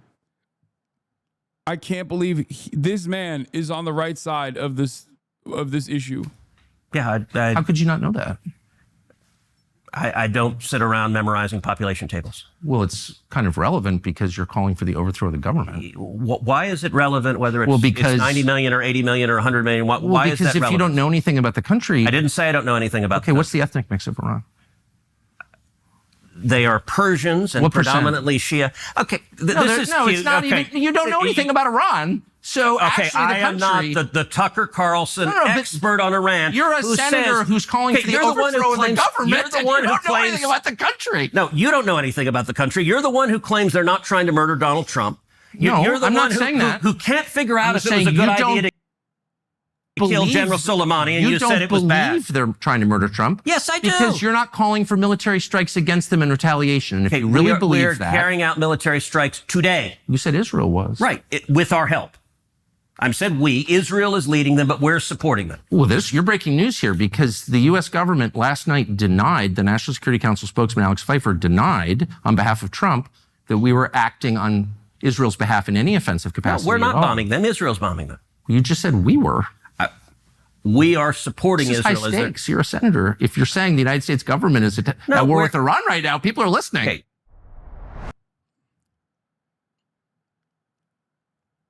Dude, John Schwartz says, I've always dreamed of interviewers asking basic questions of the killer clowns who run America. I can't believe it took Tucker Carlson to do it. It is remarkable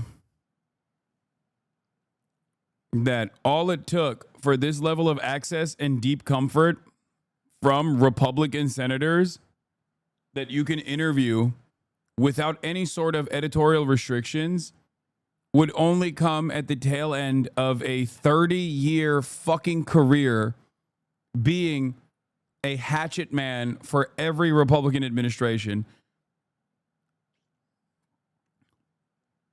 Like, Tucker Carlson is doing basic journalism. Okay? This is super basic stuff. I cannot believe that Ted Cruz gave this interview to Tucker Carlson. And I suspect it's because he has a sense of comfort with Tucker. He has a rapport with Tucker because Tucker Carlson has played, I guess, the long days. Tucker saying Iran deserves to be destroyed years ago? Yeah. Tucker, aren't we the only country allowed to make preemptive strikes? Who the hell does Iran think it is? Actually, I know you're sort of kidding, but I agree with that. I think we are the only country. No, I'm not kidding at all. Rather, we are. That's absolutely right. The only country with moral authority sufficient to do that. The only country that doesn't seek hegemony in the world. I do think, I'm sure I'm alone. We're the only country that doesn't seek hegemony in the world, Tucker Carlson said in 2012. I mean, respect to him doing this now. He also said this about Fox News, which I don't even know what the fuck's going on there. Tucker Carlson says Fox is a propaganda network that manipulates their mostly elderly audience. He should know he played a role in it, a formative role in this. Claim. It's not like their viewer surveys. Like, we need a lot more Mark Levin. Less Jesse Waters, more Mark Levin. Mark Levin! What they're doing is what they always do, which is just turning up the propaganda hose to full blast and just trying to, knock elderly Fox viewers off their feet and make them submit to a new war. So he freaks me out every time he laughs like a fucking monster. His fake laugh is so alarming. What the?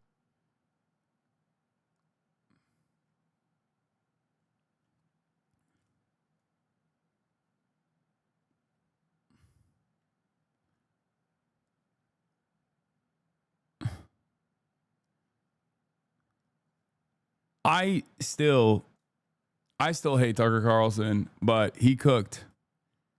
Like, unconditionally cooked here. This is fantastic. This clip is supposed to be an attack on Zoran. Mamdani on the Bulwark podcast says, globalizing Intifada chant signifies to him a call for Palestinian human rights, as the word is being used by the Holocaust Museum when translating the Warsaw Ghetto Uprising into Arabic because it's a word that means struggle. Okay, this is correct. So what's the attack? Who I would say am less comfortable with the idea of banning the use of certain words, and that I think it is more evocative of a Trump-style approach to how to lead a country.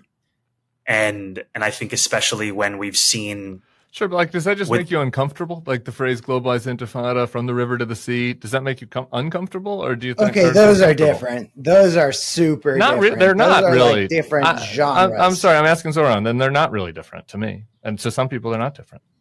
Oh my God. Fucking Bulwark. God damn it, Tim Miller. Holy fuck.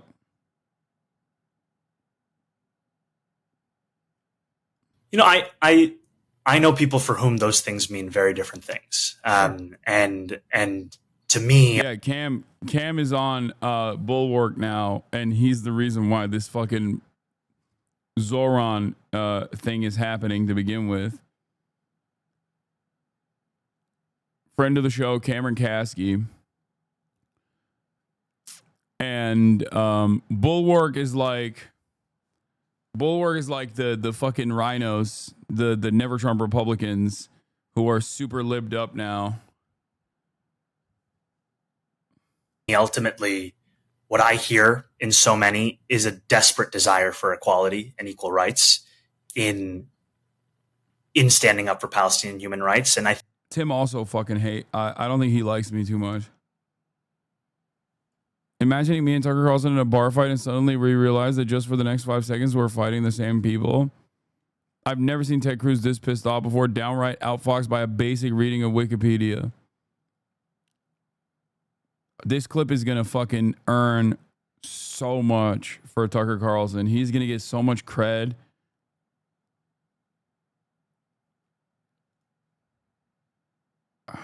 Fuck. I think what's difficult also is that the very word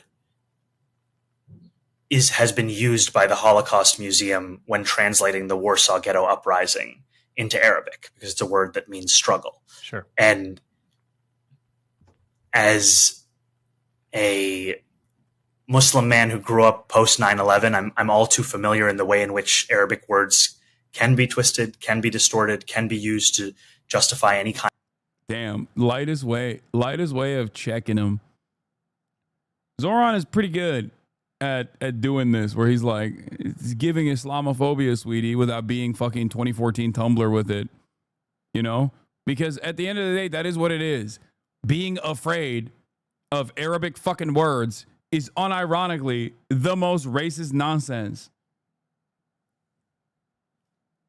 We don't do that for anything else.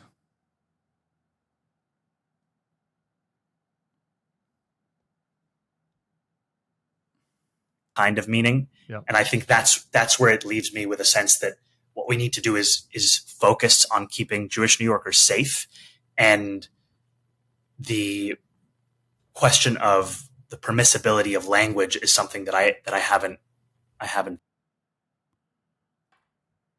Twitter purity left his hate. Zoran doesn't crash out and explain things calmly. Yeah.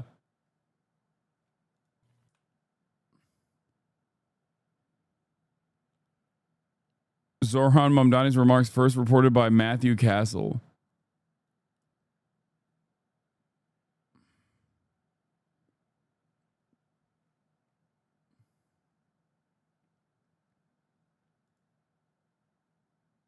Per credible reports, Zoran Mamdani is days away from developing a nuclear weapon.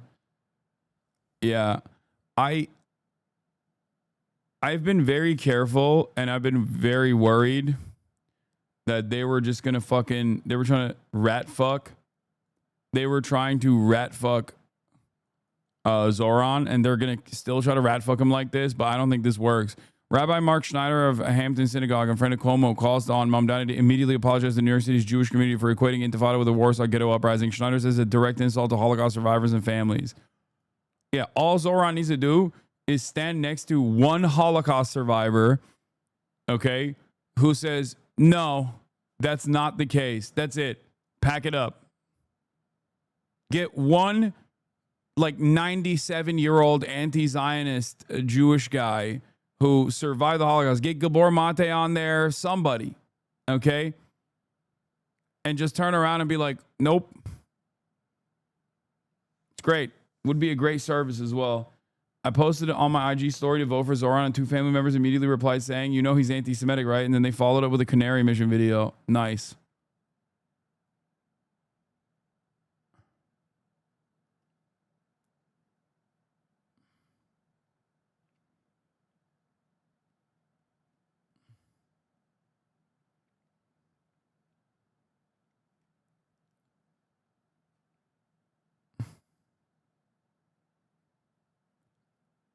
At this point, yeah, I saw the fucking Rabbani joke about Zoran Mamdani. Yeah, he got the Bernie endorsement today, which is, I mean, the Bernie endorsement is just like not. I mean, it's consequential, but it's nowhere near as consequential as the AOC one was. We're so close to Election Day, but believe it or not, the hardest days of this race are yet to come. Because right now, Andrew Cuomo and isn't it anti-Semitic to use Jewish people as a human shield like Israel's doing right now? No, when Israel does it, it's awesome. And if you call it out, then it's fucked up. But no, I think like this is a performance. That rabbi is doing this to defend Cuomo and to attack Zoran. And it's an election. So he should follow through on that performance and be like, see, that's not true. Because that rabbi is using his position of authority and his Jewish background to launch a totally ridiculous fucking smear of anti-Semitism towards someone who is not anti-Semitic at all.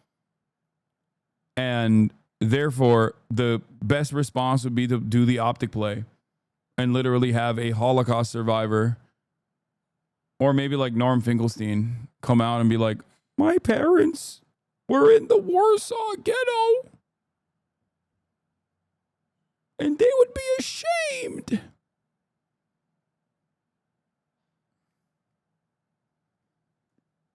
Something like that.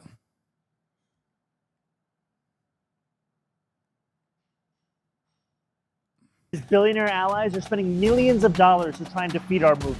Cuomo's super PAC has dumped $5 million in the last week alone, lying about me and my policies. And there's at least another $5 million coming.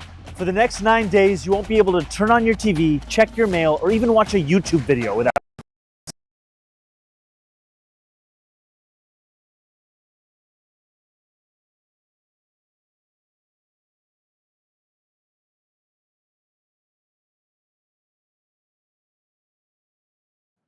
What is going on, bro? What the fuck? Hey, yo, full crash? That's crazy. Full crash, baby. Big Cuomo got my ass. We're back, though. We're back, though. That's annoying. Is there a fucking delay again? Oh, there definitely is a delay. There's like a refresh. There's a delay. Throw up ones. Throw up ones. Stop posting ones before I ask you to fucking throw up ones. All right, good. The delay is not that bad. Never mind. Let's continue. Don't want to pay just a little bit more in taxes to make a better city for all of us. The landlord lobby knows I'm going to freeze your rent. And Trump's donors know I will actually fight this authoritarian regime. How do we fight back? Through our most powerful tool, you. That's why in these final days, I'm asking you to knock on as many doors as you can. And what's that? For our out-of-state friends, we're asking you to make as many phone calls as possible. You have the power to set the record straight. These next few days are going to be a fight, but it's one worth having, and one we can win together. I think I'm going to start asking you guys to throw up different numbers. Sanders endorses Mamdani for New York City race mayor. for New York City mayor. The primary is 1 week from today, and we just learned Vermont Senator Bernie Sanders will be endorsing Zoran Mamdani. Today, Sanders saying in part, at this pivotal and dangerous moment in American history, status quo politics is not good enough. We need the kind of visionary leadership that Zoran is providing in his campaign. In my view, Zoran Mamdani is the best choice for mayor of New York City. This comes a day after Mamdani and Michael Blake cross-endorsed each other. Ranked choice voting will decide this election. And Michael and I, one of the many things we agree on from the beginning of this race has been the necessity of turning the page on the politics of the past, whether it's Eric Adams or Andrew Cuomo. Meanwhile, mayoral frontrunner Andrew Cuomo had a Get Out the Vote rally joined by union leaders and members. You wonder why the city's not run well, because we haven't had.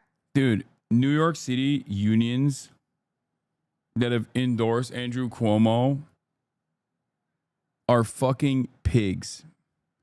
Pig unions. The rank and file will not follow through on this, but it doesn't matter. I cannot fucking stand how many stupid fucking pig unions exist and how aggressively they serve the interests of establishment Democrats that will destroy them for no real reason whatsoever, even for just simply ideological reasons. Stupid fucking pig unions, dude. God damn. Really leaning into the fucking stupid ass meme.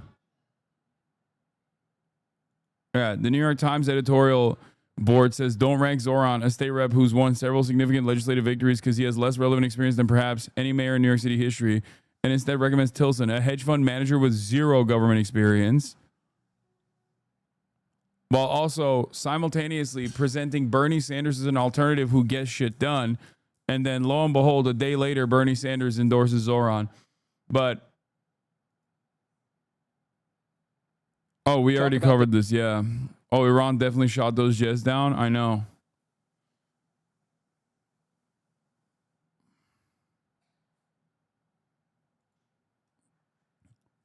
Zoran Mamdani connects with poor people and young people and unfortunately is a local version of Bernie Sanders, according to one of New York Times panelists opposed to Zoran Mamdani. An NYU professor. He's not just speaking to poor people, he's speaking to young people who are not poor, but they feel he's talking to them. Unfortunately, he's basically running a Bernie Sanders local version. How do you slap unfortunately in front of that without any sense of shame? This is indicative of the Cuomo attitude on the street. Even his canvassers hate him. I asked the Andrew Cuomo canvasser sitting on the corner of my polling site watching YouTube on his phone why isn't he handing out the lit materials. And he said, I'm being paid either way and I don't like the man Lamau.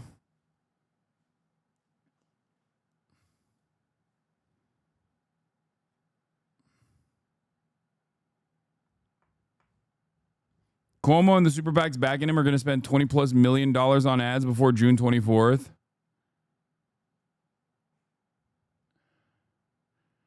I think the best part about this is that like most of the attack ads make Zoran look good. That's it. Do you think Zoran has a chance of winning this? It's tough. It's a tough race. I'm not going to lie to you. I think a lot of people are just, they're checked out. It's a New York City mayoral primary.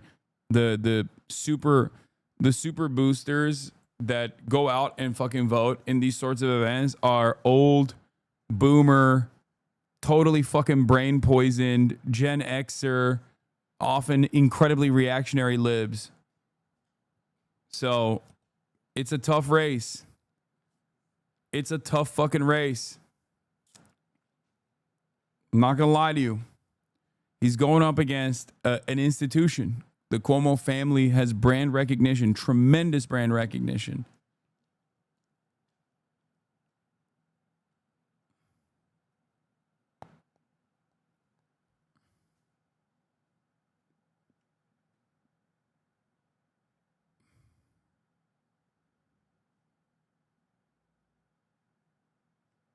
Yo, Gen X is getting thrown under the boomer bus. Gen Xers are the most reactionary fucking generation. They're more reactionary than boomers. If we're doing generational politics, which is not something that I entertain beyond memes, Gen Xers are literally known as the fucking lead poison generation for a reason. It's literally a blip on every metric. If you look at every metric, they are more reactionary than fucking boomers are. They are literally the lead poison generation. It's crazy. If you look at like predisposition towards violence, like on every metric, it's like this.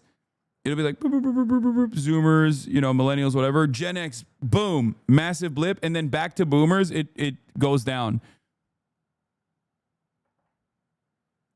Obviously, that's not the entirety. That's why like generational politics like this are stupid.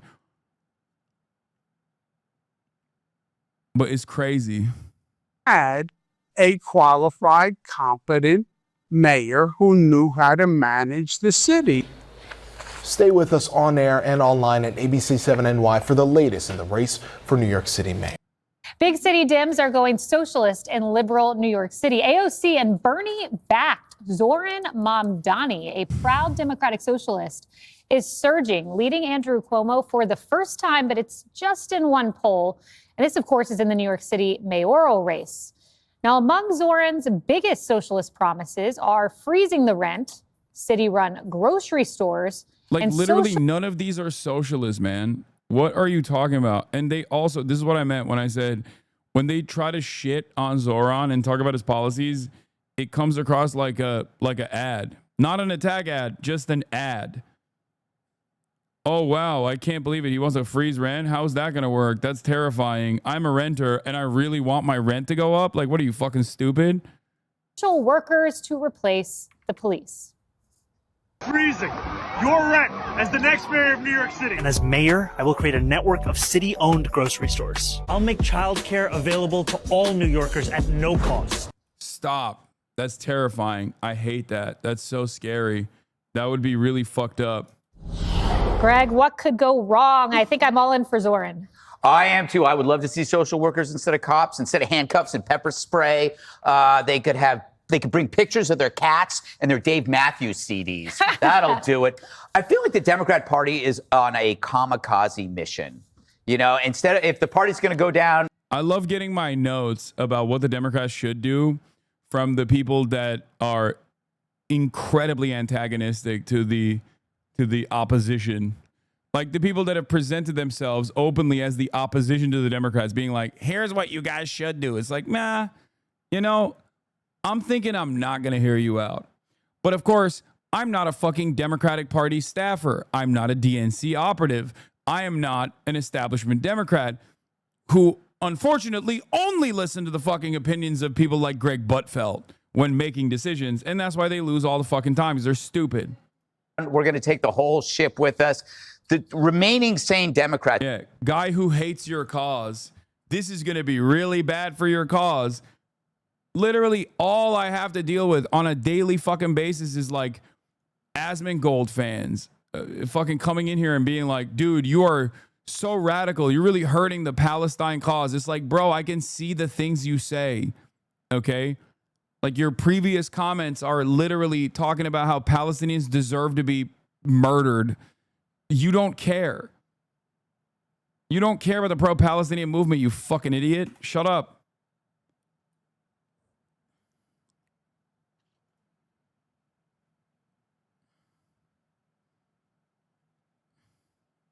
If there are any, Jessica, you got to weigh the cost of sticking with these social justice suicide bombers because nobody wants this. It used to be cities were actually an actual sanctuary where you married commerce with. Come on, bro. Keep going. Social. First he said kamikaze. That didn't hit. Then he said suicide bombers.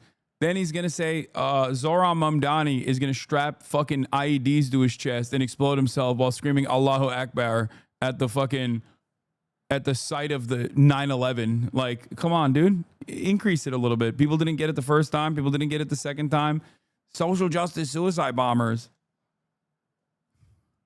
Security, safety in numbers. You could do business. Yeah, this Zoran Mamdani, weird name, by the way. Very scary. What is he, a Muslim? Yeah, he's really trying to do another 9/11 in New York, huh? It wasn't like the Wild West. Now it's worse than the Wild West.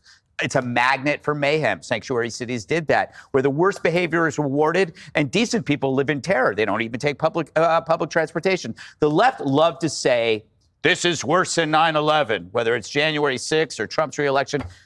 I'm telling you, man, the Democrats under Bill de Blasio managed to do to New York City what Al-Qaeda never could do, which is destroy our will to fight.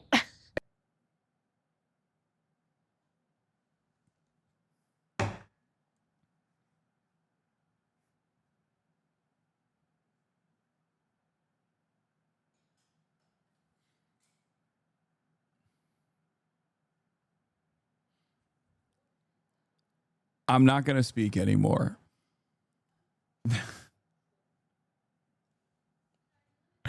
I was that.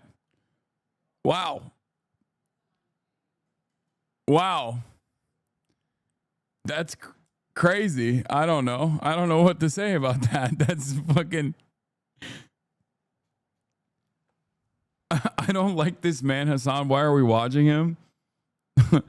I just jokingly said, what's next? He's going to say that these guys are going to do a 9/11 on the party. Like they're doing a 9/11 in New York. And he just said it. He just straight up said it. It was like the next thing he said after I unpaused. And destroy our will to live. If this guy even gets close to being elected, dude, you're going to see this. You're going to see this go to hell. Well, the good news with Greg's analysis is Mr. Zoran is only ahead in one poll. Cuomo, the guy they chased out of the party, is ahead by double digits basically everywhere. You know, you said it last segment. I've been trying to save New York City for years, but if they don't want to be saved, then screw them. I left. Everybody else is sitting here. You thought they'd hit rock bottom with de Blasio. How much worse can it get? It's like Daniel Penny. Sure. Same analogy. It saves all these people's lives in the subway, and they charge him with murder. Right. So they're just going to keep voting for dummies. And what? The rent keeps raising. Crime keeps going up. You can't drive anywhere here. There's migrants. Biden ejected about 1 million of them. And they're even considering voting for this guy. There's a famous quote, which I'm about to butcher, that says that normal people learn from their own mistakes and wise people learn from other people's mistakes. You'd think the Democrats in this city would look at San Francisco and say, I don't want to be them. But they're sitting here about to become San Francisco. Interesting. San Francisco's good now. No, it's not. My goodness. Okay. You don't like Mayor Lurie. Jessica, I want to ask you this. The new mayor is I don't great. even know who that is. Jessica, Well, okay, that reflects on the poorly on subject you. of New York. Ugh, it's so stupid. I can't deal with this. Attack ads and a surprise takedown of one candidate by the New York Times editorial board. Yes, we are in the final week of a heated Democratic mayoral primary. It's definitely heated. Political. It sucks because there's an argument to be made to these disgusting fucking liberals in New York, these elitist, smug, entitled, out of touch liberals about why Zoran is the man for the moment. Okay? And that is, he's a fighter. That is what the party needs. Okay? Someone who is young, someone who's a fighter, someone who's going to fucking lit the fire under the asses of our fucking gerontocracy. And yet, these guys hear the socialism word, they hear his takes about Israel, and they go, oh my God, this is fucking terrifying. More Chuck Schumers. Let 1 million Chuck Schumers bloom, please. They don't understand. And I don't know how to fucking convince these dipshits. The elite is out of touch. Liberals is his base. White, college educated, and affluent is his base. Democratic primary politics is weird. No, that's not what I'm talking about. I'm talking about the fucking New York Times. I'm talking about the real fucking, the premium elite, okay? The cream of the crop. Those are the motherfuckers who write these articles, who then get reported on by all of these media outlets, who then actually inform the working class, boomer, black and brown voters that are currently still in love with the Cuomo franchise. Okay? That's how this works. Because ultimately, yes, all the fucking college-educated white men are voting for Zoran. That's one thing. But the reality of the matter is, a lot of the New York primary mayoral voters that are going out and voting and putting Andrew Cuomo as their number one are doing so because of name recognition and incredibly simple reasons, like the fact that the New York Times will attack Zoran. They think Zoran's name is kind of weird. Maybe they saw a fucking New York Post article. those liberals do have the capacity to inform the Democratic primary voters, but they don't. They did this with Bernie Sanders too. They did this exact same thing with Bernie Sanders, where they rat fuck Bernie and aggressively attacked him. The Democratic Party's like all institutions worked in real time against Bernie Sanders, and then they packed it up and turned around and fucking were celebrating the fact that, like, well, black people don't fuck with Bernie. He must be racist. They buried him. They rat fucked him and then they buried him. That's the liberals that I'm talking about. The very specific group of liberals that do actually have a lot of influence in a key demographic, Democratic primary voters. The aunts, the uncles, those people that go out and vote, they get their information, maybe not directly from New York Times, but from secondary outlets like this one that's covering the New York Times article. If there was more positive coverage about someone like Zoran in a way that, if there was more positive coverage about Zoran in a way that actually like convinced the aunts and the unks, because the New York Times was writing about it in that regard, where it's like, well, a lot of people have discontent about the way that the party is going. And then they talked about how this is a fresh voice. Then all the aunts and the unks would be on board with Zoran too, or more of them would be. Marcia Kramer joins us now with the story. Marcia. Well, Jessica and Christine, the New York Times editorial board decided not to endorse in the mayoral primary this year, but it is a blistering non-endorsement that is threatening to reverberate through the final days of the campaign because it affects the two frontrunners in the race. Are we ready to win for Andrew Cuomo? Andrew Cuomo held a massive Get Out the Vote rally with union members. Zoran Mamdani and Michael Blake cross-endorsed each other as part of a strategy to use ranked choice voting to hurt Cuomo.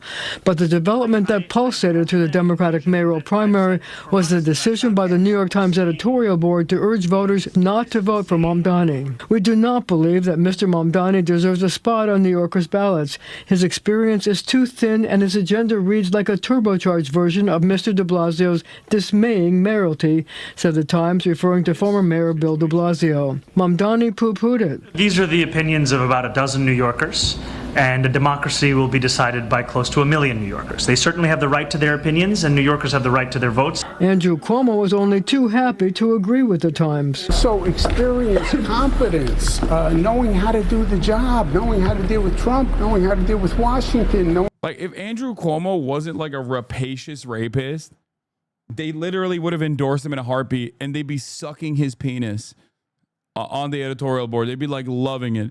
I'm willing to bet they're so mad that it had to be Cuomo, and they couldn't prop up like a fucking more viable candidate who hasn't been in the SEO as like a fucking rapist murderer of grandparents. Okay. Like, because you're going to look up Andrew Cuomo in the New York Times, and then the fucking related articles are like, Andrew Cuomo sexually harassed every woman in broad daylight in his near vicinity, including cops. Andrew Cuomo, cop rapist. You know what I mean? It's like, obviously, they can't fucking say that. They can't be like, oh yeah, we love Andrew Cuomo, cop rapist. So they have to do a non-endorsement because they're cowardly fucking douchebags. Knowing how to deal with the state legislature. These are basics. And I believe in on-the-job training, but not as mayor of New York. And then you wonder why the city's not run well. Because we haven't had a qualified, competent mayor who knew how to manage the city. The Times raised objections to the former governor's ethics and conduct, but admitted, quote, he would be better for New York's future than Mr. Mamdani.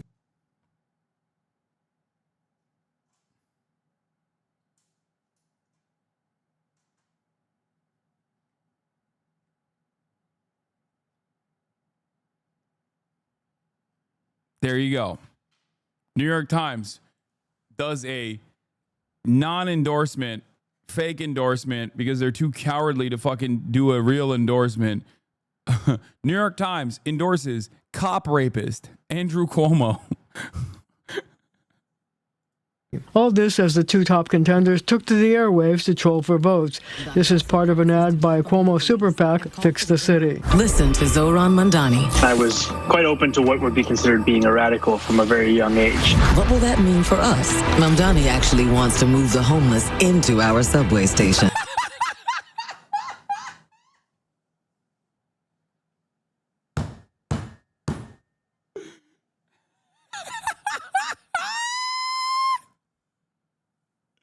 Mamdani.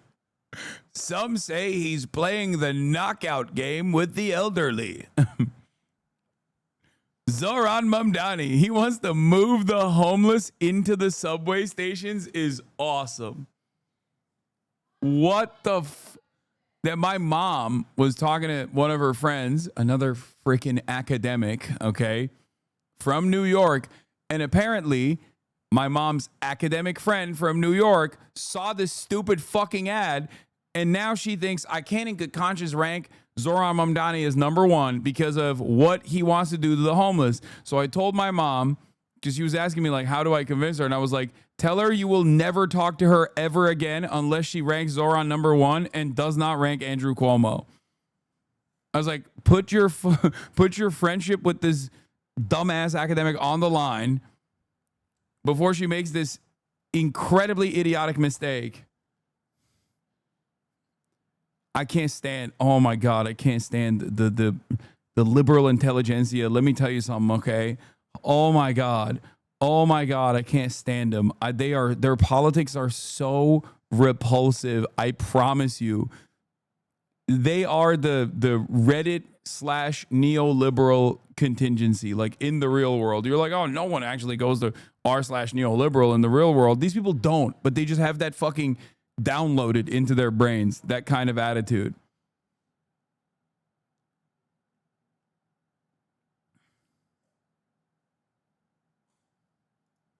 Trump's billionaire donors support Andrew Cuomo, so it's no surprise they're lying about me.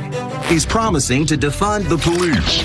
I'll partner with police to deliver real public safety. Brad Lander was endorsed by Peter and Daniel Arbini, whose dad died of COVID in a nursing home. He has gaslighted our family. He's never apologized, and he continues to lie. I mean, it is stunning how little responsibility for Andrew Cuomo's actions he has ever taken.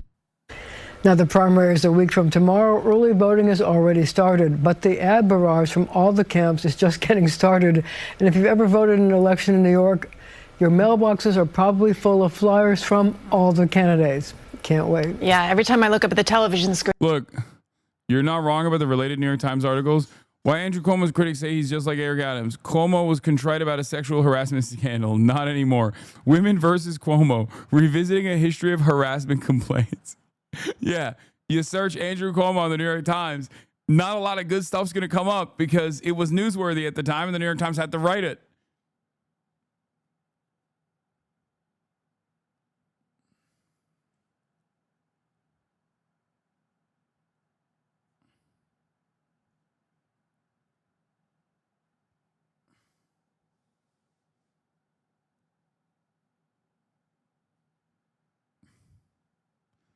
I can't stand these demons. I've been hurt too many times, so I'm just maintaining my hopeful, my optimism, and that's all it is. And that's all I got for the time. Anyway, love you guys. I will see you tomorrow. I'm going to be in New York this upcoming week for the New York mayoral primary. Speaking of Zohran.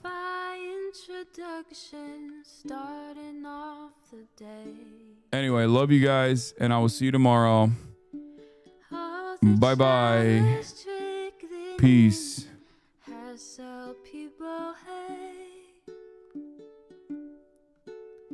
Sunny Los Angeles, California, says Hasan.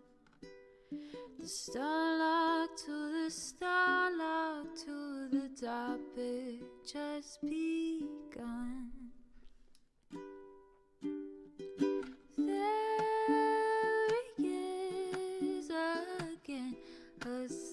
is streaming. Her sun is streaming. There he is again. Her sun is streaming.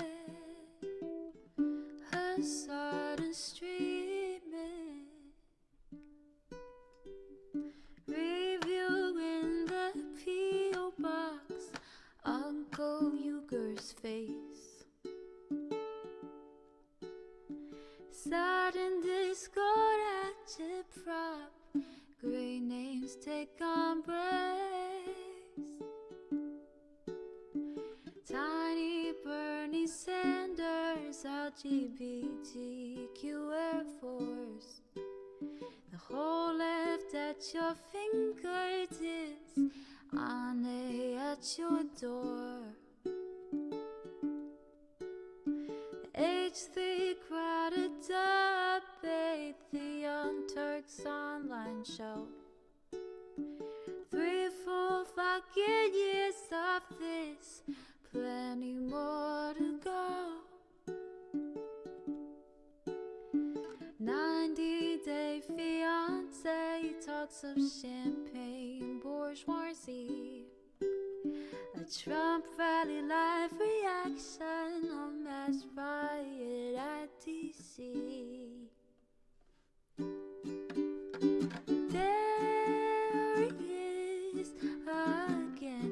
Her sun is streaming. Her sun is streaming. There he is again.